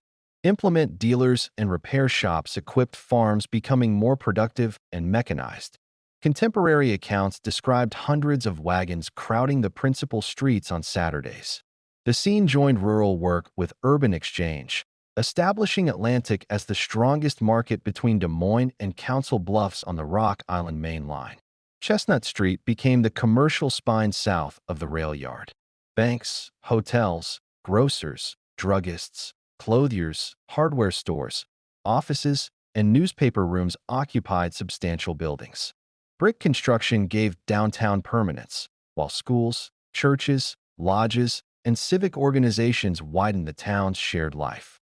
Public utilities brought water and electric light, and improved sidewalks made the business district easier to use in every season. Atlantic's merchants depended upon surrounding farms, but the relationship worked in both directions. The city supplied credit, information, equipment, education, medical care, and entertainment to a broad swath of southwestern Iowa. The Rock Island marked Atlantic's prosperity with a new passenger station in 1898. Built of red and buff brick with a red tile roof, terracotta details, and an iron canopy, the depot replaced an earlier frame structure. Its unusual Renaissance revival design stood across the north end of Chestnut Street, making the business avenue lead to the station door. Travelers stepped from trains into town, while baggage and express shipments moved through an attached wing. By 1906, 12 passenger trains passed through Atlantic each day. The building served as transportation hub and confident civic frontispiece. Local ambition produced rail lines reaching north and south from the Rock Island. The Atlantic Northern extended 17 miles toward Kimballton, and the Atlantic Southern ran 38 miles toward Villisca. They combined as the Atlantic Northern and Southern, carrying passengers, mail, farm products, and merchandise between smaller communities and the main line. The enterprise expanded Atlantic's territory but never achieved secure finances. Service south ended in 1914, and the northern route closed by 1936. Its depot survived near the larger station, preserving an era when towns built their own railroads to compete for farms and customers. Rail service encouraged industries that might have settled elsewhere. Schrager and Johnson manufactured sheet metal goods for farms and houses. The Atlantic Automobile Company received partly assembled cars in crates, fitted their wheels at the rail yard, and completed them for sale. Produce firms handled poultry, eggs, and butter in volumes large enough to fill strings of freight cars. Foundries, flour mills, warehouses, and repair businesses added skilled work to the agricultural economy. These enterprises showed how a county seat town could do more than collect crops. Atlantic converted access into manufacturing, processing, distribution, and local wages. Roads introduced a rival and partner to the rails. Atlantic stood on the Great White Way, or White Pole Route, which Iowa registered in 1914 between Davenport and Council Bluffs. Painted markers guided motorists before standardized signs became common. The city later joined the 1922 White Way 7 route from Chicago to Council Bluffs. That corridor became part of U.S. Route 6 when the highway was extended across Iowa in 1931. Filling stations, garages, cafes, tire shops, tourist cabins, and dealers served drivers on their own schedules, bringing highway commerce to an established railroad market. The Depression struck farm prices, employment, and trade. Then fire destroyed Atlantic's aging courthouse in March 1932. County offices moved into the Atlantic Motors building while voters and supervisors planned a replacement. Public Works Administration assistants helped produce a new courthouse in 1934, the first Iowa County courthouse completed with that program's support. Architects Dower, Rich, and Woodburn designed a balanced PWA modern building of buff brick and limestone with restrained Art Deco ornament. About 1,200 schoolchildren attended the March cornerstone ceremony, turning construction during difficult years into a statement of continuity and confidence. Another enterprise gave Atlantic a name beyond Cass County. The Tyler family began an ice cream, and flavored soda business in southwestern Iowa early in the 20th century. After purchasing bottling operations, the brothers obtained the Atlantic Coca-Cola franchise in 1929. The business expanded through new territories, equipment, warehouses, and generations of family management. Atlantic became its production center, linking a national product with local labor and Iowa transportation. Bottling trucks eventually replaced many rail shipments, but the underlying advantage remained the same. A well-placed community could manufacture goods and deliver them efficiently across a wide region. Post-war transportation altered Atlantic without erasing its foundations. Interstate 80 bypassed the city, and trucks and automobiles claimed traffic once handled by passenger trains and local freight. The Rock Island entered bankruptcy and ceased operation in 1980. Iowa Interstate Railroad continued running the historic main line, keeping active rails beside the depot. Preservationists purchased and restored the station, returning its roof, masonry, windows, and ironwork to useful condition. Downtown businesses, health services, manufacturing, county government, and highway trade carried the economy forward as Atlantic adjusted from a railroad point to a modern regional center. Atlantic's landmarks form a clear account of its rise. The East Nishnabotna and surrounding fields recall the agricultural country that required a market. Chestnut Street leads toward the depot that fixed the town's position and connected it with the nation. The courthouse represents a county seat victory renewed through Depression-era construction, while bottling works and grain facilities show the importance of production and distribution. U.S. Route 6 ties those places to the road age. An eastbound traveler encounters a city whose growth was neither accidental nor static, but built through repeated choices to connect prairie farms with wider opportunity. Chapter 15, Iowa City, Iowa.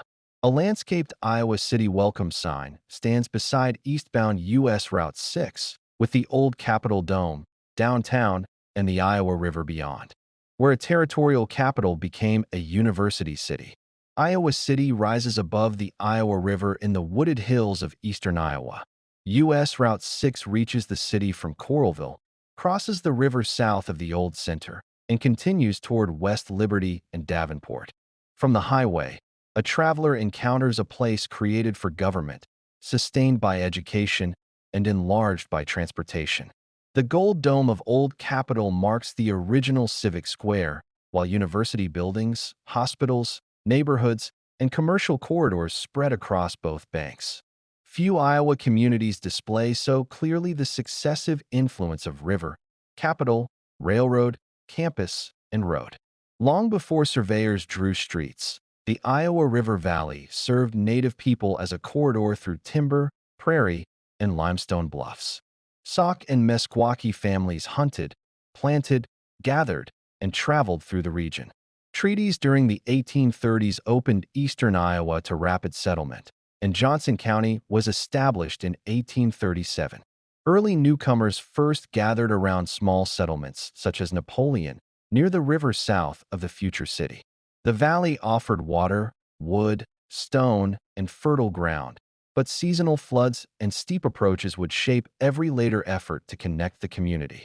The territory of Iowa was organized in 1838 with its government at Burlington.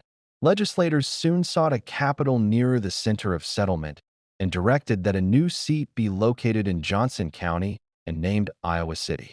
Commissioners Chauncey Swan, John Ronalds, and Robert Ralston selected the site on May 4, 1839. Surveyors laid out a deliberate grid around Capitol Square, reserving a commanding rise above the river for public buildings. Lots sold quickly to finance construction, and houses, shops, hotels, workshops, and offices began turning a mapped capital into an active frontier town. John Francis Rague received the commission to design the Capitol, a Greek revival building of local limestone. Its cornerstone was laid on July 4, 1840, and heavy blocks quarried near North Liberty were floated down the Iowa River before ox teams hauled them uphill. Rague resigned soon after work began, leaving Swan to supervise a difficult project repeatedly slowed by money and materials. Enough rooms were ready for the territorial legislature to meet there in December 1842. The unfinished building nevertheless gave Iowa City authority, a formal public center, and an enduring architectural emblem. Old Capitol witnessed Iowa's transition from territory to state. Ansel Briggs was inaugurated there as the first state governor in December 1846, and Iowa entered the Union later that month. Legislators, judges, clerks, printers, attorneys, and petitioners filled the square and supported nearby boarding houses and stores. Iowa City also became Johnson County's seat at the end of 1839.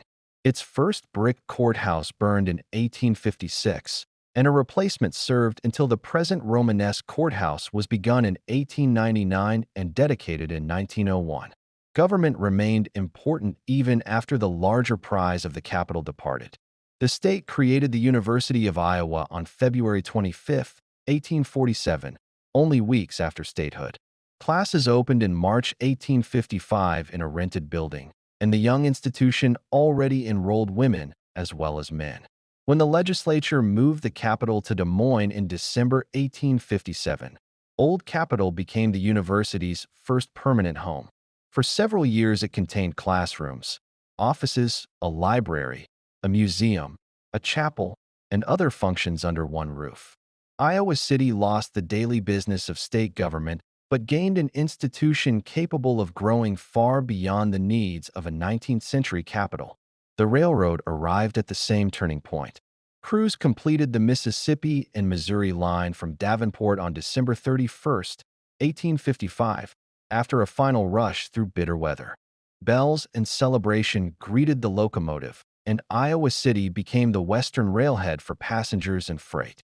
During 1856 and 1857, Latter-day Saint immigrants traveled by rail to Iowa City, outfitted at a campground west of town, and began handcar journeys toward Council Bluffs in Utah. The depot linked merchants to Chicago, drew newcomers through the city, and shifted commercial energy toward warehouses, mills, and trackside businesses. Rail service strengthened Iowa City's role as a market for the surrounding countryside. Farmers brought grain, livestock, dairy products, fruit, and timber to local buyers, while trains delivered coal, lumber, machinery, books, and manufactured goods.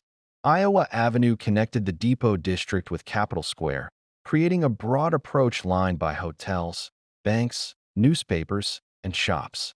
Brick replaced many early frame buildings as fires and prosperity reshaped downtown. Churches, schools, fraternal halls, theaters, and public utilities followed. The city served rural Johnson County while the university supplied a steady population of students, teachers, and visiting families. The university steadily widened Iowa City's influence. A law school joined the campus in 1868, medical instruction began in 1870, and patient care started in cooperation with the Sisters of Mercy in 1873. A university hospital opened near downtown in 1898, giving students clinical experience and residents specialized treatment. New academic halls, laboratories, museums, libraries, and athletic grounds expanded beyond Old Capitol. The large General Hospital opened west of the river in 1928, establishing the medical campus that became one of the city's principal centers of employment and research. Education was now an economic foundation as well as a public mission. Automobiles added a new layer to the transportation map. Early marked roads guided motorists across Iowa before federal route numbers standardized long-distance travel. When U.S. Route 6 was extended through the state in 1931, Iowa City became part of a continuous road between the Atlantic and Pacific coasts. Service stations, garages, restaurants, motor courts, and dealers appeared along the approaches. The highway carried students, patients, salesmen, tourists, and farm families through a community that had once depended on stage routes and rails. It also tied Iowa City more closely to Coralville, West Liberty, and the wider eastern Iowa region. Growing traffic eventually demanded a route outside the crowded center. State highway studies in the mid-1950s found that a substantial share of vehicles were passing through rather than stopping downtown.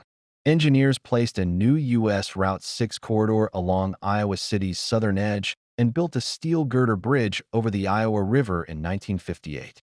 The bypass eased congestion while encouraging stores, housing, and industry near the new alignment.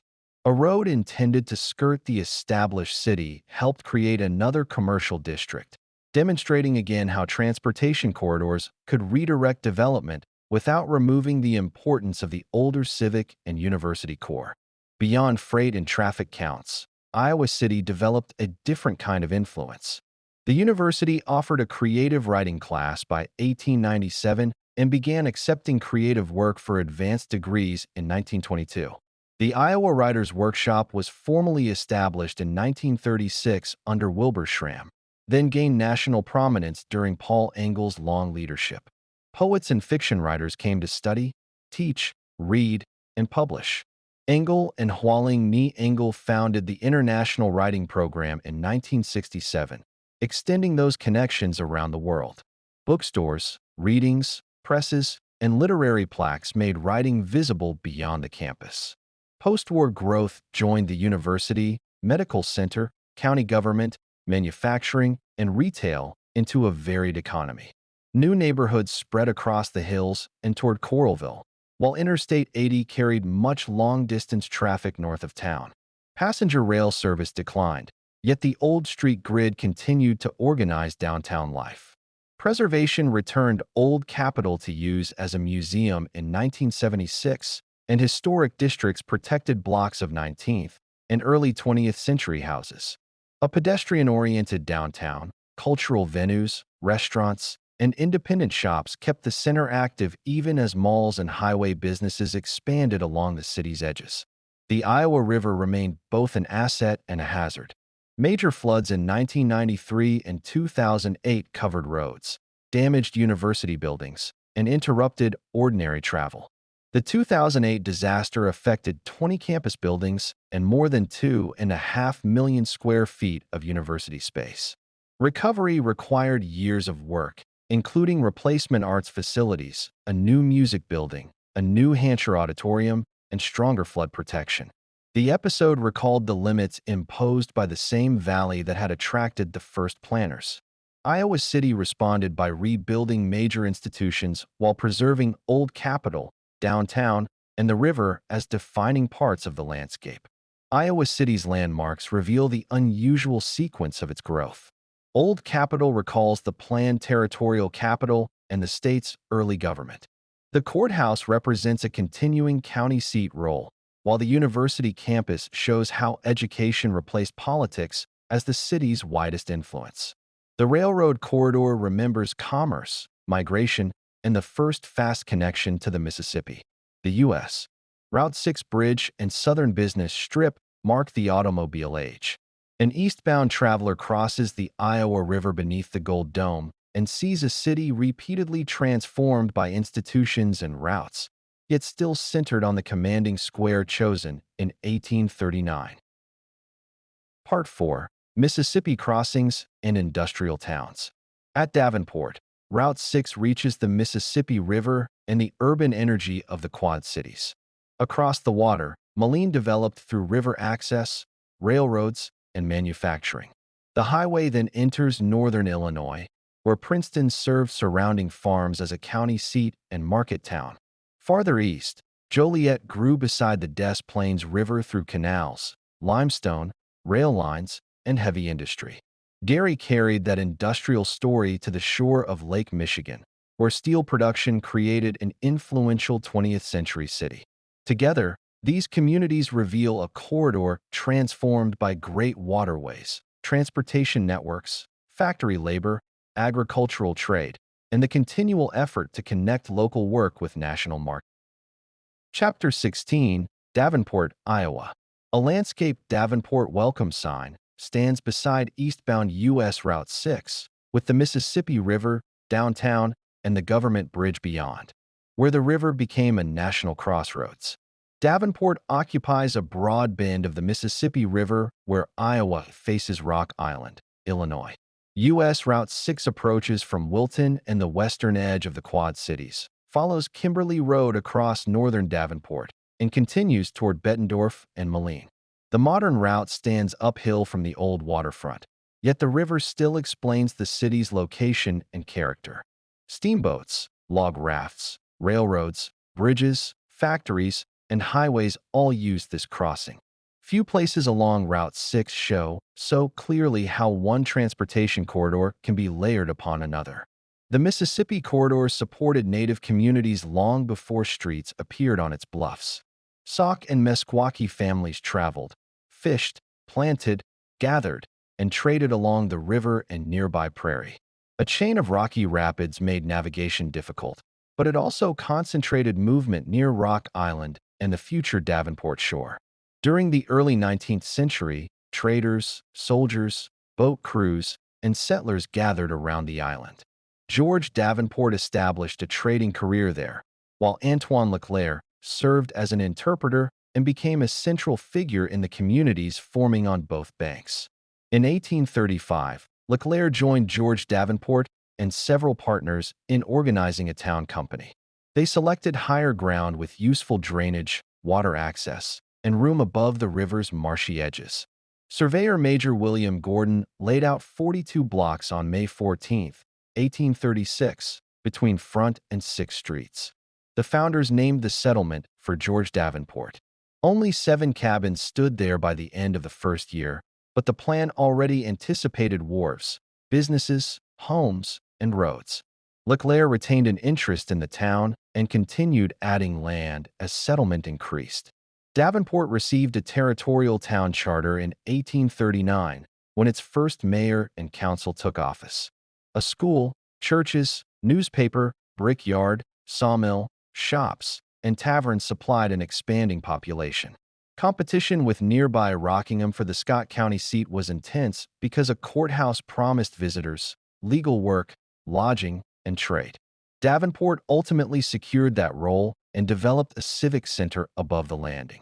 Roads radiated toward farms and smaller settlements, allowing merchants to exchange imported goods for grain, livestock, timber, and produce from a growing agricultural county. River commerce gave the young town its first broad market. Davenport stood near the foot of the upper rapids, where shallow water could force steamboats to unload passengers or cargo before continuing upstream. Warehouses, commission houses, repair yards, hotels, and stores clustered along Front Street to serve packet boats and local ferries. The levee became a busy working edge rather than a decorative park.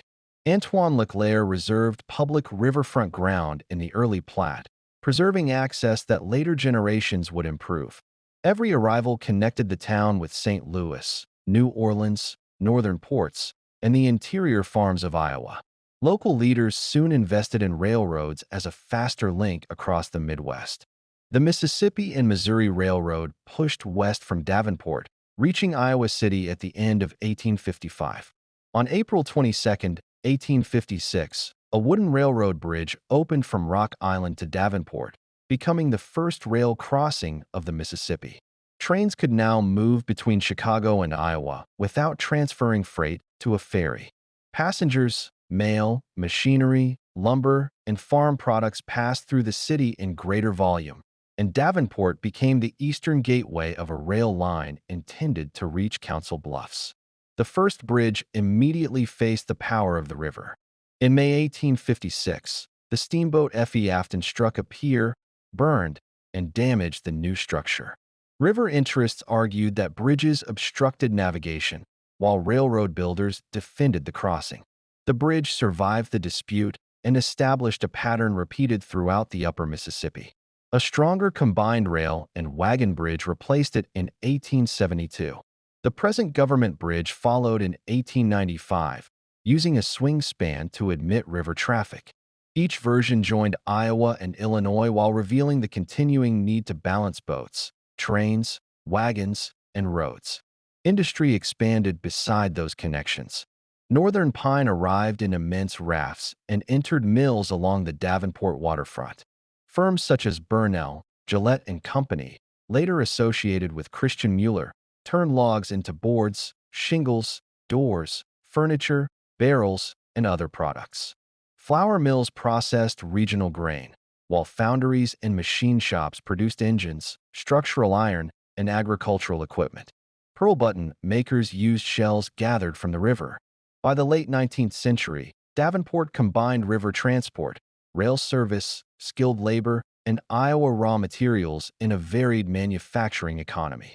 German immigration profoundly shaped the growing city.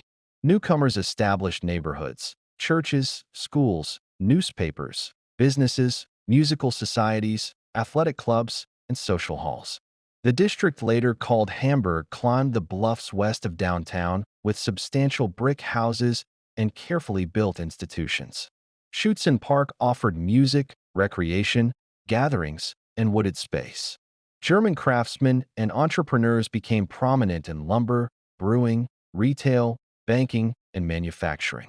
Their language gradually receded, but architectural details, organizations, food traditions, and musical life remained part of Davenport's identity and helped distinguish it from many other Iowa cities. Downtown matured as commerce shifted from the landing toward railroad stations and paved streets. Hotels, banks, theaters, wholesale houses, and department stores occupied increasingly tall buildings. The Peterson and Harned von Moore firms helped establish the department store model in the city center. Courthouse Square remained a focus of county government, while libraries, schools, hospitals, and parks broadened public life. Streetcars connected the core with hillside neighborhoods and neighboring communities.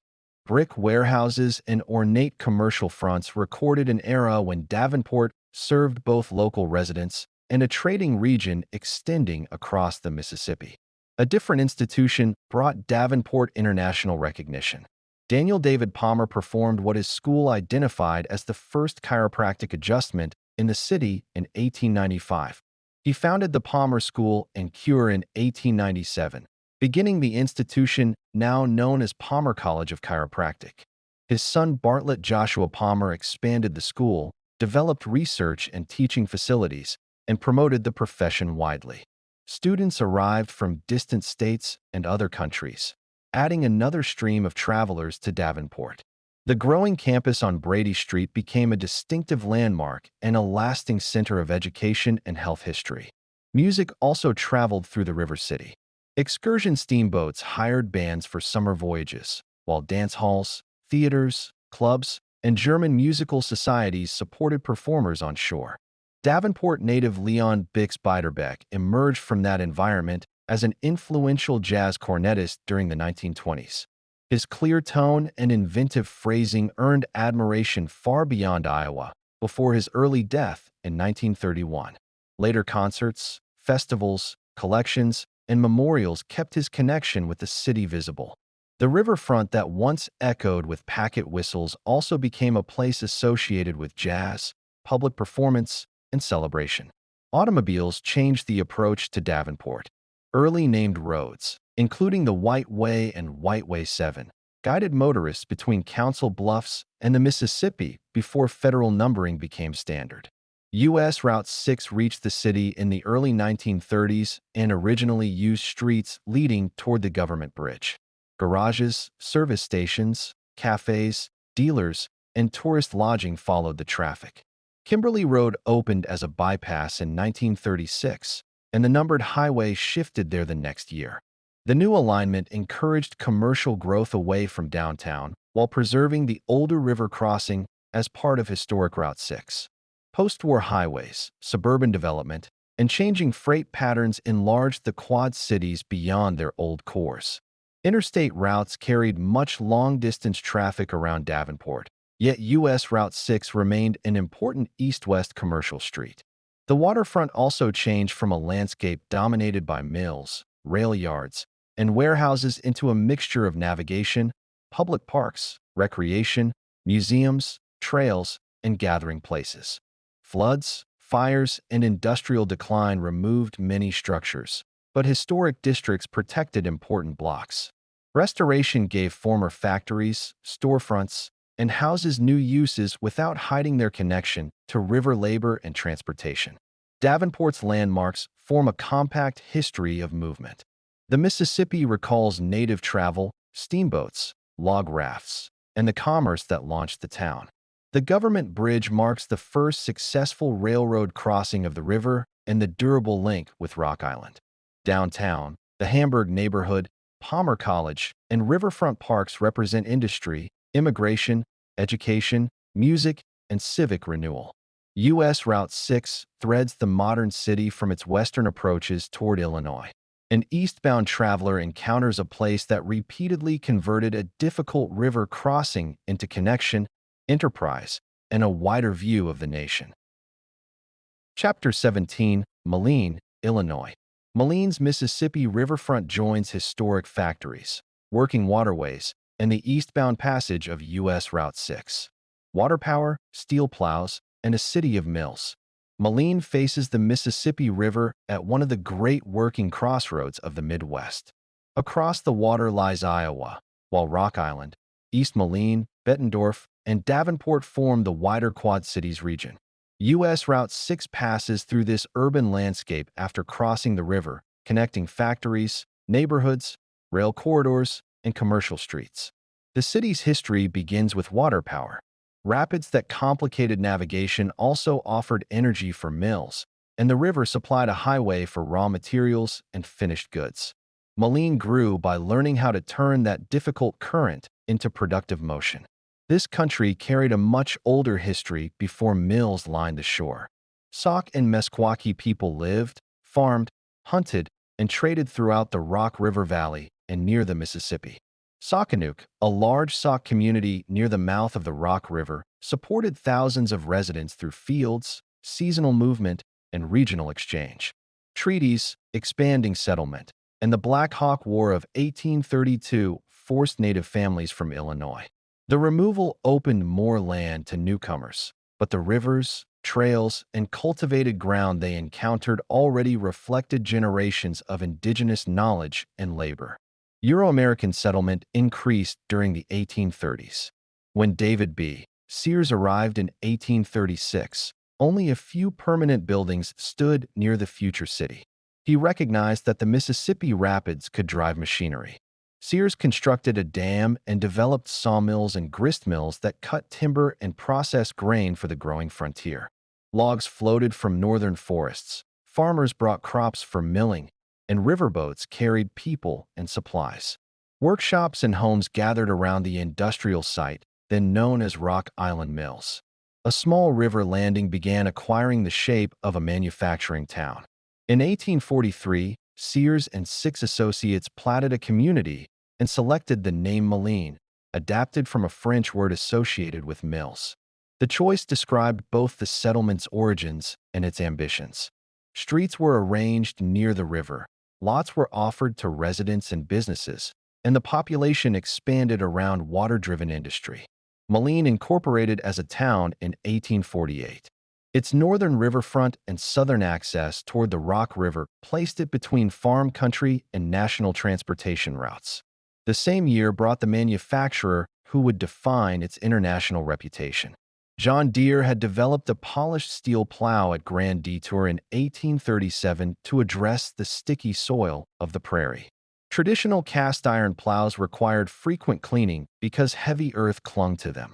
Deere's improved surface scoured itself more effectively as it moved.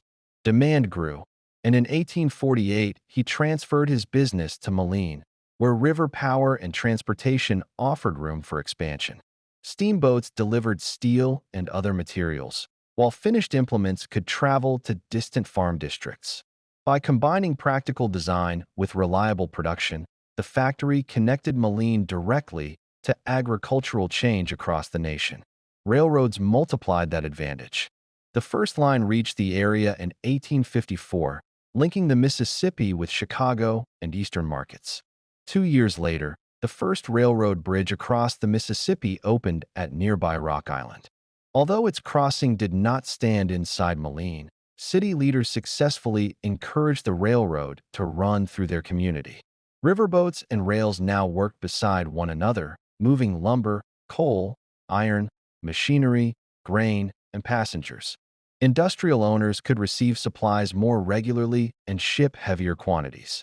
Moline's position was no longer merely local. It occupied a continental exchange between river and track. Manufacturing broadened after the Civil War. Deere's operation incorporated as Deere and Company in 1868 and continued expanding its factories and product lines. Other firms produced plows, wheels, carriages, wagons, engines, scientific equipment, and machine parts. Foundries, forges, lumber yards, and repair shops added smoke, noise, wages, and specialized skill to the riverfront. In 1881, Deere and Company illuminated 16 electric lights in its shops, an early sign of changing industrial power. Moline earned its description as the city of mills while developing into a wider center of agricultural and mechanical production. Factories drew workers from farms, neighboring states, and Europe. Swedish, German, and Belgian immigrants arrived in large numbers, building neighborhoods near industrial employment and on the bluffs above the river. Churches, mutual aid societies, clubs, newspapers, bakeries, taverns, and specialty shops helped families preserve traditions while adapting to American city life. Belgian residents grew especially numerous during the late 19th century, giving Moline one of the nation's largest Belgian communities. Their houses, gardens, social halls, and recreational customs left a durable imprint on districts where factory whistles organized the daily schedule. Rapid growth required public structure. Moline incorporated as a city in 1872 and expanded police, fire, school, street, and sanitation services as population increased. John Deere served as mayor beginning in 1873, one example of the close relationship between industrial leadership and civic development. The city began drawing its water from the Mississippi in 1883. Street improvements, electric service, bridges, parks, and public buildings followed. By 1900, roughly 22,000 residents lived in a place recognized for agricultural machinery, where the needs of a modern city had risen beside the demands of large factories. The 20th century brought new products and new forms of movement. The Valley companies manufactured carriages and automobiles, while Moline Plow Company and numerous suppliers served increasingly mechanized farms. Montgomery Elevator added another nationally distributed product to the local industrial roster. Trucks and automobiles altered freight and commuting patterns, but the city retained its dependence on rail lines and river access. Bridges tied the Illinois and Iowa communities more closely together. Workers, shoppers, and families crossed the Mississippi daily, strengthening a metropolitan identity that extended beyond any single municipal boundary. U.S. Route 6 placed Moline within a continuous numbered highway during the road's westward extension. Motorists entered a busy industrial city rather than an isolated highway town.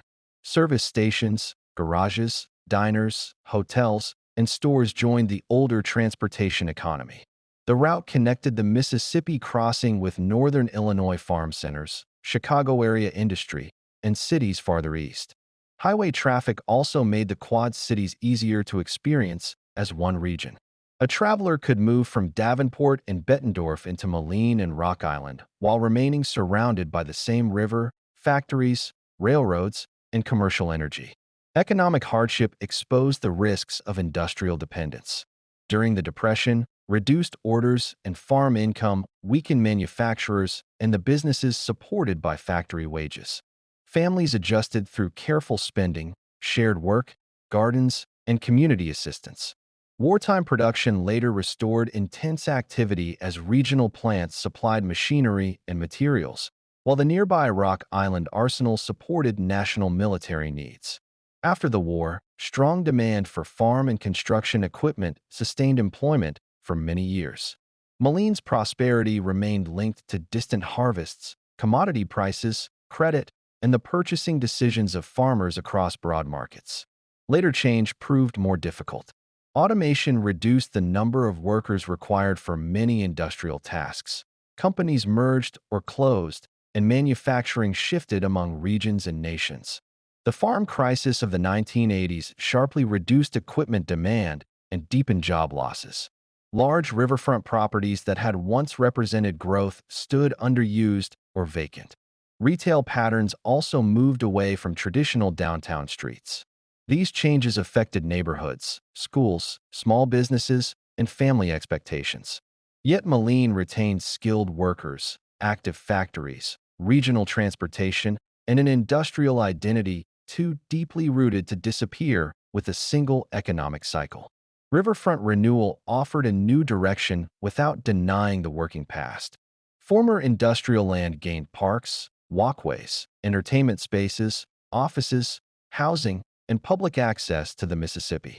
John Deere Commons and its agricultural exhibits interpreted the machinery story for visitors, while restored and adapted buildings preserved the scale of earlier manufacturing. Downtown improvements reconnected commercial streets with the water that had first powered the city. Barges, trains, bridges, and factories remained visible, but they now shared the shore with festivals, recreation, museums, and gathering places. Industry served as both an active economy and a subject of public memory. Moline's landscape still explains why the city grew here. The Mississippi recalls rapids, mills, steamboats, bridges, and the movement of steel and finished machinery. Brick factories and immigrant neighborhoods record generations who converted difficult labor into widely used products. Rail lines and U.S. Route 6 show how each transportation system enlarged the reach of local work. The renewed riverfront demonstrates another kind of adaptation, turning industrial ground toward broader civic use. Travelers following Route 6 encounter a city built on a lasting principle. Power comes not only from the river's current, but from the people who learn how to direct it.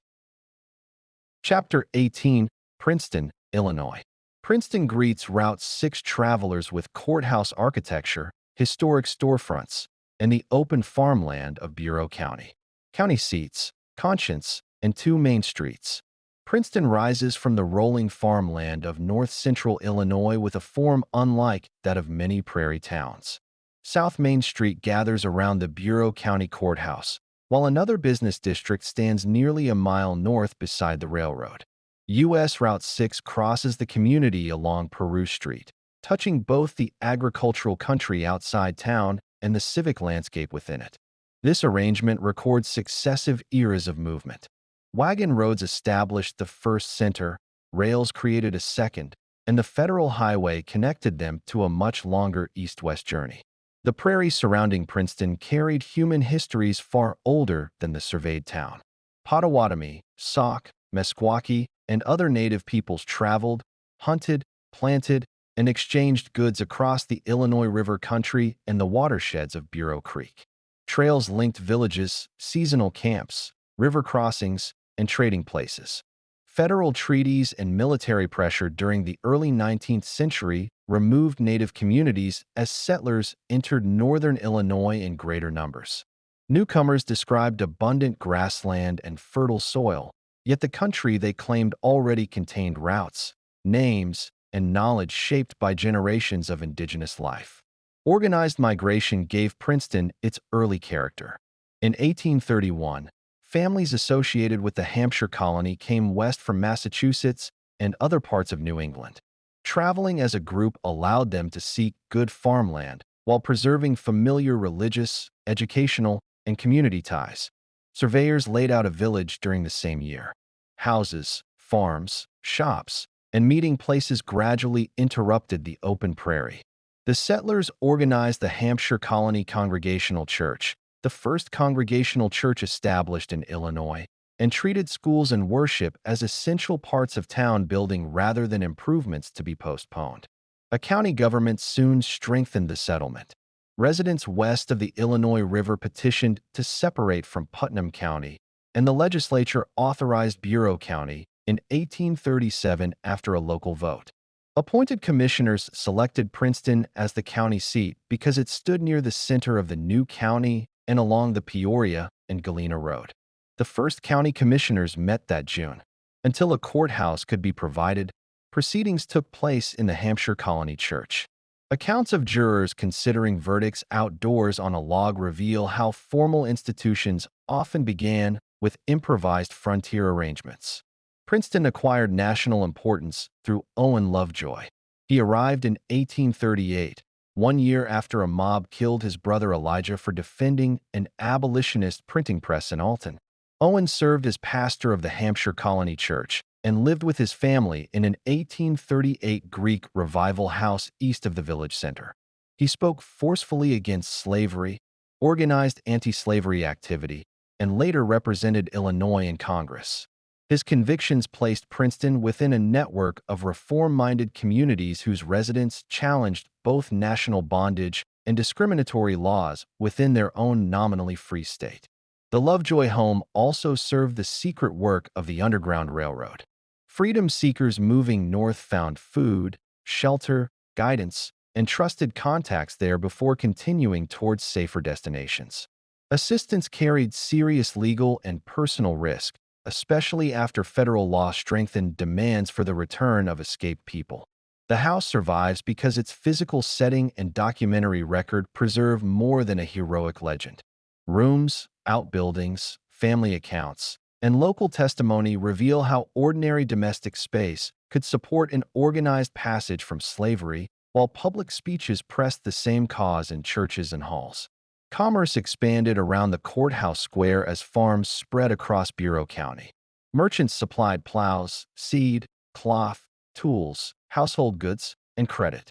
Blacksmiths shod horses and repaired wagons. Mills processed grain and timber, and hotels accommodated lawyers, traders, and travelers. Main Street developed a solid row of stores, banks, offices, and meeting rooms.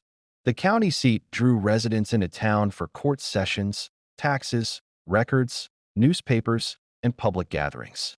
Princeton thus served a countryside whose corn, oats, wheat, livestock, and dairy production supported nearly every urban trade. Railroad construction changed the town map during the 1850s. The Chicago, Burlington, and Quincy line passed north of the established courthouse district, placing its depot at a distance from South Main Street. Passenger arrivals, freight houses, grain elevators, lumber yards, hotels, and new stores gathered near the tracks. The Knox Hotel, built in 1856, welcomed travelers close to the station. Instead of abandoning its original center, Princeton developed a North End commercial district. The two main streets reflected different sources of activity, one anchored by county government and the other by rail traffic. Trains widened the market for Bureau County agriculture and shortened journeys once measured by wagon conditions. Farmers could ship grain and livestock toward Chicago, while merchants received manufactured goods, lumber, coal, machinery, and mail on a regular schedule. Telegraph service accelerated business and personal communication. Rail employment added agents, engineers, section crews, baggage handlers, and repair workers to the local economy. Houses filled the land between the north and south ends, but each district retained its own banks, groceries, dry goods stores, and gathering places. That unusual dual center remains one of Princeton's clearest historical signatures. Road travel kept an older landmark in service north of town. The red-covered bridge was built during 1863 and completed across Big Bureau Creek in 1864, replacing a crossing vulnerable to high water. Its timber trusses carried the Peoria and Galena Road, a route used by wagons, livestock, and regional travelers. Builders enclosed the structure to protect its wooden members from weather, giving it the familiar red-sided form preserved today. A posted warning required drovers to limit the number of animals and move them at a walk. The bridge turned practical engineering into one of Bureau County's most recognizable scenes. Princeton matured with the institutions expected of a prosperous county seat. Public schools expanded, churches raised substantial buildings, newspapers reported local and national events, and civic groups supported libraries, lectures, music, and charitable work. Brick replaced many frame structures in the commercial districts as fire protection and confidence improved. Residential streets displayed Italianate, Queen Anne, and later Revival-style houses built by merchants, professionals, and farm families retiring to town. The Courthouse Square and Depot District offered different architectural rhythms, but together they expressed a community investing agricultural wealth in lasting public and private places. The automobile introduced a third organizing corridor. When U.S. Route 6 extended across Illinois, Princeton gained a numbered connection running west toward the Quad Cities and east toward LaSalle, Peru, and Chicago. Peru Street businesses adapted to motorists with filling stations, repair garages, cafes, cabins, and roadside signs. Drivers could turn toward the courthouse, depot, Lovejoy home, or farm roads without leaving the city grid. The highway did not erase rail travel or the two main streets. It added another layer, allowing local commerce to serve both county residents and strangers following a transcontinental route. 20th century upheavals tested that economy. Depression-era price declines reduced farm income and store receipts, while public projects and community relief offered work and support. Wartime demand later increased production from farms and factories, and the railroad moved people and material at a demanding pace. After the war, trucks carried a growing share of freight. Automobiles encouraged development beyond older blocks, and interstate highways redirected some long-distance traffic. Retail habits changed as well. Princeton's advantage lay in the variety of its functions: county services, agriculture, education, small industry, transportation, and locally owned trade. Preservation gave visible form to the city's memory. The Owen Lovejoy homestead entered the National Register of Historic Places and later received National Historic Landmark recognition for its documented Underground Railroad role. The red-covered bridge also gained national listing. Historic districts now identify important portions of both North Main Street and the South Main Street Courthouse Square, affirming that neither center tells the full story alone. Restored storefronts, the depot, museums, churches, theaters, and houses allow visitors to read change in brick, timber, stone, and the measured spacing between railroad and courthouse. Princeton rewards attention because its history is distributed across the town rather than concentrated in one monument. The courthouse represents a government organized while settlers were still mastering prairie life. The Lovejoy House preserves the courage of people who turned conviction into shelter and action. North Main Street records the force of the railroad, and the covered bridge recalls the wagon road that preceded it. Along Peru Street, U.S. Route 6 binds those places to the modern journey. Princeton offers an enduring lesson in civic geography. Every new route altered the community, yet none completely displaced what earlier travelers had built. Chapter 19, Joliet, Illinois. Joliet's limestone gateway overlooks the Des Plaines River, lift bridges, and an industrial skyline beside eastbound U.S. Route 6, where canal water met stone and steel. Joliet occupies a deep notch in the northeastern Illinois prairie where the Des Plaines River cuts between limestone bluffs. U.S. Route 6 enters a city shaped less by a single road than by the repeated meeting of routes. River traffic, a towpath canal, trunk railroads, streetcars, numbered highways, and modern freight corridors all converged within the valley. Downtown bridges rise for vessels, tracks cross near the old passenger station, and industrial land follows the water. The dense arrangement gives Joliet a physical history that can be read from one crossing to the next. Native peoples understood this passage centuries before surveyors measured city lots. Potawatomi communities and other indigenous nations traveled the Des Plaines and used paths connecting the Great Lakes with the Illinois River system. In 1673, native guides led Louis Joliet and Jacques Marquette along a water and portage route between those drainage basins. Joliet recognized that a canal could join them, creating an inland connection from the Great Lakes toward the Mississippi. Treaties and forced removal later displaced native residents, but the transportation geography that attracted settlers followed knowledge already established along rivers, prairie, and portage. Permanent American settlement gathered beside the river during the 1830s. Charles Reade built a cabin on the West Bank in 1833. Across the water, Canal Commissioner James B. Campbell purchased land and platted a community called Juliet in 1834. The growing settlement won selection as the seat of newly formed Will County in 1836, reducing the difficult journey to Chicago for public business. A financial panic weakened the first village incorporation, and residents later changed the spelling to Joliet in 1845, honoring the French-Canadian explorer. A city charter followed in 1852. The Illinois and Michigan Canal supplied the first great engine of growth. Construction began in 1836, bringing thousands of laborers, including many Irish immigrants, to dig through earth and rock with limited machinery.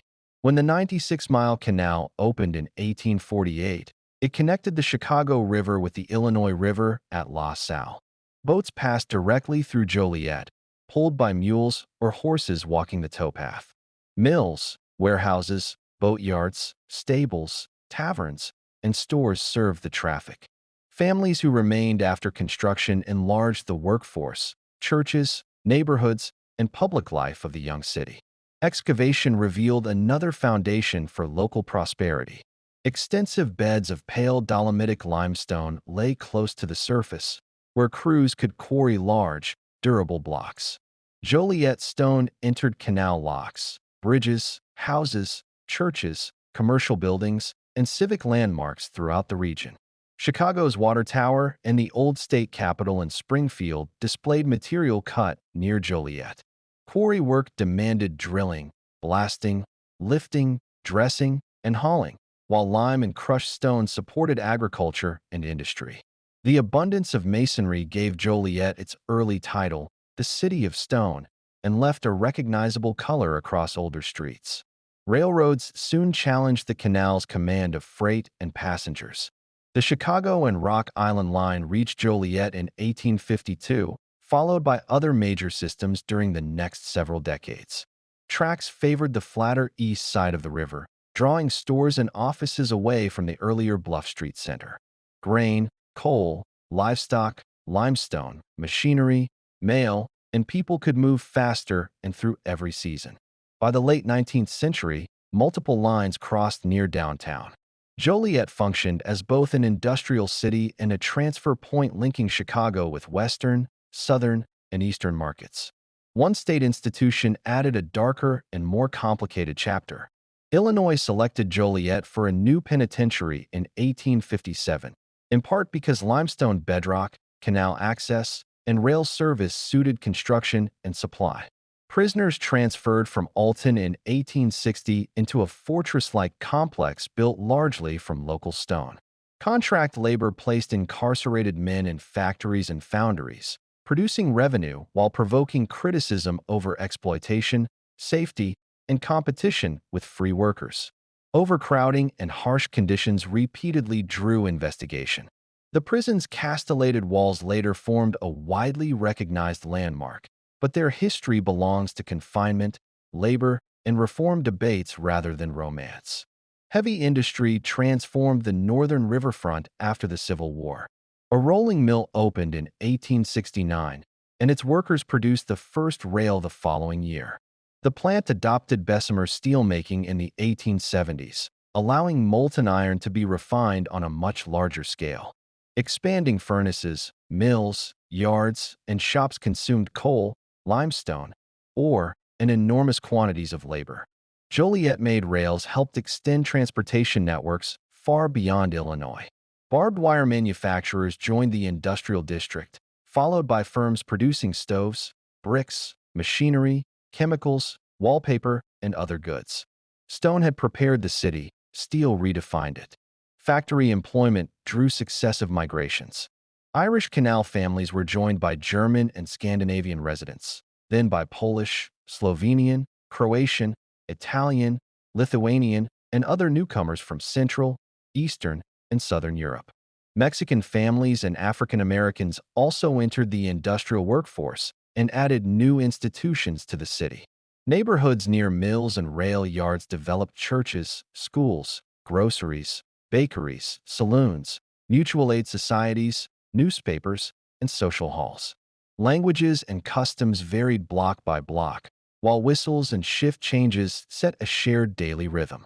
Industrial Joliet was built as much through household endurance as through machinery. Prosperity left an architectural record beyond the mill gates. The east side gained substantial limestone churches, commercial rows, and residences during the late 19th century. Railroad leader Jacob A. Henry completed an imposing stone mansion in 1873, demonstrating both local craftsmanship and the wealth generated by transportation.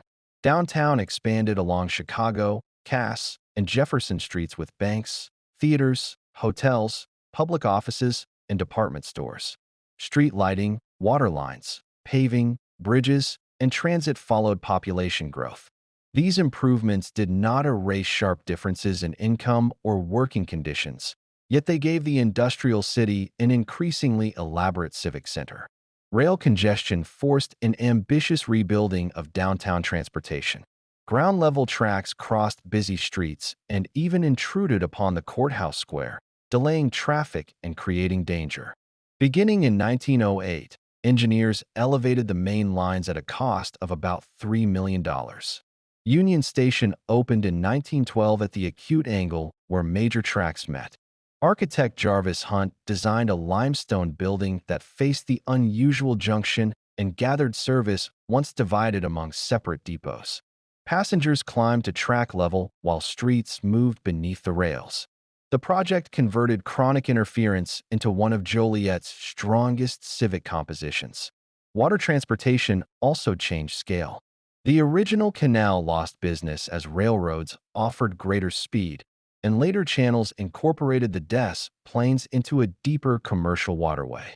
Locks, dams, widened passages, and movable bridges allowed larger vessels and barges to carry bulk cargo between the Great Lakes system and the Illinois and Mississippi rivers. Downtown bridge operators balanced street movement with navigation, a problem visible whenever lift spans rose above the channel. The river that had once powered mills and guided explorers remained a working corridor beside rail yards, quarries, factories, warehouses, and neighborhoods. The National Highway map changed in 1931 when U.S. Route 6 was extended westward. Its official Illinois description named Joliet on the course between the Indiana line and the Quad Cities. Motorists approached along surface streets, crossed rail lines in the Des Plaines Valley, and passed service stations, garages, cafes, tire shops, and tourist lodging. Joliet already hosted other famous roads, but Route 6 supplied a distinct east-west connection toward Princeton, Moline, and the long highway beyond. Its shield added automobile travel to a city accustomed to receiving movement in many forms. Economic change repeatedly tested the industrial base. Depression-era unemployment struck mill and railroad families, while wartime orders later filled plants and sent troops through Union Station.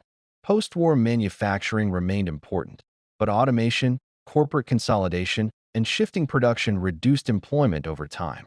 The closing of major steel operations left large tracts of vacant riverfront land and weakened businesses dependent on industrial wages.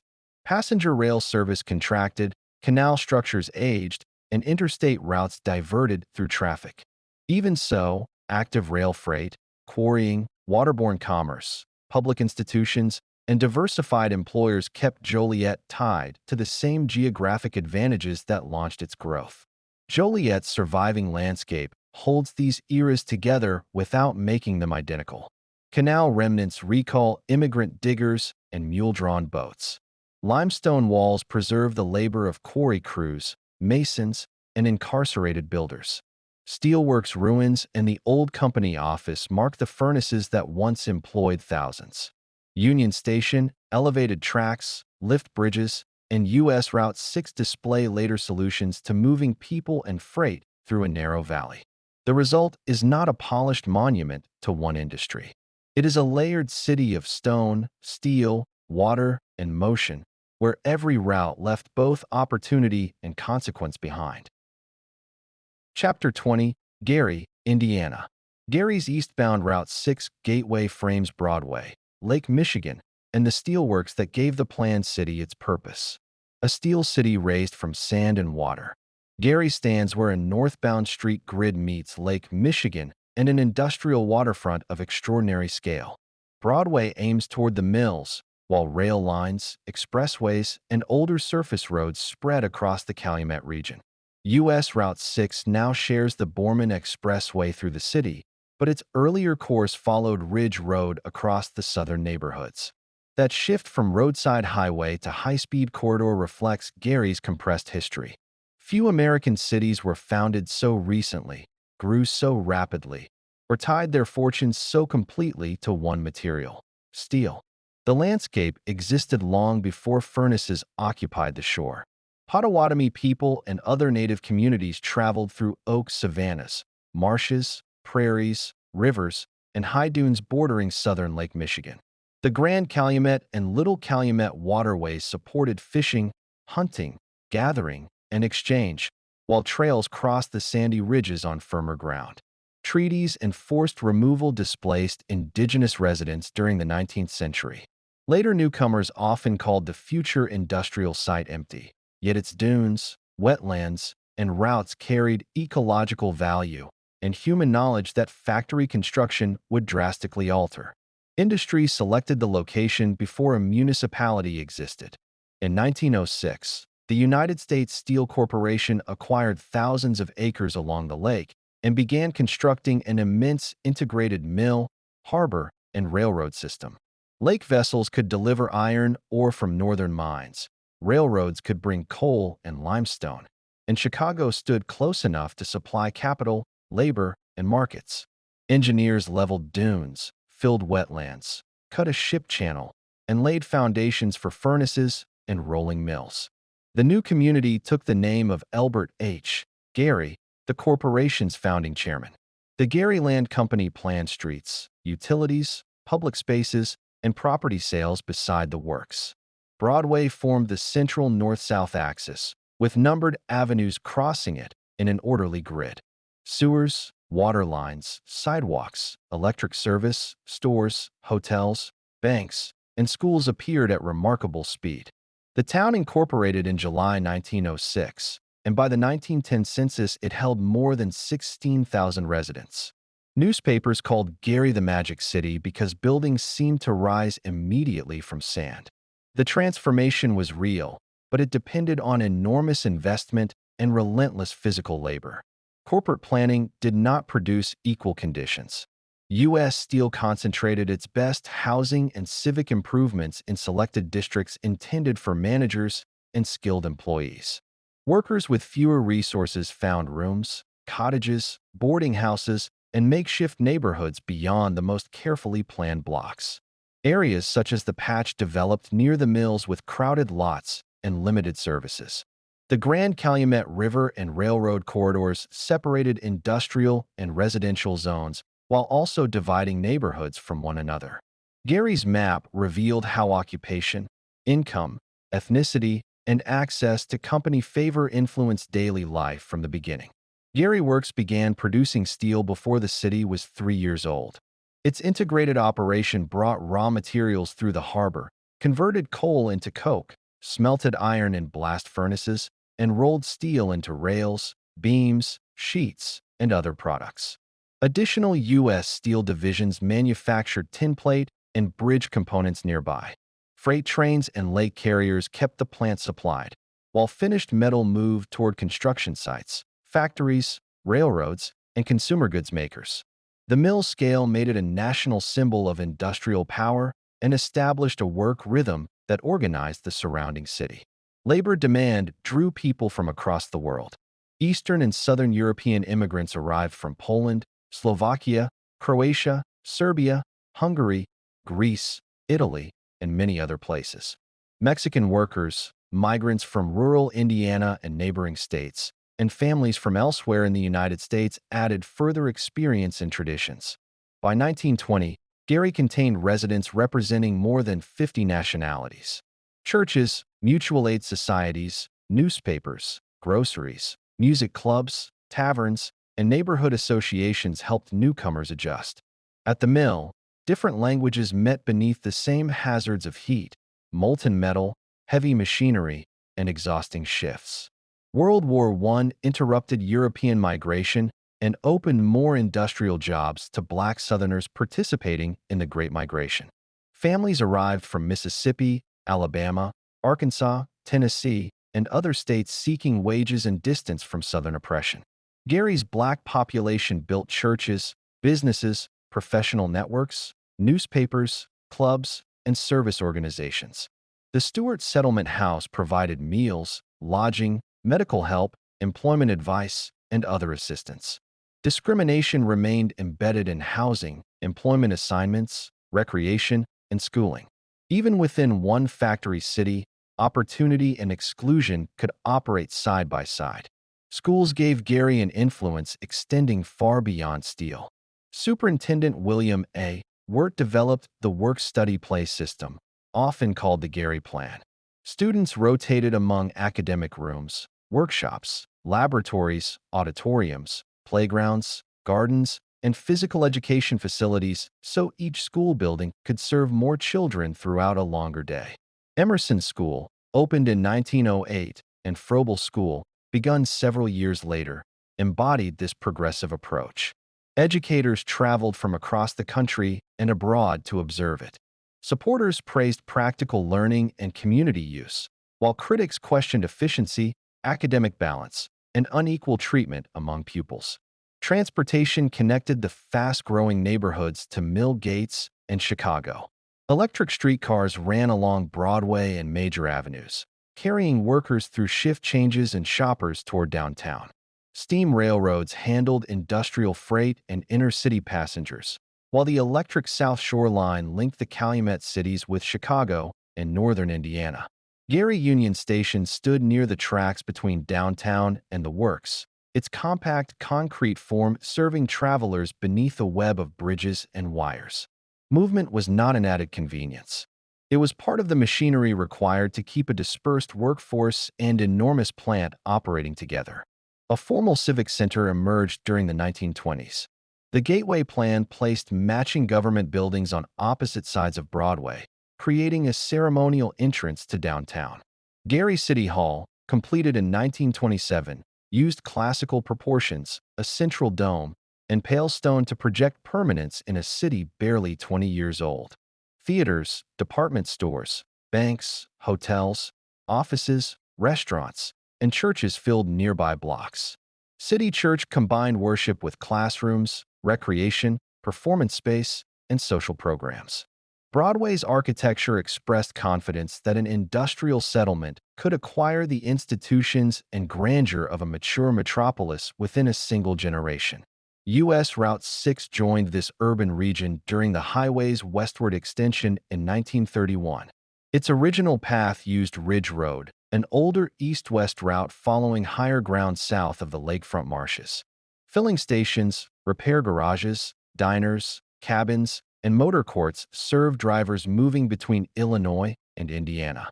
The locally remembered Court No. 6 motel advertised directly to that traffic east of Gary. Ridge Road also connected neighborhoods and intersected Broadway, allowing motorists to approach downtown and the mills.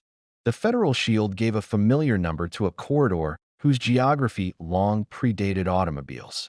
Depression-era unemployment exposed the danger of dependence on steel, though community agencies, churches, and public programs offered relief.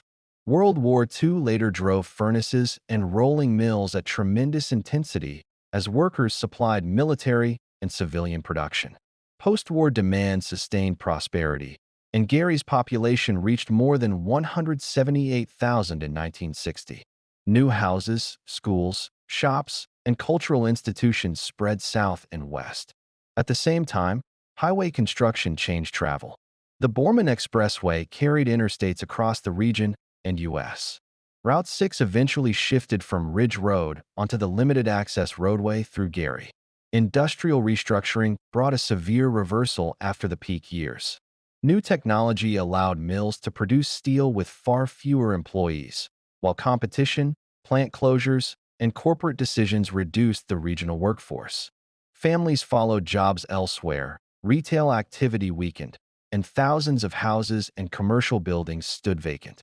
Highway-oriented development outside the older city drew additional investment away from downtown. Yet the history is not only one of loss. Residents maintained congregations, schools, neighborhood groups, arts, family businesses, and public memory while continuing to live beside one of the nation's major steelmaking complexes. Gary's geography makes its entire story visible at once. Lake Michigan explains the harbor and/or ships. Furnace silhouettes identify the company that created both jobs and dependence. Broadway records the ambition of the planned city, while surviving schools recall an educational experiment studied around the world. Ridge Road preserves the surface road era of U.S. Route 6, and the Borman Expressway represents the faster alignment that followed.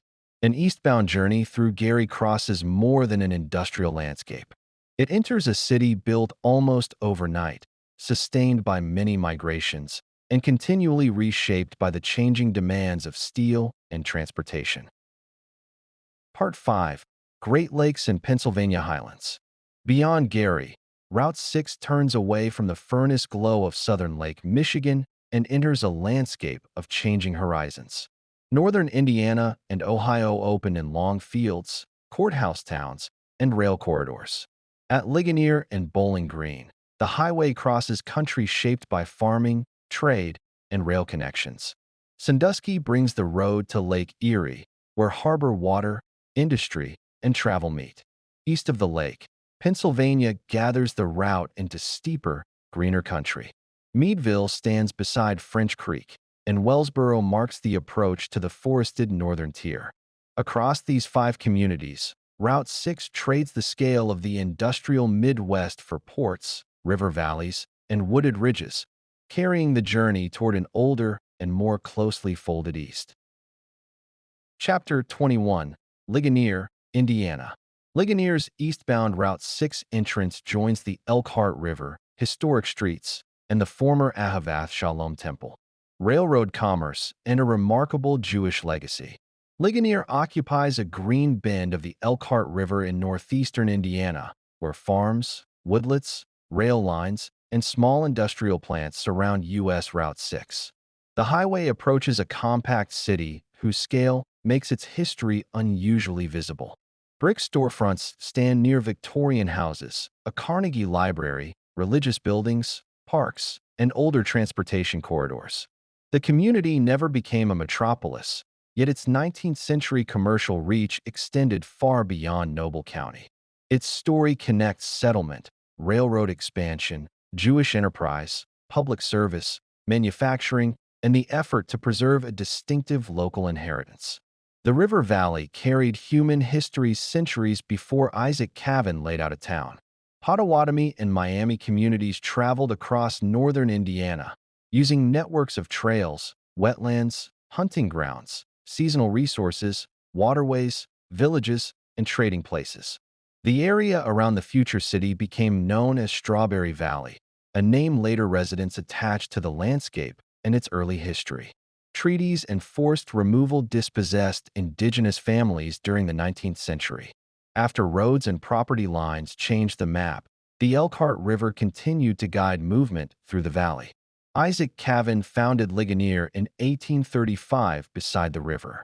He named the settlement for Ligonier, Pennsylvania, the community from which he had come.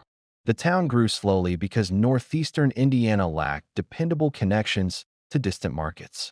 Roads became difficult in wet weather, forests required clearing, and farm families produced much of what they needed at home. A mill, shops, houses, and gathering places gradually appeared, but Ligonier remained small. Cavan's river location provided water and a natural corridor, although the town needed another form of transportation before rapid growth could begin. The railroad supplied that change in 1852. Tracks linked Ligonier with commercial centers and gave farmers a faster way to ship grain, livestock, timber, and other products. Manufactured goods, mail, newspapers, visitors, and residents arrived regularly. The city's official history records a striking transformation from about 50 residents in 1852 to roughly 1,100 by 1866. Warehouses, hotels, stores, workshops, and homes gathered near the line. Rail access turned a lightly connected river settlement into a regional marketplace where ambitious merchants could serve the surrounding countryside and build networks across the Midwest.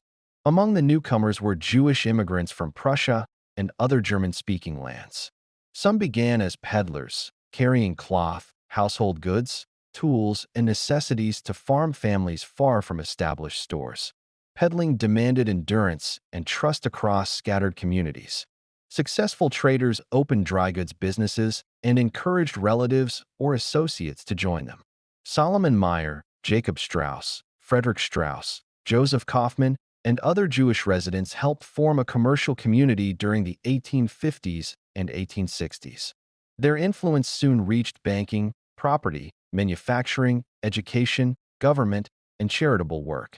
Ligonier offered conditions in which those businesses could prosper. Farms created demand for credit and merchandise, while rail service allowed merchants to order stock and reach broader markets. The Strauss and Meyer families expanded from retailing into banks, real estate, and other enterprises. Their firms financed activity across a much larger territory. Commercial blocks rose downtown, and successful families built impressive houses along Main Street. By 1900, about 300 of Ligonier's 2,000 residents were Jewish, and the town was called Little Jerusalem.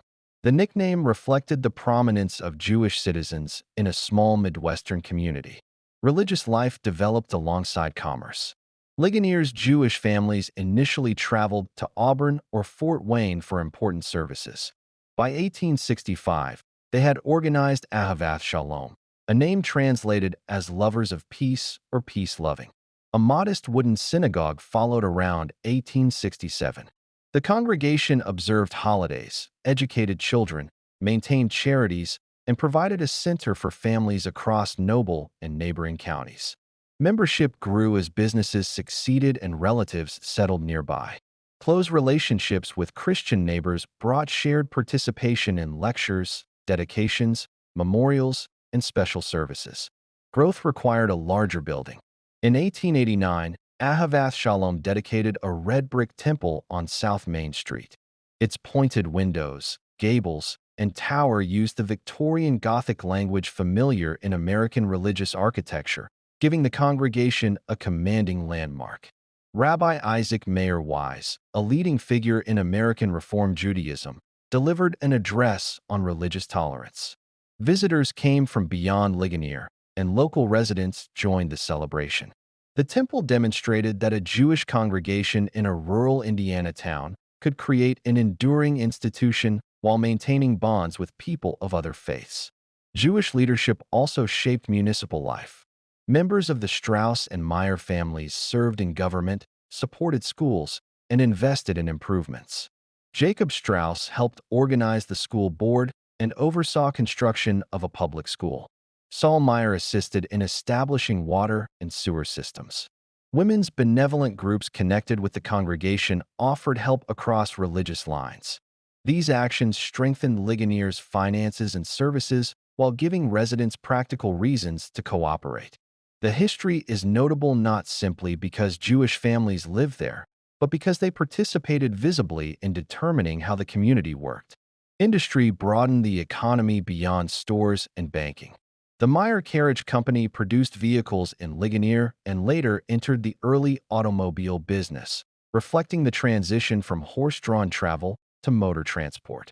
Mills and workshops processed products from surrounding farms and forests. Skilled trades supported construction, machinery, and transportation, while merchants supplied rural customers and town households. This mixed economy avoided dependence on one employer. It also left objects, advertisements, buildings, and family records for later museums. A restored Meyer carriage remains a direct reminder that local craftsmanship once traveled beyond the city limits. Prosperity appeared in architecture as well as business records. Jacob Strauss completed a colonial revival residence in 1899, and Solomon Meyer built an elaborate queen and house in 1901. Main Street gained large homes with porches, towers, patterned masonry, and finished woodwork. Downtown blocks displayed the confidence of merchants who expected the railroad town to endure. Another landmark followed when Ligonier's Carnegie Library was completed in 1908, the first in Noble County. Houses, storefronts, the former temple, and the library preserved the ambitions of families who treated civic improvement as part of commercial success. The federal designation arrived in Ligonier during 1931 as Route 6 gained its long Indiana course.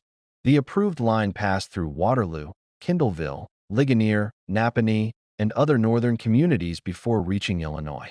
Motorists brought business to filling stations, garages, cafes, lodging places, and stores, even as automobiles weakened railroad passenger travel. The highway met other important roads near town and improved access from several directions.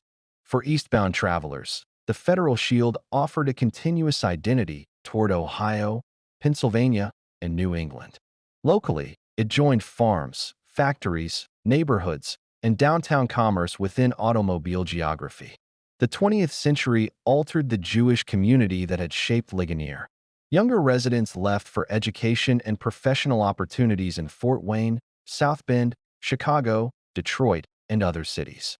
As merchants retired or died, fewer family members remained to continue businesses or regular worship. Services became less frequent, although important observances continued for years.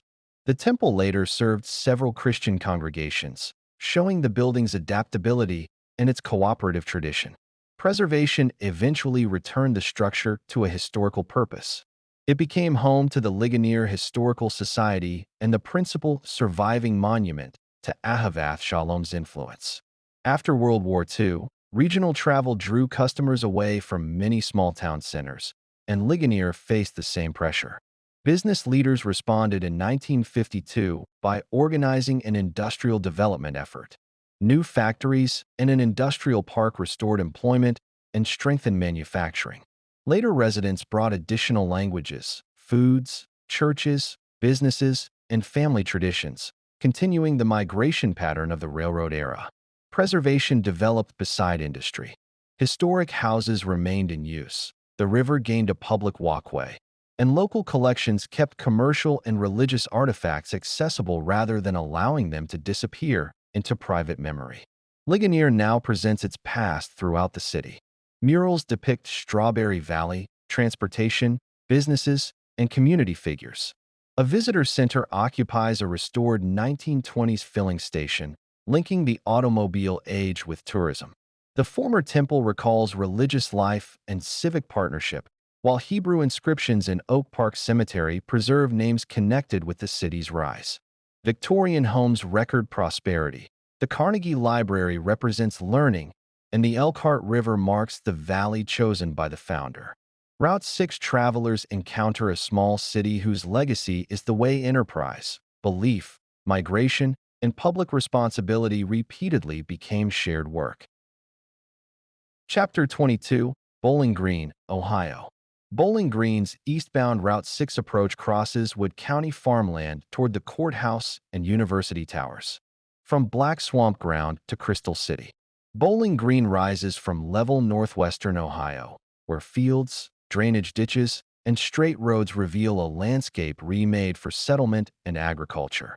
U.S. Route 6 passes along the city's southern side, carrying travelers between Napoleon and Fremont, while local streets lead toward downtown, the Wood County Courthouse, and Bowling Green State University. The city's towers seem especially tall against the open horizon.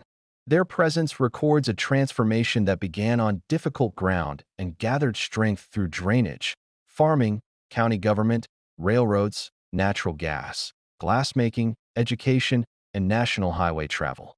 Bowling Green's flatness is a legacy of glaciers and vanished lakes. Heavy clay soils held water across northwestern Ohio, creating the Great Black Swamp. Swamp forest covered broad areas, while sand ridges, oak openings, prairie, and savanna offered drier passages. Native communities traveled these ridges before surveyed roads crossed Wood County. Sand Ridge Road follows one former trail west of the city. Wetland plants, game, timber, and waterways supported life and movement, Although federal treaties stripped native nations of land as American settlement advanced into the region. Pioneer Elisha Martindale claimed land here in 1833 when the settlement was known as Arafat. Postal carrier Joseph Gordon supplied the lasting name in 1834, recalling Bowling Green, Kentucky, where he had lived and worked. Families chose higher ground for relief from the wet country, yet isolation remained a serious obstacle.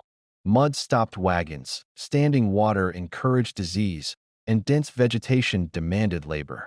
Houses, shops, mills, and meeting places appeared gradually. Bowling Green incorporated as a village in 1855, but its future depended on stronger transportation and a more usable countryside. Drainage changed the land and economy. Settlers dug ditches, cleared timber, and connected local channels to larger outlets. Ohio ditch laws encouraged projects that carried water from fields into streams and rivers. The work converted former swamp into productive farmland, though it removed wetlands and altered wildlife habitat. Corn, wheat, oats, livestock, and other products supported families and created business for mills, elevators, implement dealers, banks, and merchants. Bowling Green became a service center for an agricultural district whose straight ditches and rectangular fields still display the scale of 19th-century engineering. County government gave the village a regional role. Wood County seat had remained at Perrysburg near the Maumee River, but residents farther south wanted a central location. Bowling Green secured the designation in 1870 after years of rivalry. Lawyers, clerks, jurors, officials, witnesses, and citizens traveled there for public business. Hotels, restaurants, offices, and stores benefited from courthouse traffic. Railroads improved access and moved farm goods toward Toledo and larger markets. By 1880, Bowling Green held about 1,500 residents, respectable growth, but still modest beside the boom to come. The decisive change came from beneath the fields. During the mid-1880s, drillers found natural gas and oil across northwestern Ohio. Wells spread through Wood and neighboring counties, and derricks rose among barns and crops.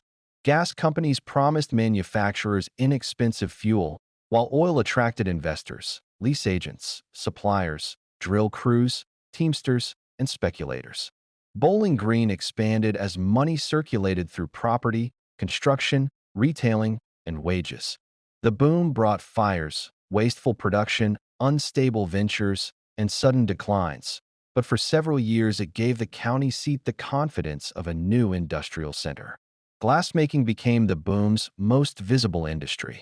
Furnaces required steady heat, so manufacturers followed low-cost natural gas. Between the late 1880s and early 1890s, 5 glass factories operated in Bowling Green. Workers produced window glass, bottles, jars, and decorative goods beside extreme heat. Gatherers, blowers, cutters, finishers, packers, and laborers formed a specialized workforce. The concentration earned Bowling Green the nickname Crystal City.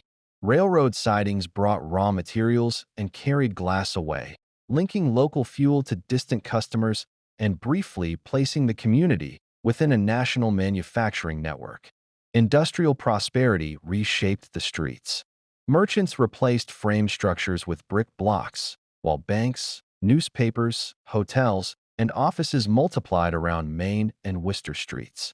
Families enriched by oil, gas, real estate, commerce, and manufacturing built substantial houses near downtown. Queen and towers, patterned shingles, porches, stained glass, and classical revival details expressed the period's optimism. Not every resident shared equally in the boom, and factory work remained demanding, but the boomtown and downtown historic districts preserved the result of money converted into buildings meant to last. The Wood County Courthouse became the grandest statement of that confidence. Commissioners approved a new building in 1893, and construction began later that year. An estimated 15,000 people attended the cornerstone ceremony on July 4, 1894, with special trains carrying thousands into town. Completed in 1897, the courthouse combined sandstone, limestone, granite, Interior marble, carved ornament, murals, and a stained glass ceiling.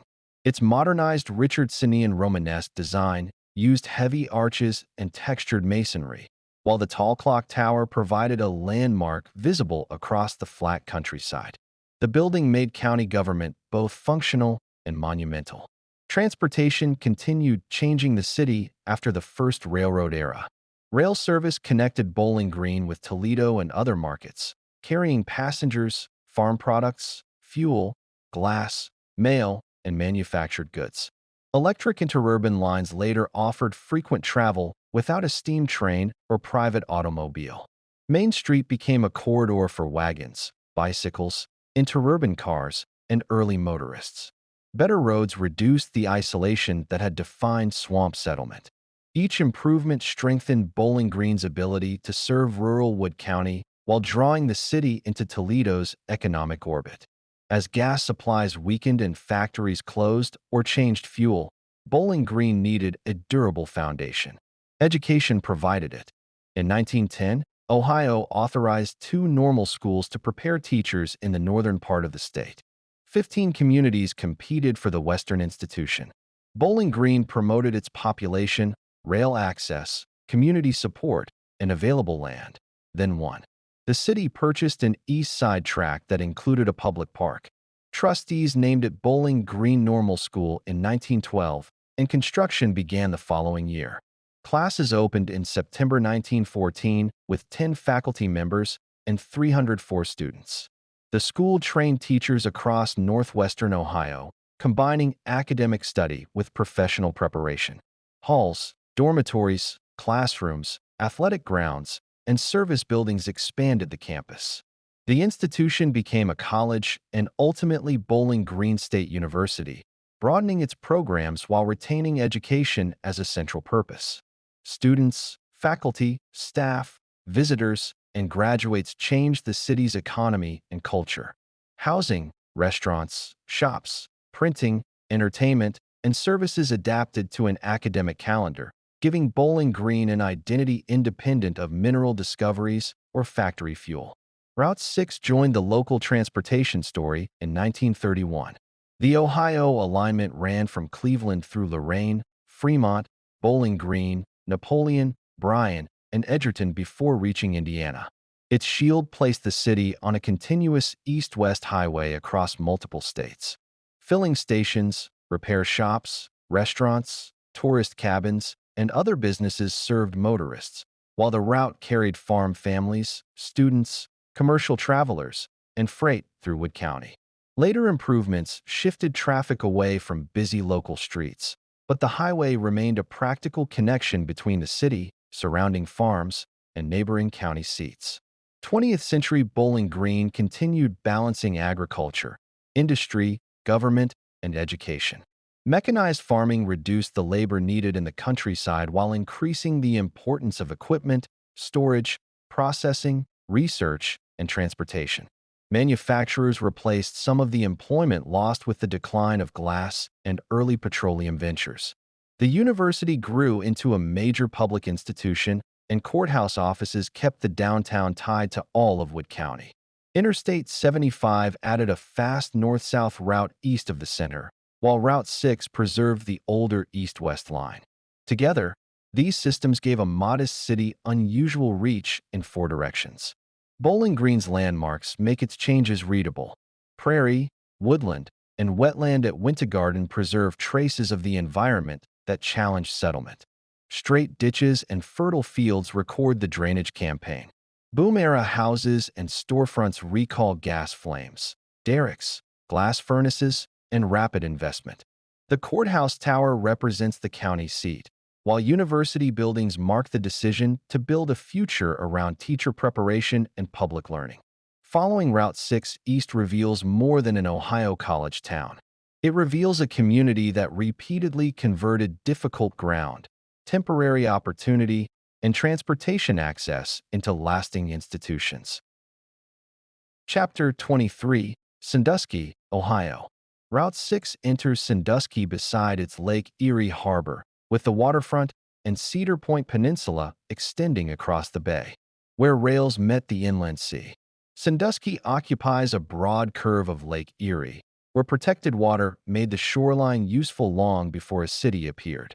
Eastbound U.S. Route 6 approaches through level Erie County and reaches an urban landscape shaped by the bay.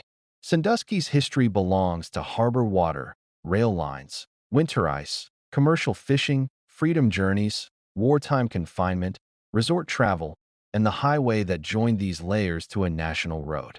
The bay began as a glacial landscape. Ice sheets deepened channels, deposited clay and gravel, and left low islands and marshes along Lake Erie's western basin.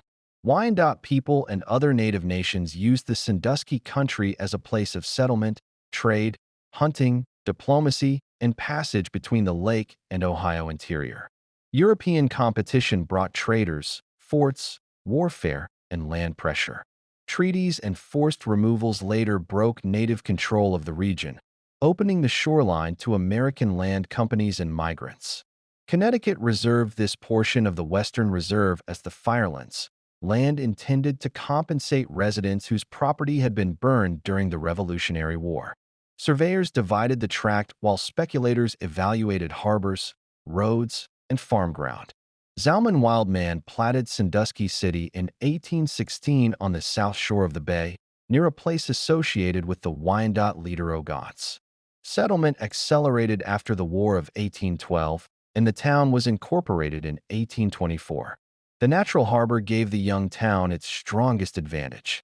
Schooners and steamboats could enter the bay, find shelter, and exchange cargo with wagons arriving from inland farms.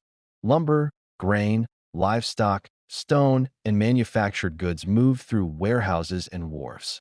Passengers boarded vessels for Detroit, Cleveland, Buffalo, and Lake Erie Islands. Storms, shallow approaches, changing channels, and winter ice complicated every season. Sandusky's citizens turned to railroads when Ohio canal planners favored other corridors.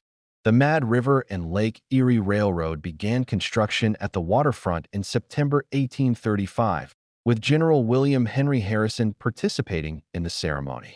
Building southward demanded capital, iron, timber, grading, bridges, and persistence. Progress came unevenly, yet the line eventually connected the lake port with interior communities and the canal system near Dayton. A second major railroad reached southeast toward Mansfield and Newark. Tracks allowed farm products and travelers to arrive at the docks faster and in greater volume than wagon roads could manage. By the early 1850s, Sandusky had become a leading transfer point between rail and sail. Grain arriving by train entered elevators, while other freight shifted between cars, warehouses, and vessels. Lake boats brought merchandise that railroads distributed into Ohio. The system reduced travel time between Cincinnati's commercial region and Lake Erie, helping Sandusky compete with canal cities. Railroad employment also reshaped neighborhoods. Companies required engineers, firemen, brakemen, machinists, clerks, freight handlers, and repair crews, and worker housing rose near the lines. The clang of cars and the movement of steamships made transportation the city's daily rhythm. Those connections also carried people seeking freedom. Before the Civil War, Sandusky became an important Lake Erie departure point for men, women, and children escaping slavery. Some arrived by road, while others used the same rail network built for commerce. Free black residents and anti-slavery allies supplied guidance, shelter, transportation, or legal assistance despite the danger created by federal fugitive slave laws. Attorney Rush R. Sloan became known for aiding freedom seekers and challenging their seizure. From Sandusky, a boat crossing toward Canada could place international water between an escapee and American slave catchers. The harbor's commercial traffic offered both opportunity and concealment.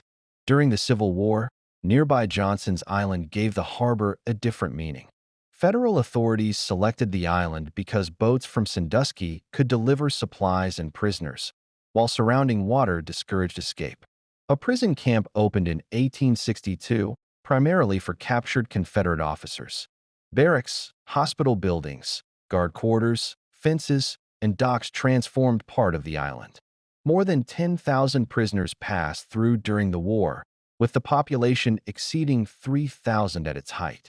Sandusky served as the rail and steamboat gateway for guards, captives, provisions, mail, and visitors. The surviving cemetery preserves the human cost of that confined community. Civilian life continued to depend on the lake. Commercial fishing fleets pursued herring, perch, whitefish, and other species, supplying markets and processing houses. Boat builders constructed and repaired work craft, passenger vessels, and pleasure boats. Winter created another industry. Crews cut blocks of clear lake and bay ice, guided them through channels, and packed them in insulated ice houses for later shipment. Ice preserved food and fish before mechanical refrigeration became common. These trades demanded knowledge of weather, currents, timber, engines, nets, and seasonal hazards. The waterfront was not merely picturesque. It was an outdoor factory governed by water and temperature. Leisure travel grew from the same maritime setting.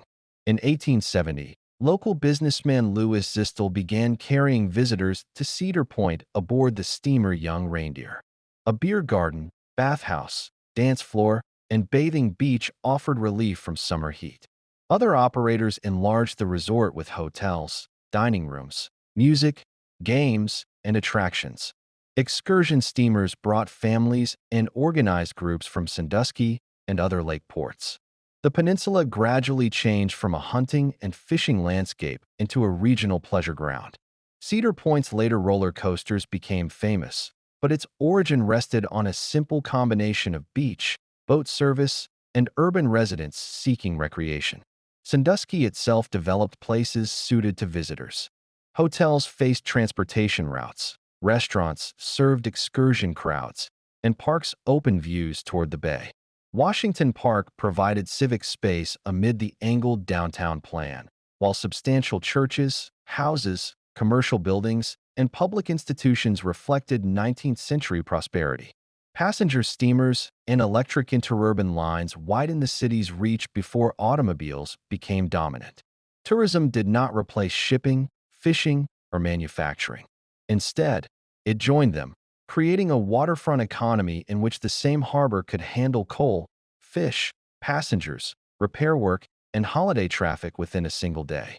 In 1931, the U.S. 6th designation crossed Ohio and gave Sandusky a numbered east-west connection beyond the rail and steamer networks.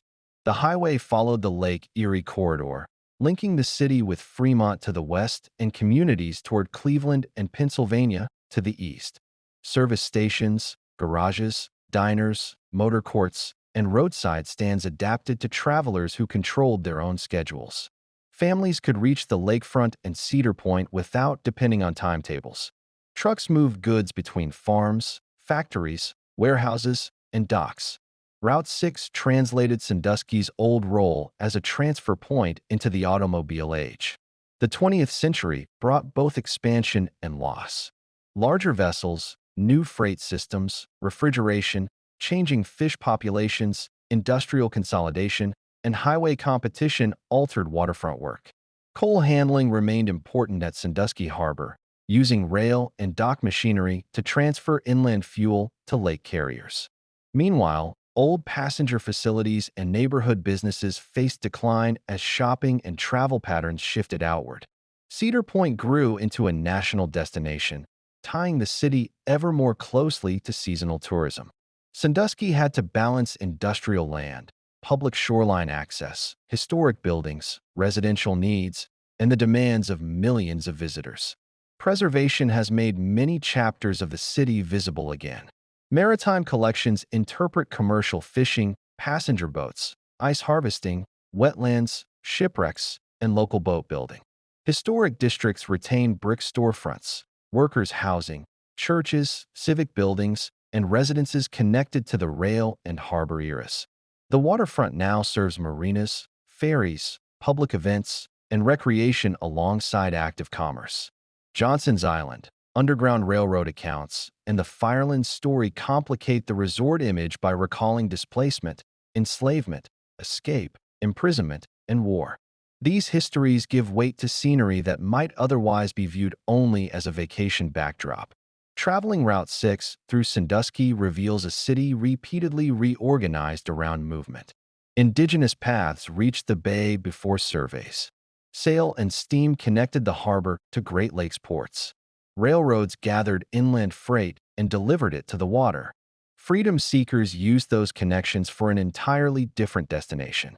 Prison transports, fishing boats, ice crews, excursion steamers, interurbans, automobiles, and trucks followed. Cedar Point's skyline announces recreation, but the road beside the bay carries a deeper record. Sandusky endures because each transportation era found something useful in the same sheltered water and because the city learned to turn arrival and departure into a lasting identity.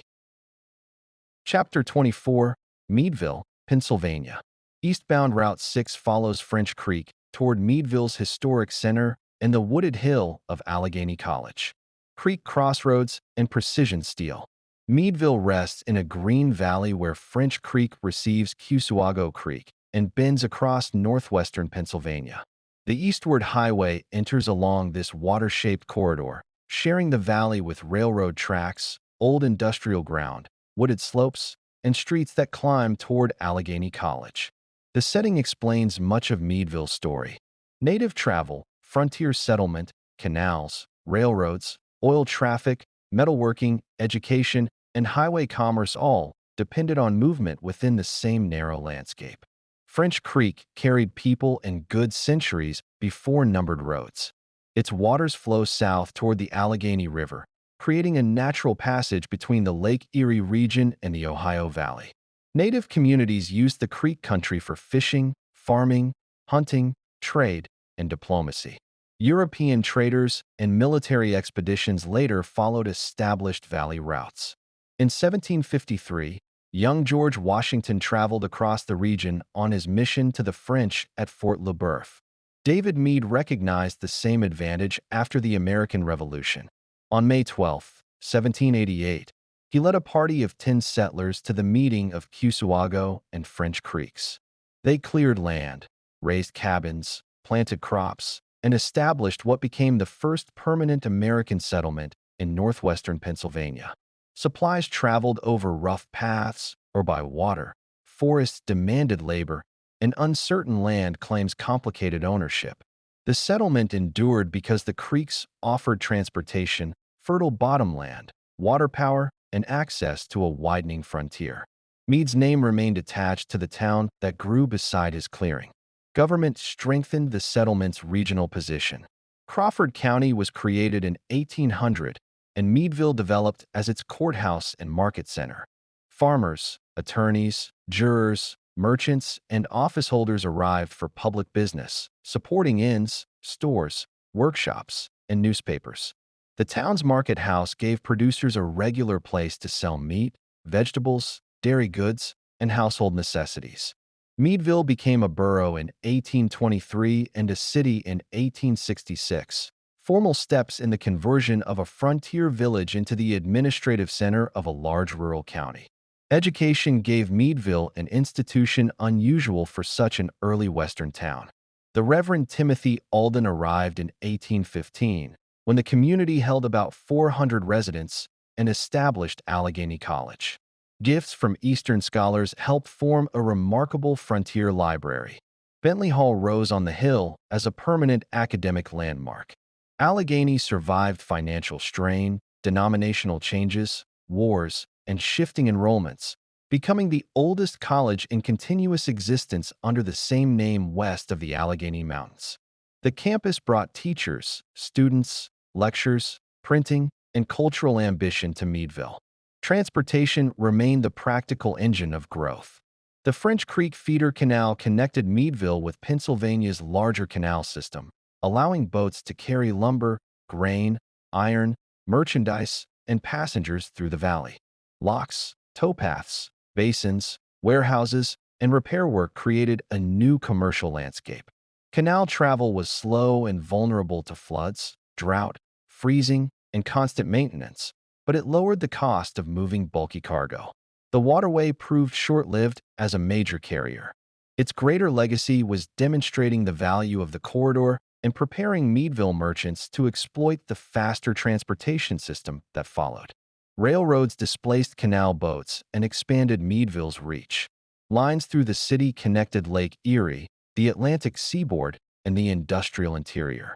Stations, sidings, freight houses, roundhouses, and repair facilities employed crews with mechanical skills.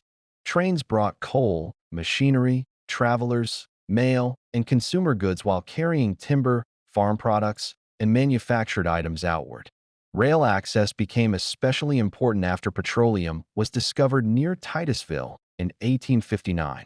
Meadville stood close enough to supply the oil region with labor, equipment, finance, lodging, and transportation without depending entirely on the volatile drilling fields.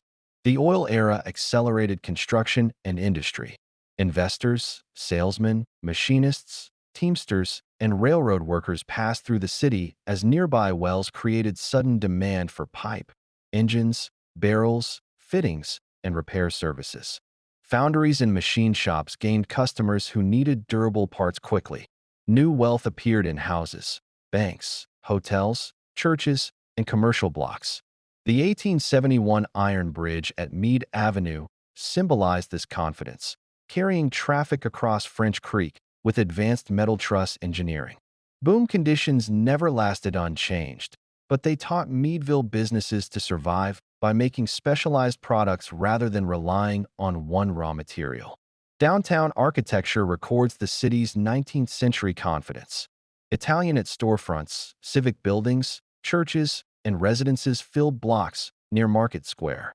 The Market House remained a working link between countryside and city, while the nearby Crawford County Courthouse anchored public life. The Baldwin Reynolds House, enlarged from an earlier home by United States Supreme Court Justice Henry Baldwin and later associated with the Reynolds family, preserved the scale of elite domestic life. Smaller houses and former industrial buildings reveal the equally important presence of clerks, craftspeople, laborers, immigrants, and railroad families who sustained Meadville's economy. Manufacturing diversified after 1900.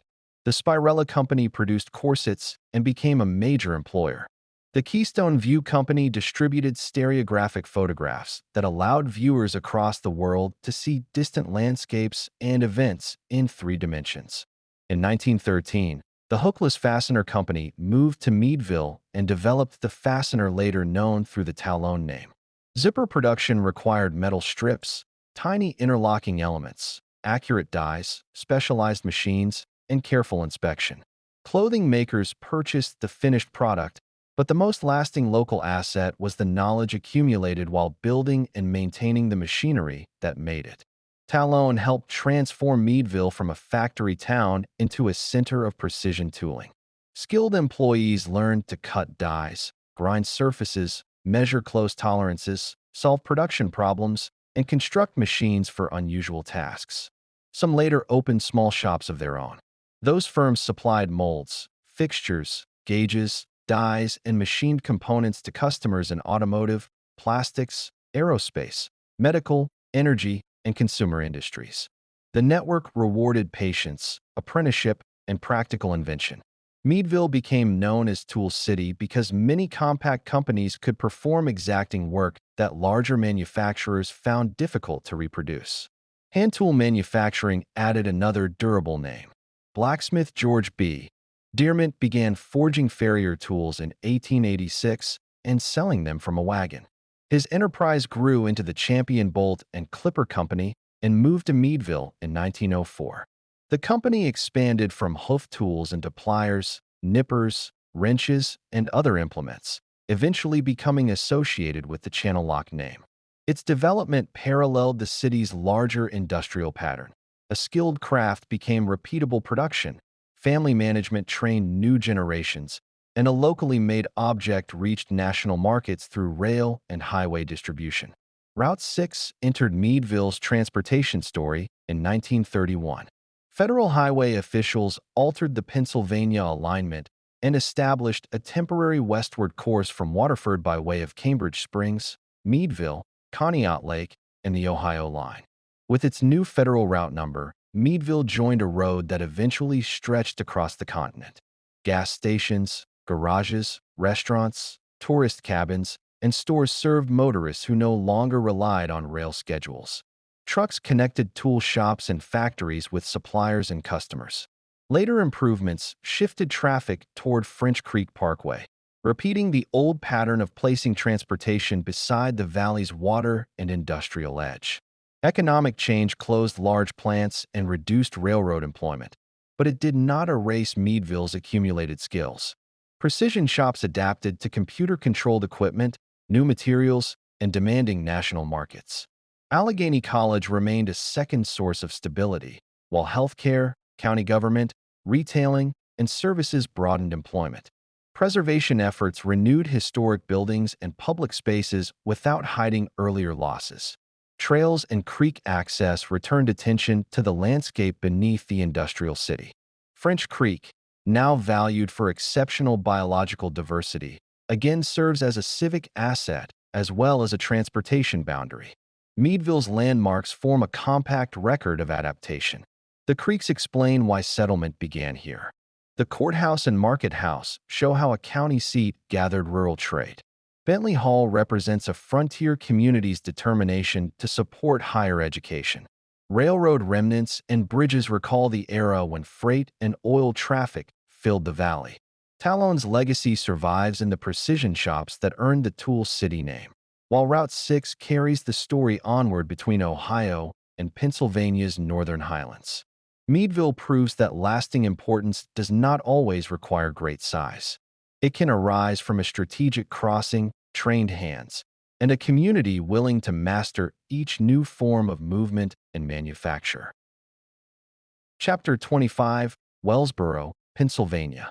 Eastbound Route 6 reaches Wellsboro beneath the wooded highlands, where gaslit streets recall a county seat shaped by timber, railroads, and glass. Gaslight gateway to Pine Creek Gorge. Wellsboro occupies a broad upland valley in north-central Pennsylvania, where streets, farms, and forested ridges meet along the Allegheny Plateau.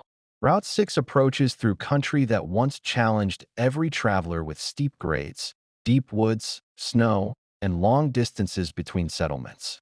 Its courthouse, brick storefronts, shaded boulevards, and distinctive gas lamps announce a place that has served as Tioga County's civic center for more than 2 centuries. Beyond town, Pine Creek cuts a spectacular gorge through the plateau, linking Wellsboro's human story to a much older terrain. Long before a courthouse or highway appeared, indigenous people knew the Pine Creek country as a place of travel, hunting, fishing, and seasonal gathering. A path followed the gorge, connecting interior waters with the wider Susquehanna region. At the end of the American Revolution, the Treaty of Fort Stanwix opened Tioga County lands to expanding Pennsylvania settlement. Deputy Surveyor Thomas Tucker entered the area in 1786 under a warrant issued to land speculator James Stewart. Benjamin Wister Morris purchased a large body of Tioga County land in 1802 and built a log cabin on a knoll above the future borough. He and his wife, Mary Wells Morris, helped establish the community in 1806 and deeded land for county purposes. Tradition holds that Wellsboro was named for Mary, a Philadelphia Quaker. The spelling later shortened to Wellsboro. From its beginning, the settlement combined private land development with a public responsibility that would determine its future. It was created to become the seat of a young county. Tioga County had been separated from Lycoming County in 1804, when most of its territory remained thinly settled. Placing the county seat at Wellsboro drew attorneys, office holders, jurors, petitioners, merchants, and innkeepers toward a central point. Court sessions and land records gave residents a reason to cross difficult country and conduct business in town. A substantial courthouse erected in 1835 confirmed Wellsboro's position. The borough incorporated in 1830, adding local government to the county institutions already shaping its streets and economy. The surrounding forests supplied both opportunity and isolation. White pine stood in great numbers, followed by hemlock and mixed hardwoods. Settlers cut trees for cabins, barns, fences, fuel, potash, and sail.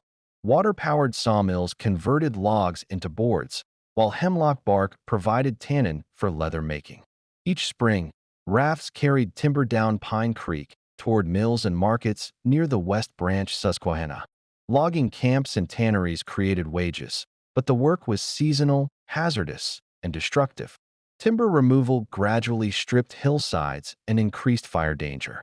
Better transportation allowed Wellsboro to turn local resources into regional commerce. Roads first connected farms and villages, although mud, snow, and steep terrain limited dependable travel.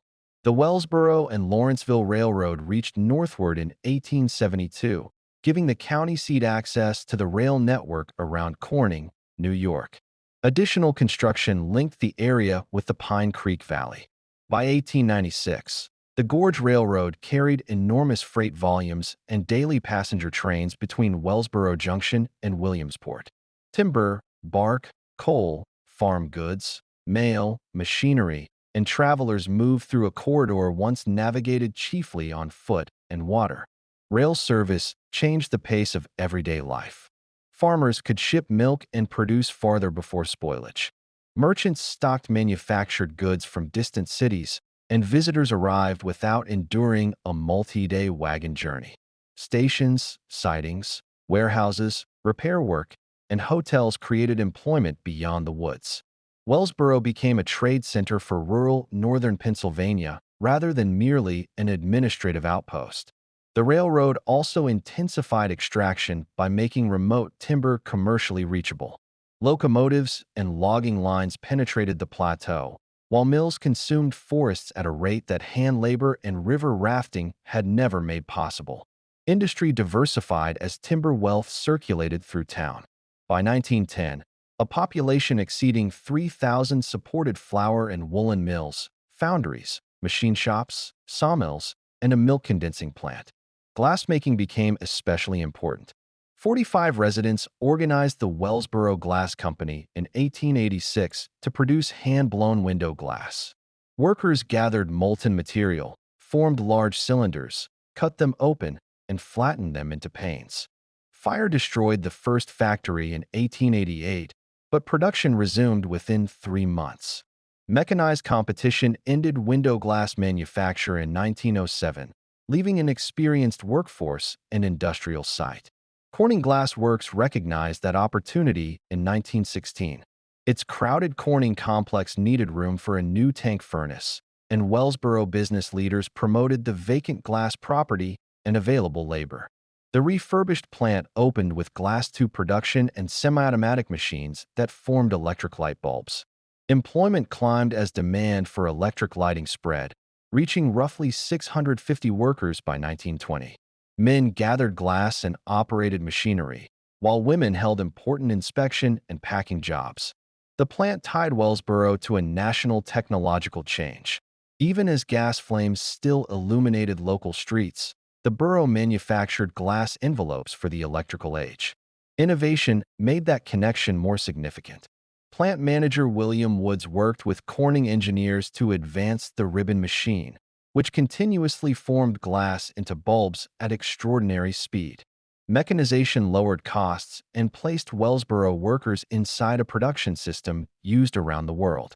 The factory later made radio and television tube glass, specialized products, and Christmas ornaments. In 1939, as European imports became uncertain, Wellsboro began producing ornaments for the American market and made nearly 1 million during the first year. Generations of local families worked at the plant before glass production ended in 2016, completing a century of operation. Wellsboro's famous gas lamps developed into a civic symbol beside this manufacturing history.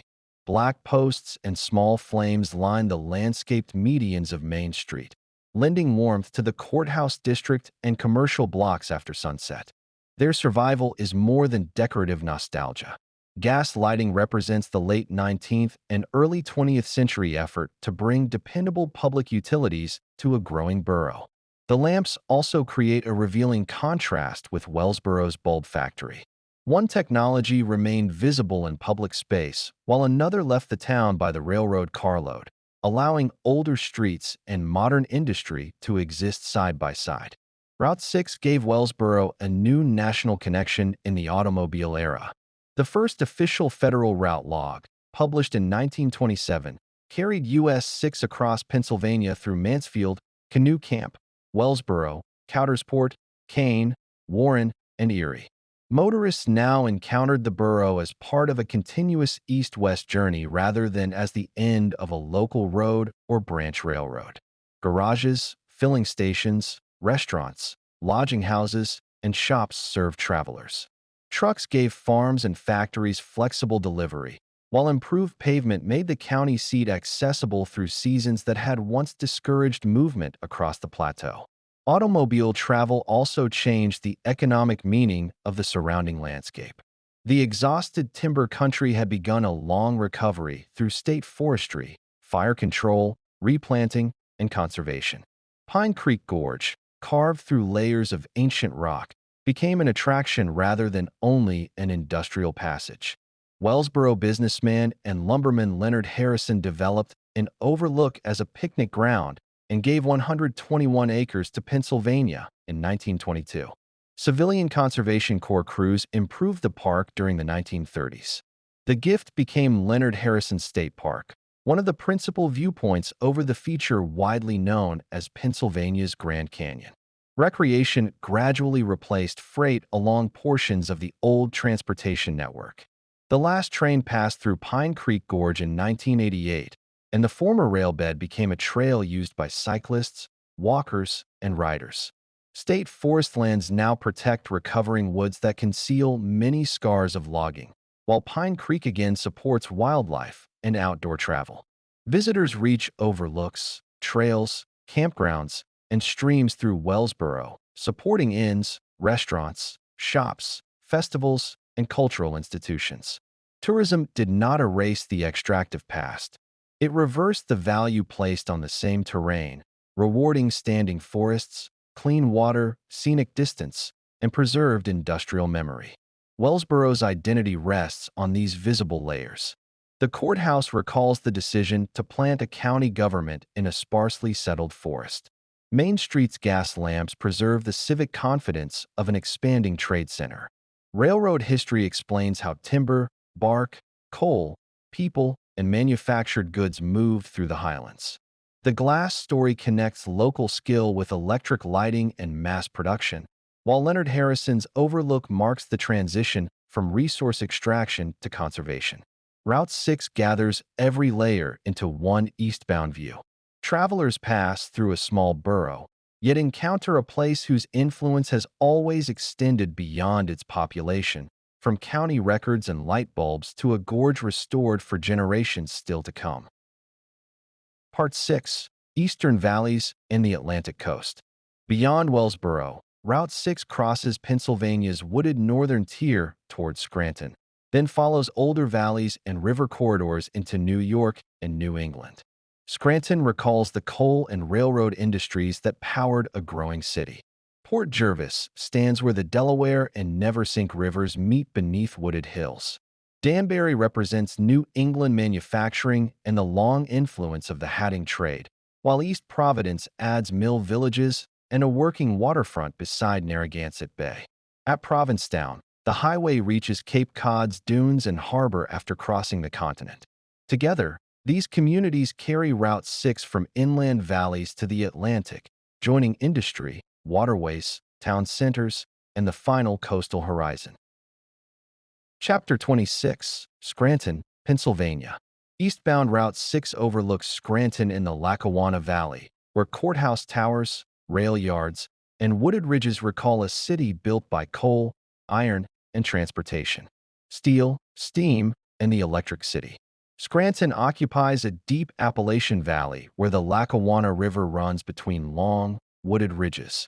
Eastbound U.S. Route 6 arrives after crossing northern Pennsylvania through Towanda, Tunkhannock, and Clark's Summit, then meets a city whose skyline rises from an old industrial floor. Courthouse towers, brick commercial blocks, rail yards, church steeples, and hillside neighborhoods reveal how geography concentrated people and enterprise in one narrow corridor. Here the highway enters a landscape that helped heat, build, and move the growing United States. Long before furnaces or numbered highways appeared, Lenape and other indigenous people traveled the river valley, hunted the ridges, and followed paths between the Susquehanna watershed and the Delaware. The river and valley carried an indigenous name that English speakers rendered as Lackawanna. European settlements spread after the American Revolution, when farm families cleared bottomland and wooded slopes. Small mills served scattered households, but the valley remained difficult to reach. Its steep sides and uneven roads limited commerce until local coal, iron, and transportation were joined together. The early settlement became known as Slocum Hollow, a name that suited its modest place along Roaring Brook. Farmers raised crops where they could, millers used falling water, and blacksmiths served wagon traffic. Beneath the ground lay anthracite, a hard coal that burned hotter and more cleanly than common bituminous fuel. At first, its value was restricted by distance from large markets. Coal was heavy, roads were poor, and mountain barriers stood between the Lackawanna Valley and eastern cities. The problem was not a lack of resources. It was the challenge of moving them. In 1837, brothers George and Selden Scranton joined Sanford Grant in purchasing an iron furnace at Slocum Hollow. The venture struggled because expected deposits of limestone and good local ore proved disappointing. Persistence changed the result. By 1840, the company had established a successful commercial furnace using anthracite, and massive stone stacks began turning raw materials into iron. The furnaces represented more than one factory. They demonstrated that hard coal could support large-scale iron making and gave the settlement a purpose strong enough to attract capital, skilled workers, and supporting trades. A decisive order arrived in 1847 when the New York and Erie Railroad needed iron T-rails. Such rails were still commonly imported from Britain. The Scranton Works began producing the first T-rails made in the United States, proving that an American mill could supply a demanding railroad market. Production expanded rapidly, and by 1865 the works could turn out about 60,000 tons of rails a year, making it the nation's second-largest iron producer. Iron forged in the valley became track elsewhere, while the need to deliver it encouraged Scranton's leaders to build rail connections of their own. The Lackawanna and Western Railroad grew from that necessity. In 1853, it became part of the Delaware, Lackawanna, and Western, a line carrying iron, anthracite, freight, and passengers toward Port Jervis, New York, and northern connections. Later expansion reached New York Harbor and Buffalo. Other carriers entered the valley, including the Delaware and Hudson, Erie, Central Railroad of New Jersey, and New York, Ontario, and Western. Scranton became the place where great roads met. Tracks, shops, sidings, bridges, and depots filled the low ground, turning local industries into a national transportation system. The community took the Scranton name in 1849 and incorporated as a city in 1866. Its civic role grew when Lackawanna County was formed from northern Luzerne County in 1878. The county courthouse, begun in 1881 and completed in 1884, rose on land once known as Lily Pond. Workers filled the marshy site with earth and furnace slag moved through a tunnel from the iron works. Built of local stone in a Victorian Gothic design, the courthouse made industrial materials serve public order. Courthouse Square became a durable center for law, records, memorials, commerce, and community gatherings. Anthracite remained the foundation beneath Scranton's growth. Mines extended under hills and neighborhoods. Breakers sorted coal by size, and railroads carried it to homes, factories, and steam transportation across the Northeast. The work demanded strength and nerve. Miners faced roof falls, gas, dust, flooding, machinery, and long hours underground. Above the workings, families lived near culm banks, breakers, and rail lines. Their labor made winter heat and industrial power available far beyond Pennsylvania. It also produced a serious culture of skill, mutual responsibility, rescue, and attention to mine safety. Industry drew newcomers from many parts of Europe and eventually from across the world. Welsh and English workers brought mining and iron-making experience. Irish and German families arrived in large numbers, followed by Italians, Poles, Slovaks, Ukrainians, Lithuanians, and many others. The National Park Service notes that roughly 30 ethnic groups found work around Scranton. They built parishes, synagogues, clubs, newspapers, businesses, and tightly knit neighborhoods. Languages and customs differed, but households shared the demanding task of making permanent communities beside mines, mills, and railroad yards. Workers also sought safer conditions and fair rules in hazardous industries. The Workingmen's Benevolent Association organized anthracite miners across the region in 1868. The Great Anthracite Strike of 1902 halted coal production and brought federal mediation into a major labor dispute. Mine inspection, first aid training, rescue methods, and limits on child labor gradually improved protection, although danger never disappeared. These changes were not abstract arguments. They grew from practical experience underground and from families who understood the human cost of coal. Scranton's history, therefore, includes both industrial achievement and the discipline required to protect the people who sustained it. The city's economy reached far beyond mining. Dixon Manufacturing built locomotives and heavy machinery. Foundries, repair shops, silk mills, and garment factories employed thousands. Founded in 1890, the Scranton Lace Company became a leading maker of Nottingham lace for decades. In 1891, the International Correspondence Schools began offering specialized lessons to miners and later to workers in many trades, allowing students to study at home after a shift. Scranton became a place where mechanical skill, manufacturing, and practical education reinforced one another, preparing people for advancement in an industrial nation. Electric power added the nickname that still follows the city. In 1886, Scranton established a commercially successful electric trolley system. Streetcars connected homes, shops, mills, and neighboring communities with dependable urban transportation. Electric lights and illuminated signs strengthened the image of a modern city, while the trolley allowed workers and customers to move beyond walking distance. Scranton called itself the Electric City with good reason. The title captured more than novelty. It expressed a local habit of putting new technology to work, first with anthracite furnaces and iron rails, then with power lines, motors, and organized transit. U.S. Route 6 gave this railroad city a new place in automobile travel. The first official federal route log, published in 1927, carried the highway through Carbondale, Scranton, Clark's Summit, Tunkhannock, Towanda, and Wellsboro. Drivers could now follow one numbered road across the northern tier and continue toward New England. Garages, filling stations, diners, motor courts, and roadside stores served the growing traffic. Later expressways shifted through travel away from some older streets. Yet Route 6 still frames Scranton as a major eastern stop where mountain roads, urban commerce, and national transportation history converge. The industrial system did not remain at its peak. Lackawanna iron and steel moved to Buffalo in 1902. Demand for anthracite weakened as oil, gas, and electricity captured heating markets.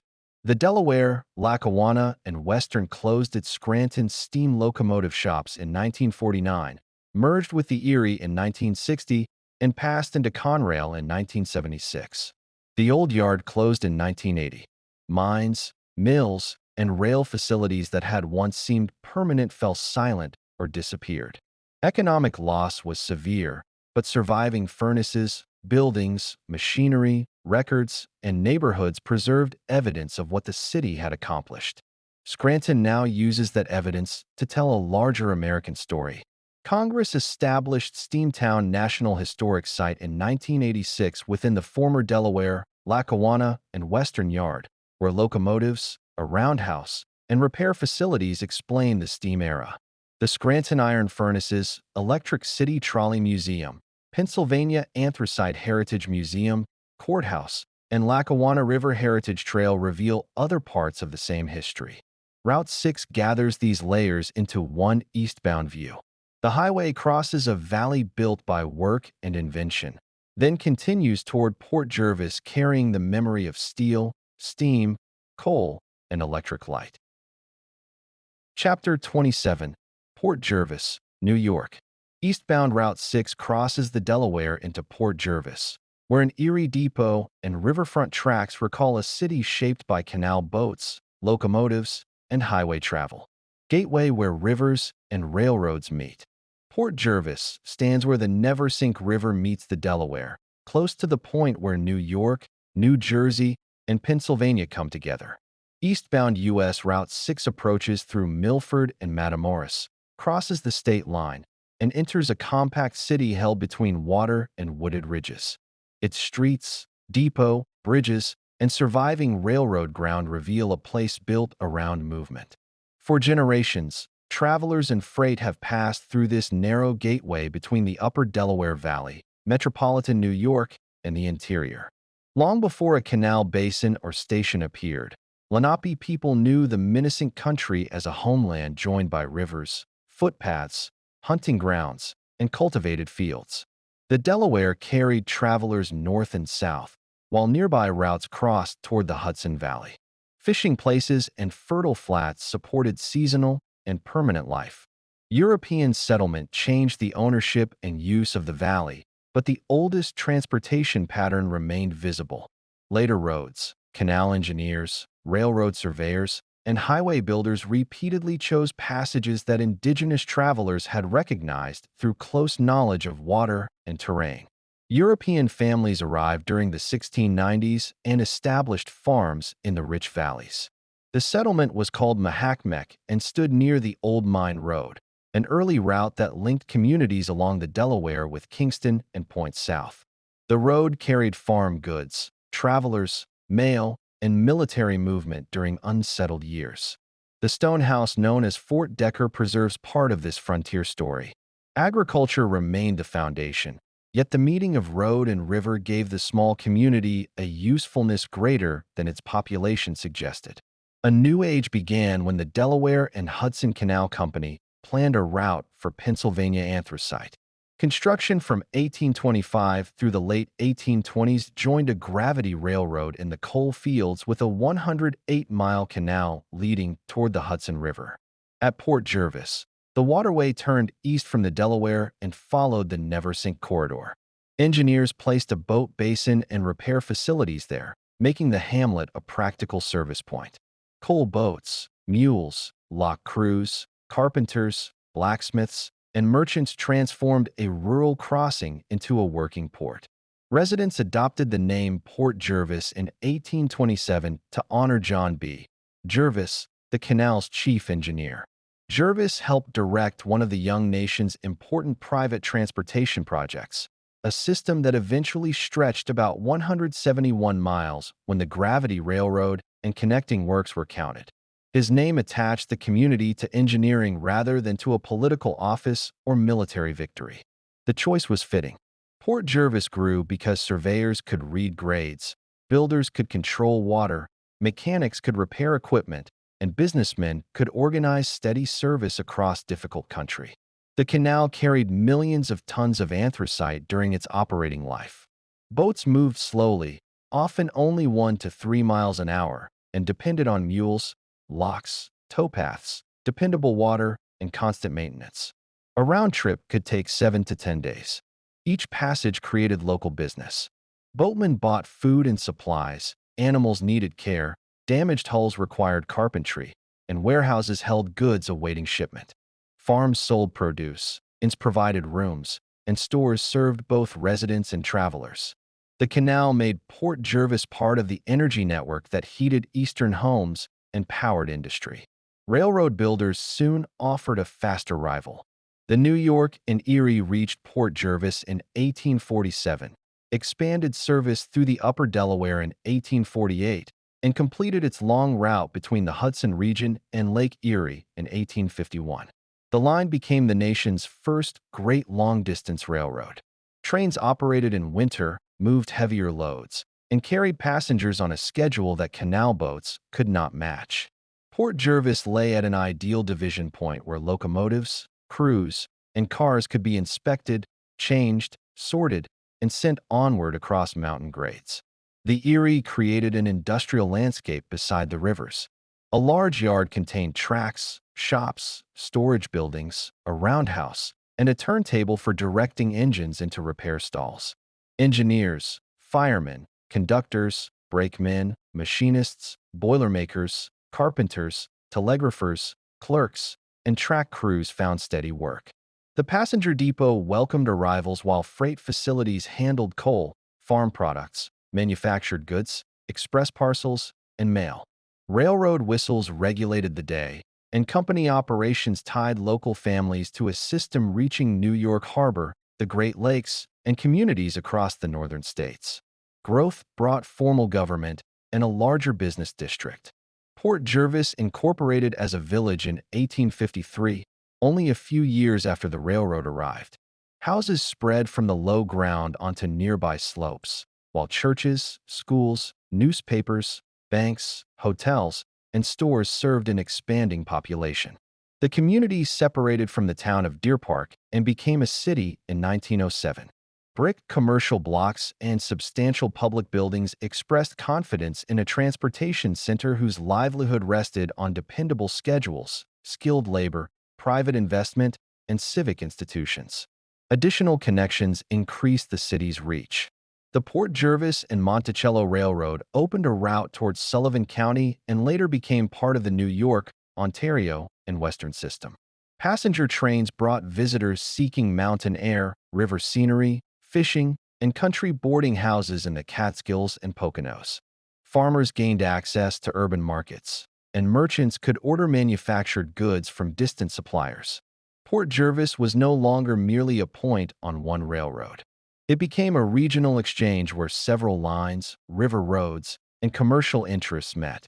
The canal and railroad eras overlapped for decades, but speed and year-round operation favored steel rails. The Delaware and Hudson Canal closed in 1898 after 70 years of service. Portions were filled, built over, or left beside later development. Yet the old alignment continued to shape property lines and travel corridors. The Erie remained dominant into the 20th century. Its depot and yard represented both technology and routine family life. Generations earned wages there, learned trades, watched relatives depart for distant places, and welcomed returning passengers beneath the shelter of the station platform. U.S. Route 6 introduced another national connection. The first official federal route log, published in 1927, brought the highway from Scranton through Carbondale, Honesdale, Milford, Matamoros, and Port Jervis before it continued across New York toward Danbury. US 209 and New York Route 97 also converged near the city. Motorists crossed the Delaware, bought gasoline, ate in diners, stayed in tourist cabins, and shopped downtown. The highway did not erase older routes. It followed the same basic logic, using a favorable river gateway where roads could pass between ridges. Automobiles and trucks gradually changed the economy that railroads had created. Passenger traffic declined, freight practices shifted, and successor companies reduced the Erie's once enormous local presence during the mid-20th century. Interstate 84 arrived in the late 1960s and carried much through traffic around older streets. Some railroad structures disappeared, the passenger stop moved, and vacant land replaced busy facilities. Even so, Port Jervis remained a transportation center. Commuter rail, highways, and regional roads continued to connect the city with New York, northeastern Pennsylvania, northern New Jersey, and the upper Delaware communities. Preservation has made the earlier systems visible again. The historic Erie Depot, surviving turntable, canal remnants, and Delaware and Hudson Canal Heritage Trail explain how the city worked. Fort Decker and local museum collections recall settlement and frontier life. At Laurel Grove Cemetery, a monument marks the meeting of three states near the confluence of the Neversink and Delaware. Nearby scenic routes, river access, forests, and trails now attract visitors for reasons different from coal shipment or locomotive repair. Yet they continue the long tradition of people reaching Port Jervis through its distinctive landscape. Port Jervis endures because every transportation age left something useful behind. Indigenous paths identified the natural gateway. The old mine road linked farms, and river settlements. Canal builders created a port, workshops, and commercial purpose. The Erie Railroad enlarged that purpose into a division center with national reach. Route 6 carried the same role into the automobile era, joining the city to a coast-to-coast story. Eastbound travelers leave Pennsylvania, cross the Delaware, and encounter a New York gateway where water, rails, roads, enterprise, and memory still meet before the highway turns toward Danbury and New England. Chapter 28, Danbury, Connecticut. Eastbound Route 6 enters Danbury through Connecticut's western hills, where a historic station, railroad tracks, and brick factories recall the city's revolutionary and industrial past. The Hat City at Connecticut's Western Gate. Danbury occupies a broad valley among the wooded hills of western Connecticut, only a short distance from New York. Eastbound U.S. Route 6 crosses the state line near Mill Plain and moves toward the Still River, downtown streets, and the old railroad district. The setting explains much of the city's history. Natural passages through difficult country made Danbury a crossroads for farm wagons, military supply trains, stagecoaches, railroads, and automobiles. Its surviving station, brick commercial blocks, and factory buildings belong to different eras, yet all reflect the same advantage of location. Long before an English town appeared, native people knew the Danbury Plains as Pockyoke, a name associated with cleared or open land. Putatuck communities and neighboring peoples used the Still River country for planting, hunting, fishing, gathering, and travel. Carefully managed clearings supported food crops and made movement easier through an otherwise heavily wooded region. Paths connected the Housatonic Valley, Long Island Sound, and Hudson River country.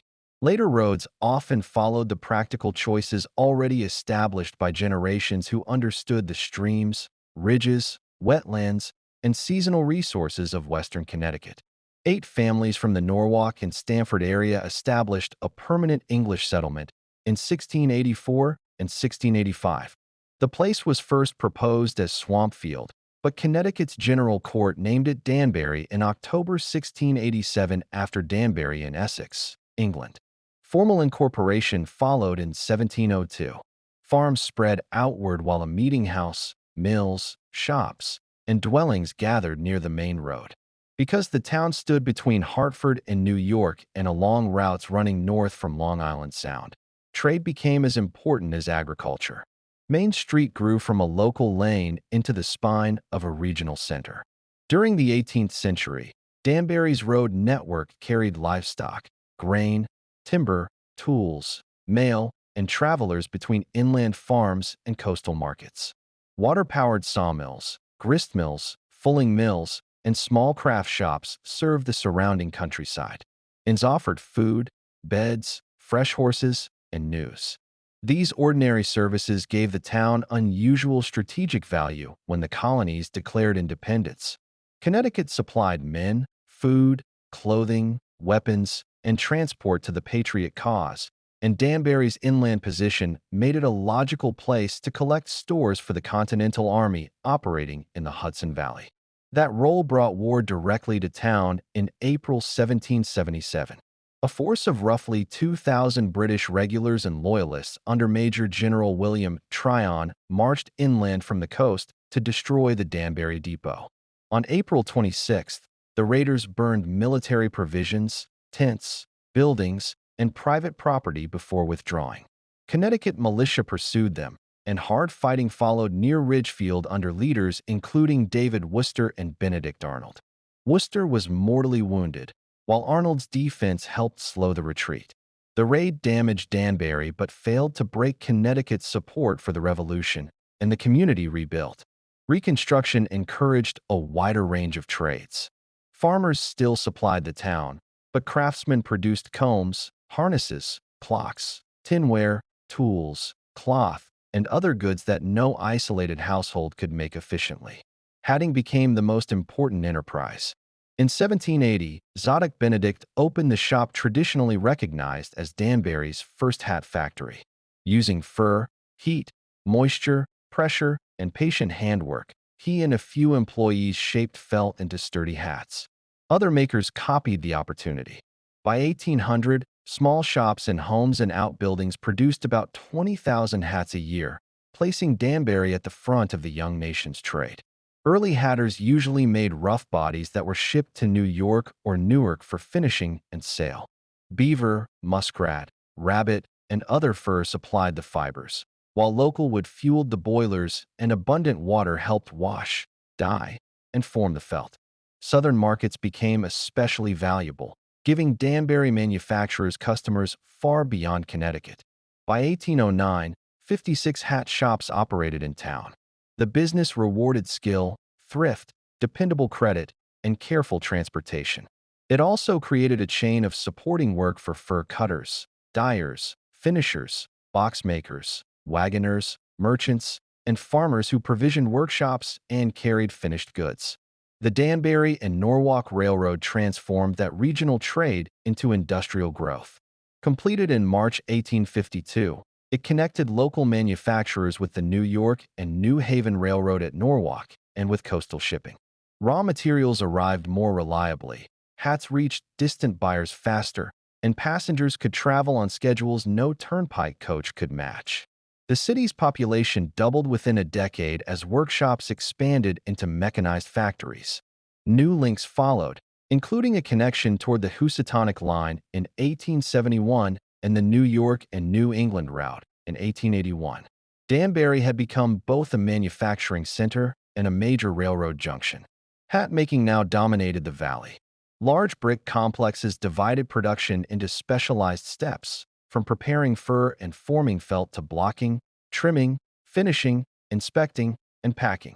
By the mid-1880s, nearly 1,000 people worked in specialized fur cutting and felt manufacturing branches alone. Immigrants and longtime Connecticut families supplied the labor and enterprise that kept machinery running and orders moving. Danbury won the title Hat City, and at its 20th century peak its factories led the world in hat production. The industry filled freight cars, supported Main Street merchants, and linked local wages to national fashion. Industrial success carried serious costs that became impossible to ignore. Some felt makers used mercury compounds to prepare fur, a process that exposed workers to toxic vapors and dust. Tremors and other illnesses became known as the hatter's shakes. Dyes, chemicals, and factory waste also burdened the Still River. These hazards belong to the complete history of the trade because they reveal the price paid for rapid production before modern safeguards. Over time, improved knowledge, regulation, changing processes, and cleanup addressed many dangers. Danbury's achievement, therefore, includes both remarkable manufacturing skill and lessons learned through difficult experience. Railroad prosperity reshaped civic life. A city charter was issued in 1889, reflecting population growth and the need for larger public services. The New York, New Haven, and Hartford Railroad completed Union Station in 1902 after consolidating several local lines. Its broad roof, waiting rooms, ticket windows, telegraph office, and busy platforms formed a grand entrance to Danbury. At the height of service, scores of passenger trains connected the city with New York, Bridgeport, Boston, and communities across New England. Special trains also brought crowds to the Danbury Fair, while workers, students, shoppers, mail, and manufactured goods passed through the station every day. U.S. Route 6 added a national highway identity in the automobile age. The first official route log in 1927 carried the road across Connecticut through Hartford, Bristol, Woodbury, Sandy Hook, Danbury, and Mill Plain to the New York line. At first, the numbered highway stopped there and resumed much farther north near Kingston. A 1928 change closed the gap by routing US 6 through Brewster, Mahopac, Peekskill, and the Hudson Highlands toward Port Jervis. Danbury then stood on a continuous east-west road. Filling stations, garages, diners, motor courts, stores, and truck service grew around the traffic. The 20th century changed Danbury's economy again. Federal orders during the First World War and popular styles of the 1920s strengthened hat production, but changing fashions and foreign competition later reduced demand. Factories closed or found new purposes, and rail passenger service declined as cars and trucks gained ground. Interstate 84 carried much through traffic around older streets, while precision manufacturing, commerce, education, healthcare, and regional services broadened employment. The former fairgrounds became a major shopping center. These changes ended the city's dependence on one product, although the hat trade continued to shape local identity, architecture, and family memory. Danbury has preserved important evidence of its long working history. The restored Union Station houses the Danbury Railway Museum and stands beside a yard of historic equipment. The Danbury Museum and Historical Society maintains the John and Mary Ryder House, the John Hat Shop, the Charles Ives birthplace, and the studio associated with singer Marian Anderson. Old factory buildings, Main Street landmarks, railway structures, and the Still River corridor make earlier chapters visible within a modern city. Nearby parks and western Connecticut hills also preserve the landscape that guided native paths, colonial roads, military movement, rail grades, and highway construction. Danbury's importance rests on repeated service to a larger region. It gathered continental supplies when independence was at stake, rebuilt after enemy destruction, and turned household craft into a manufacturing industry known around the world. Railroads connected factory skill with national markets, while Route 6 opened the same valley to motorists and trucks. The city adapted when hats and passenger trains no longer supported as many families, yet it retained the institutions and landmarks that explain its rise. Eastbound travelers leave New York behind and enter New England through a place shaped by courage, productive labor, transportation, and civic endurance.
Chapter 29, East Providence, Rhode Island.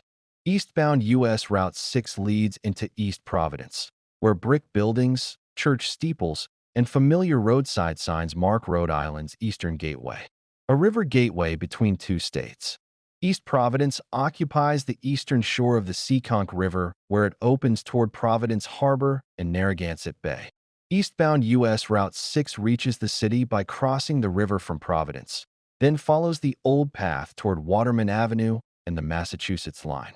Few places on the highway have changed political identity so often while remaining in the same physical setting. The city has belonged to different towns, colonies, and states, yet its riverbanks, mill streams, bridges, rail corridors, and roads have continually made it a gateway between Providence and southeastern New England. For thousands of years, native people used the bay, coves, and inland waters for fishing, planting, hunting, gathering, and transportation.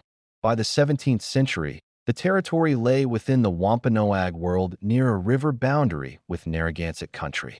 The Seekonk and 10-Mile rivers supplied fish and fertile banks, while trails connected coastal villages with inland fields and seasonal camps. Canoes moved more efficiently than travel through thick forest and marsh. These waterways were not empty barriers.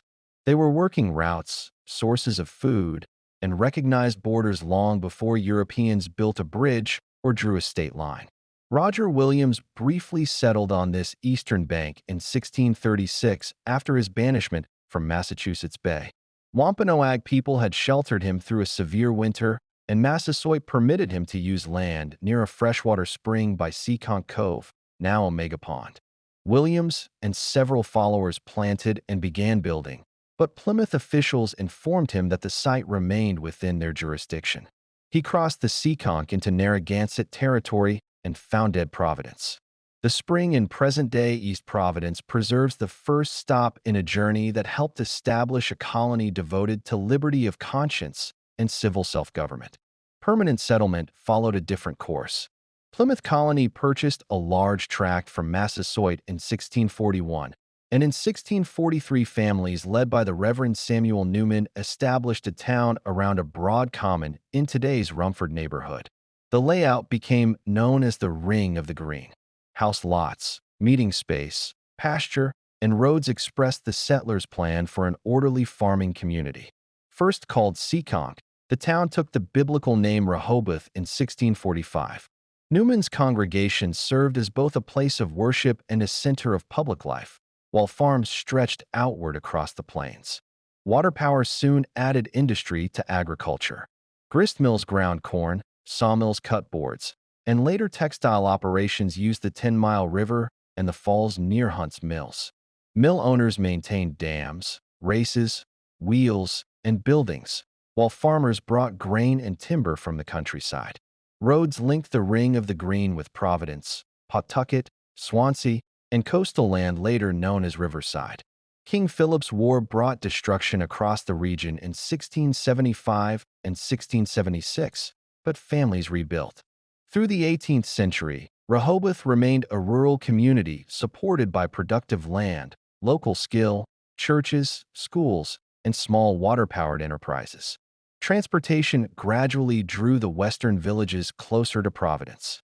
A highway bridge crossed the Seekonk near the future Washington Bridge site in 1793, replacing dependence on ferries at an important narrows. Turnpikes improved travel toward Taunton and other Massachusetts markets. The Boston and Providence Railroad reached India Point in 1834, and a wooden railroad trestle carried trains across the river the following year. The Providence, Warren, and Bristol Railroad opened along the eastern shore in 1855. Tracks, bridges, and stations gave farmers, factory owners, commuters, and travelers access to the commercial life of a growing city across the water. Wachamoket developed rapidly from the 1840s as workers and businessmen sought homes near Providence. Houses, stores, churches, schools, and meeting halls appeared around Warren, Taunton, and Waterman Avenues. Streetcars later made daily travel easier and encouraged denser building. The neighborhood became the community's commercial and civic center. Although the older settlement at Rumford retained its green, church, farms, and colonial associations. This contrast remains essential to East Providence. One part grew from a 17th-century agricultural town, while another arose as a 19th-century suburb dependent on bridges, public transportation, and the nearby city economy. The name East Providence arrived through a boundary settlement rather than gradual custom. Rehoboth divided in 1812, and its western half became Seekonk, Massachusetts. Rhode Island and Massachusetts continued a long dispute over their line until a final settlement moved the boundary eastward. In 1862, the western section of Seekonk entered Rhode Island and was chartered as the town of East Providence. Residents changed states without changing homes. The new municipality united Rumford, Wachamoket, Phillipsdale, Riverside, and surrounding farms, giving several distinct neighborhoods one government and a name that accurately described their position across the river from Providence. Rumford Chemical Works became the town's best-known manufacturer. George F. Wilson and Harvard professor Eben Norton Horsford organized a company in 1854 and established its major works on the Seekonk Plains during the late 1850s. Horsford applied scientific study to food preparation, producing phosphate-based baking powder and other products. The firm took the name Rumford in honor of Count Rumford, whose gift had supported Horsford's Harvard professorship. Brick laboratories, packing buildings, storage houses, rail sidings, and employee dwellings formed a large industrial campus that sent Rumford baking powder and related goods to households across the nation. Other factories gathered along the river and railroad. A Providence and Worcester branch built in 1874 connected coal piers, mills, and northern markets. At Phillipsdale, textile, wire, bleaching, and chemical operations used open land, water, fuel, and rail service. After 1890, a company village associated with the Washburn Wire Company took the name Phillipsdale in honor of President Eugene Phillips. Worker houses, a school, shops, and factory buildings created a close industrial neighborhood beside Omega Pond and the Seekonk.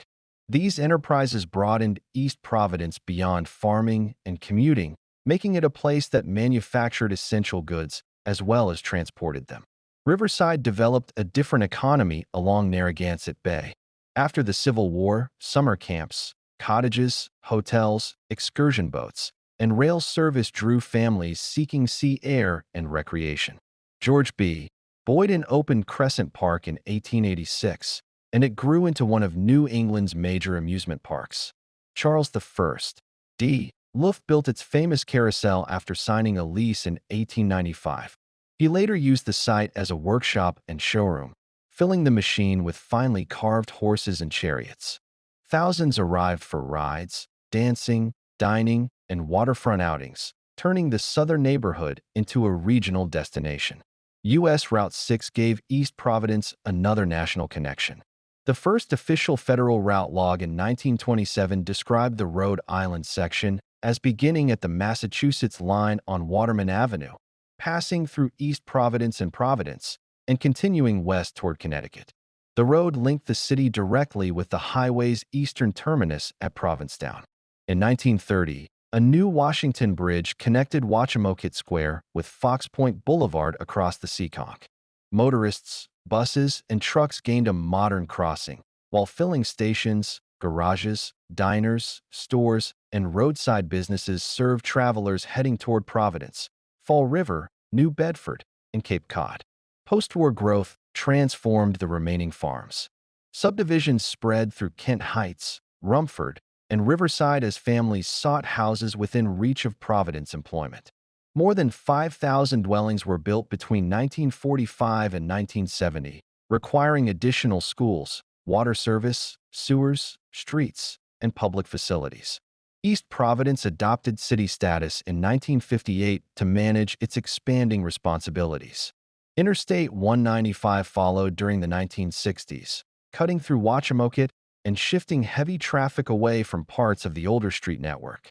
Industry also changed, but the city retained a varied economy of manufacturing, commerce, transportation, services, and residential neighborhoods. Preserved landmarks make the long story visible. Roger Williams' spring marks the brief 1636 settlement. The Ring of the Green, Newman Church, historic cemeteries, and early houses recall Rehoboth. Hunt's Mills preserves a water power site that later supported the municipal water system. Former Rumford and Phillipsdale buildings reveal the scale of food, chemical, textile, and wire production. The Crescent Park Luft Carousel survives as a National Historic Landmark, while the East Bay Bike Path follows a former railroad corridor along the shore. Palm Rock's light and old bridge sites recall the navigation and transportation systems that tied local life to the bay. East Providence endures because it has repeatedly joined separate worlds. Native routes connected river and upland. Roger Williams crossed the Seekonk. Farmers joined fields with mills. Railroads linked factories to markets. And Route 6 carried travelers between Providence and Massachusetts. Distinct neighborhoods remain bound by bridges, roads, work, worship, and civic institutions at an eastern gateway where river travel became highway history. Chapter 30, Provincetown, Massachusetts. At the eastern end of U.S. Route 6, the road enters Provincetown through Cape Cod's dunes, with the Pilgrim Monument rising above the harbor town. Where America's highway meets the Atlantic. U.S. Route 6 reaches its eastern end in Provincetown, Massachusetts, at the narrow tip of Cape Cod. After crossing plains, mountains, cities, mill towns, farm country, and the long New England coast, the highway enters a landscape shaped by wind, sand, and salt water. Dunes rise beside the road, scrub pines bend beneath Atlantic weather, and the Pilgrim Monument appears above the town. Here the road does not simply stop. It arrives at a harbor whose people have long looked outward, relying on courage, work, trade, and the sea. Long before Route 6 or the town of Provincetown existed, native people knew the outer Cape intimately. Archaeological evidence shows human presence on Cape Cod for at least 10,000 years. The Wampanoag and their ancestors traveled these shores, fished the surrounding waters, gathered shellfish, hunted, planted, and used freshwater springs hidden among the dunes.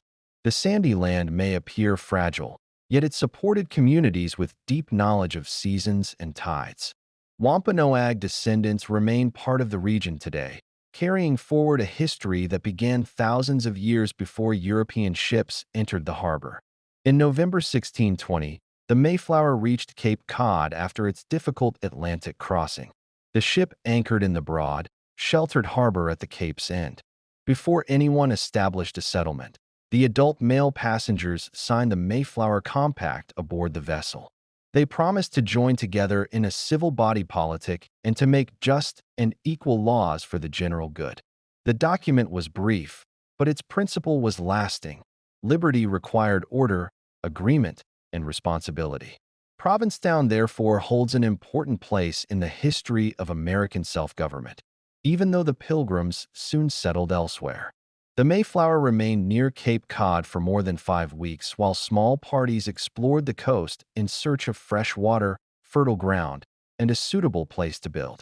The harbor offered protection, but the sandy soil and exposed terrain did not answer every need of the new colony. By December, the settlers crossed Cape Cod Bay and began building at Plymouth. Provincetown's first chapter in colonial history was temporary, yet the harbor had given the travelers safety at a critical moment. It also became the setting for a solemn agreement that connected personal freedom with lawful community. English settlement at the end of the Cape developed gradually. Fishermen used the harbor seasonally, and the first recorded English child born in the area arrived in 1696. The community became a precinct of Truro in 1714 and was incorporated as Provincetown in 1727. Much of the surrounding land remained province lands under public ownership, a history reflected in the town's name. Residents built close to the waterfront because the harbor was their road, workplace, and marketplace.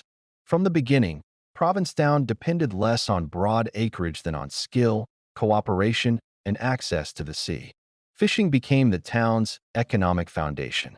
Cod and mackerel boats sailed from crowded wharves, while larger voyages connected local families to whaling and distant ports. Salt works helped preserve the catch in an age before refrigeration. Boat builders, coopers, sailmakers, blacksmiths, merchants, and laborers supported the fleets.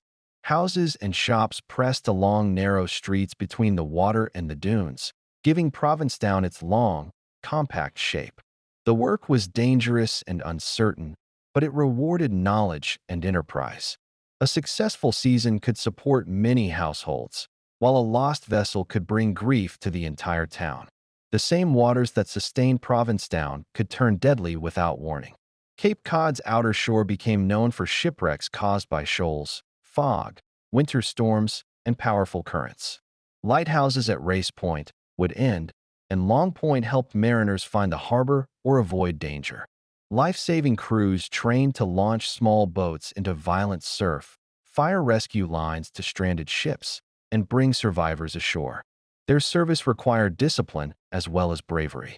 The old life-saving tradition, now remembered at Cape Cod National Seashore, honors people who accepted personal risk because a stranger's life was worth saving. During the 19th century, Provincetown grew into one of New England's busiest fishing communities. Steamship service to Boston began in 1863, and the Old Colony Railroad reached town in 1873. These connections moved fish, supplies, mail, workers, and visitors more quickly than before.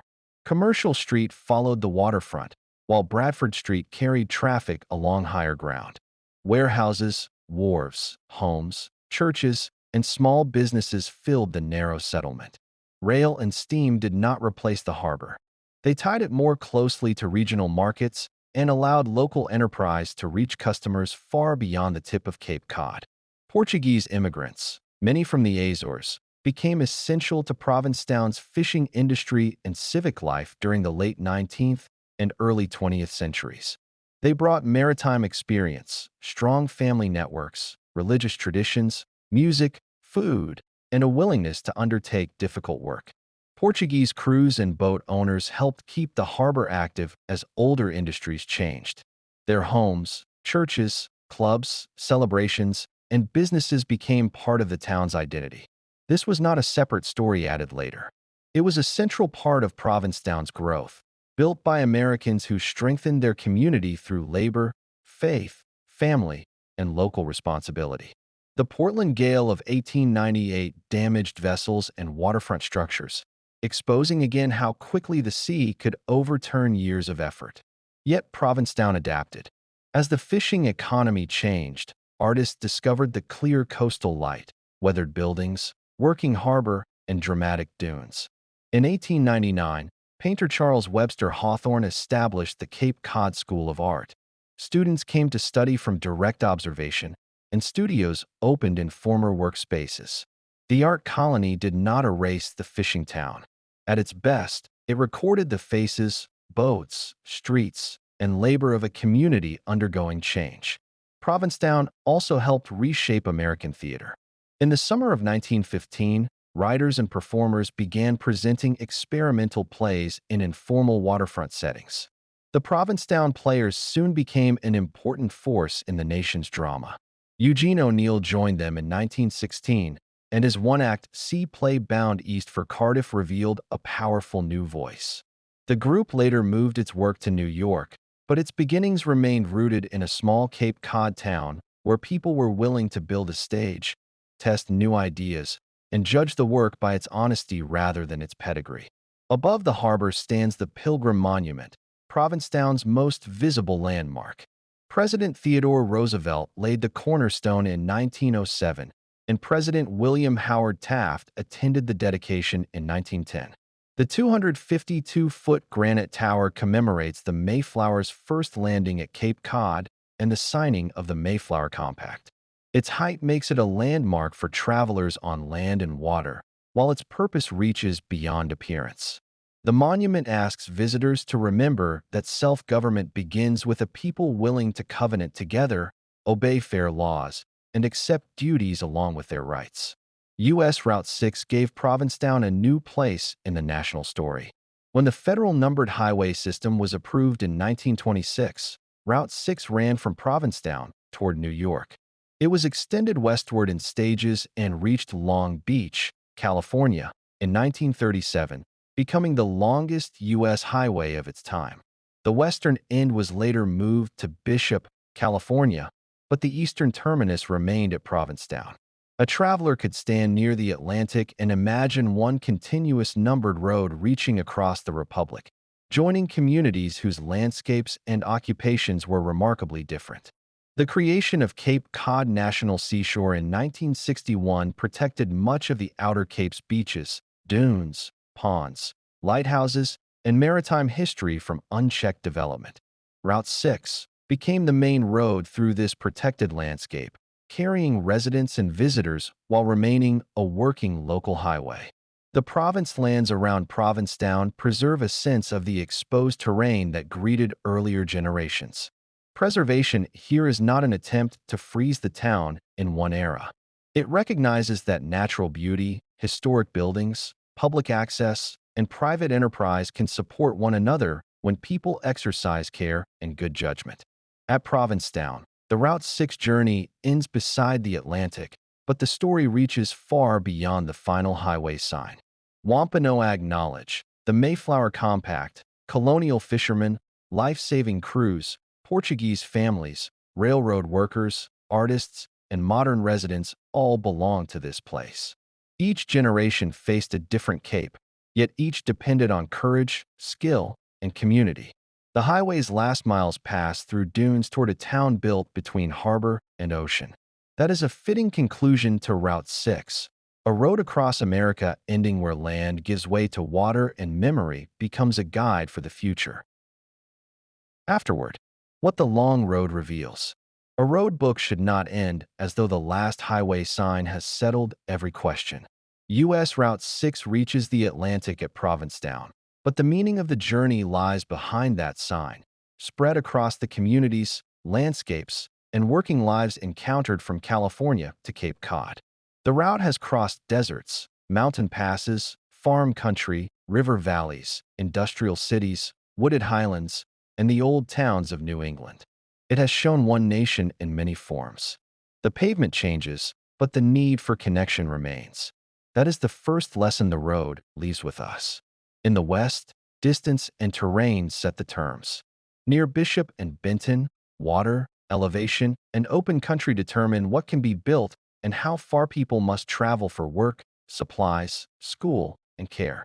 Utah mining towns and Colorado mountain communities learned to depend on roads that could survive grades, snow, and isolation. These places were never empty spaces between better-known destinations. They were service points, family homes, market towns, and gateways. Route 6 made their usefulness visible. A highway across difficult country is more than scenery. It is a promise that people will not be forgotten because they live far apart. Across Nebraska and Iowa, the route entered a different America, one measured by fields, rail lines, grain elevators, courthouses, churches, and town squares. Communities such as McCook, Hastings, Council Bluffs, Atlantic, and Iowa City show how agriculture depends upon much more than the farm itself. Equipment dealers, banks, schools, hospitals, shops, county offices, rail yards, and local businesses turn harvest into a regional economy. The quiet order of these towns did not appear by accident. It grew from generations of planning, ownership, cooperation, and work. Route 6 reminds us that the nation's food supply rests upon communities whose daily service rarely receives national attention. At the Missouri and Mississippi rivers, the highway crossed boundaries that once challenged every traveler. Bridges, ferries, railroads, and levees turned water barriers into commercial connections. Davenport and Moline reveal how a river can divide states while joining labor, manufacturing, and trade. Farther east, Illinois and Indiana carried the road through courthouse towns, factory districts, steel country, and neighborhoods built around rail and industry. The physical structures are important, but the human skill behind them matters more. Foundries, mills, machine shops, depots, and bridges existed because workers knew how to build, repair, organize, and deliver what the country needed. The Great Lakes and Pennsylvania chapters showed a nation that has repeatedly had to adjust. Industries rise, expand, change, or close. A town that once depended upon one factory, railroad, mill, or mine must eventually decide what comes next. Bowling Green, Sandusky, Meadville, Wellsboro, and Scranton each carry evidence of older economic systems, yet none survives on memory alone. Families still need employment, businesses still need customers, and local government still has practical duties. Renewal is strongest when it respects what a community already knows while making room for new enterprise. The road records both loss and perseverance without confusing one for the other. In the east, the route passed through older valleys, crowded corridors, mill districts, and historic crossings before reaching the Atlantic. Port Jervis, Danbury, East Providence, and Provincetown stand in landscapes already shaped by native travel, colonial settlement, waterways, turnpikes, railroads, and generations of immigration. The highway did not create these places. It entered stories already underway and gave them another means of connection. That pattern appears across the whole route. New transportation rarely erases the past completely. It follows older paths, reuses earlier crossings, and carries old communities into a new age while leaving traces of the systems that came before it. If Route 6 has a central character, it is the local community. America is often described through its largest cities and national institutions, but the Republic is sustained every day in places where citizens know the consequences of decisions. A road must be plowed, a bridge inspected, a school supported, a business opened, a volunteer fire company staffed, a church maintained, a record kept, and a neighbor helped. These duties may look ordinary, yet they are the substance of self-government. The Constitution provides the framework for ordered liberty, but communities give that liberty daily form through responsibility, law, service, and respect for the rights of others. The towns along Route 6 also demonstrate that national unity does not require sameness. A desert community should not be expected to live like a New England harbor town. A farm center, mountain gateway, industrial city, college town, and fishing port will develop different customs and needs.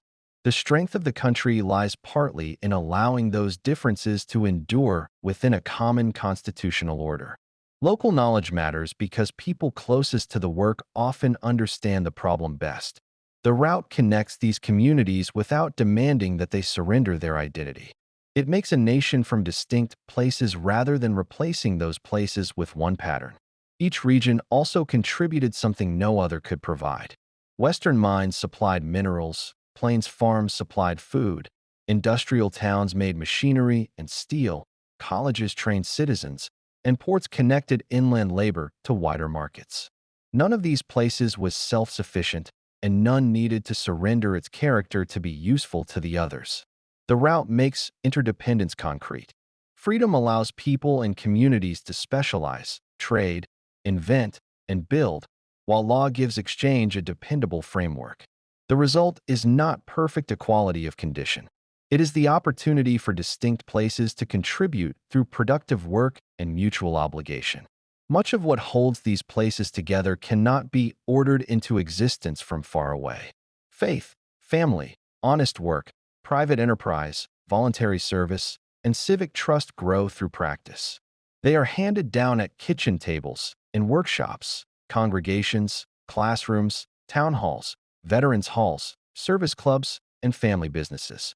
Government has necessary responsibilities, especially for lawful order and shared infrastructure, but it cannot manufacture character. Route 6 repeatedly reveals the value of people who accept duty before recognition.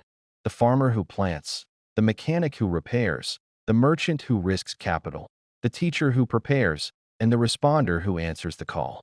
The highway itself is a lesson in inheritance. No single generation planned every mile, built every bridge, maintained every surface, or preserved every historic place. Each generation received something unfinished. It repaired what it could, replaced what had failed, and passed the road onward. The same is true of the country. Americans inherit freedoms, institutions, communities, and obligations built through sacrifice.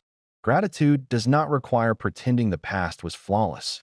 It requires understanding that valuable things survive only when someone chooses to maintain them. A road neglected will break apart. So will any institution that people use but refuse to defend or renew. For the traveler, the greatest reward is not simply saying that the route has been completed. It is learning to notice what distance usually hides. A faded depot, a courthouse lawn, a factory wall, a church steeple, a veterans memorial, a grain elevator, or a weathered harbor can explain how a community understands itself. These places remind us that history is not confined to famous battlefields or national monuments. It is also present where people worked, worshipped, raised children, kept promises, mourned losses, and built again. Route 6 gives those ordinary acts a continuous setting, joining local memory to the broader American story. At Provincetown, the road meets the Atlantic, and the traveler can go no farther east by pavement. Yet Route 6 does not truly end there.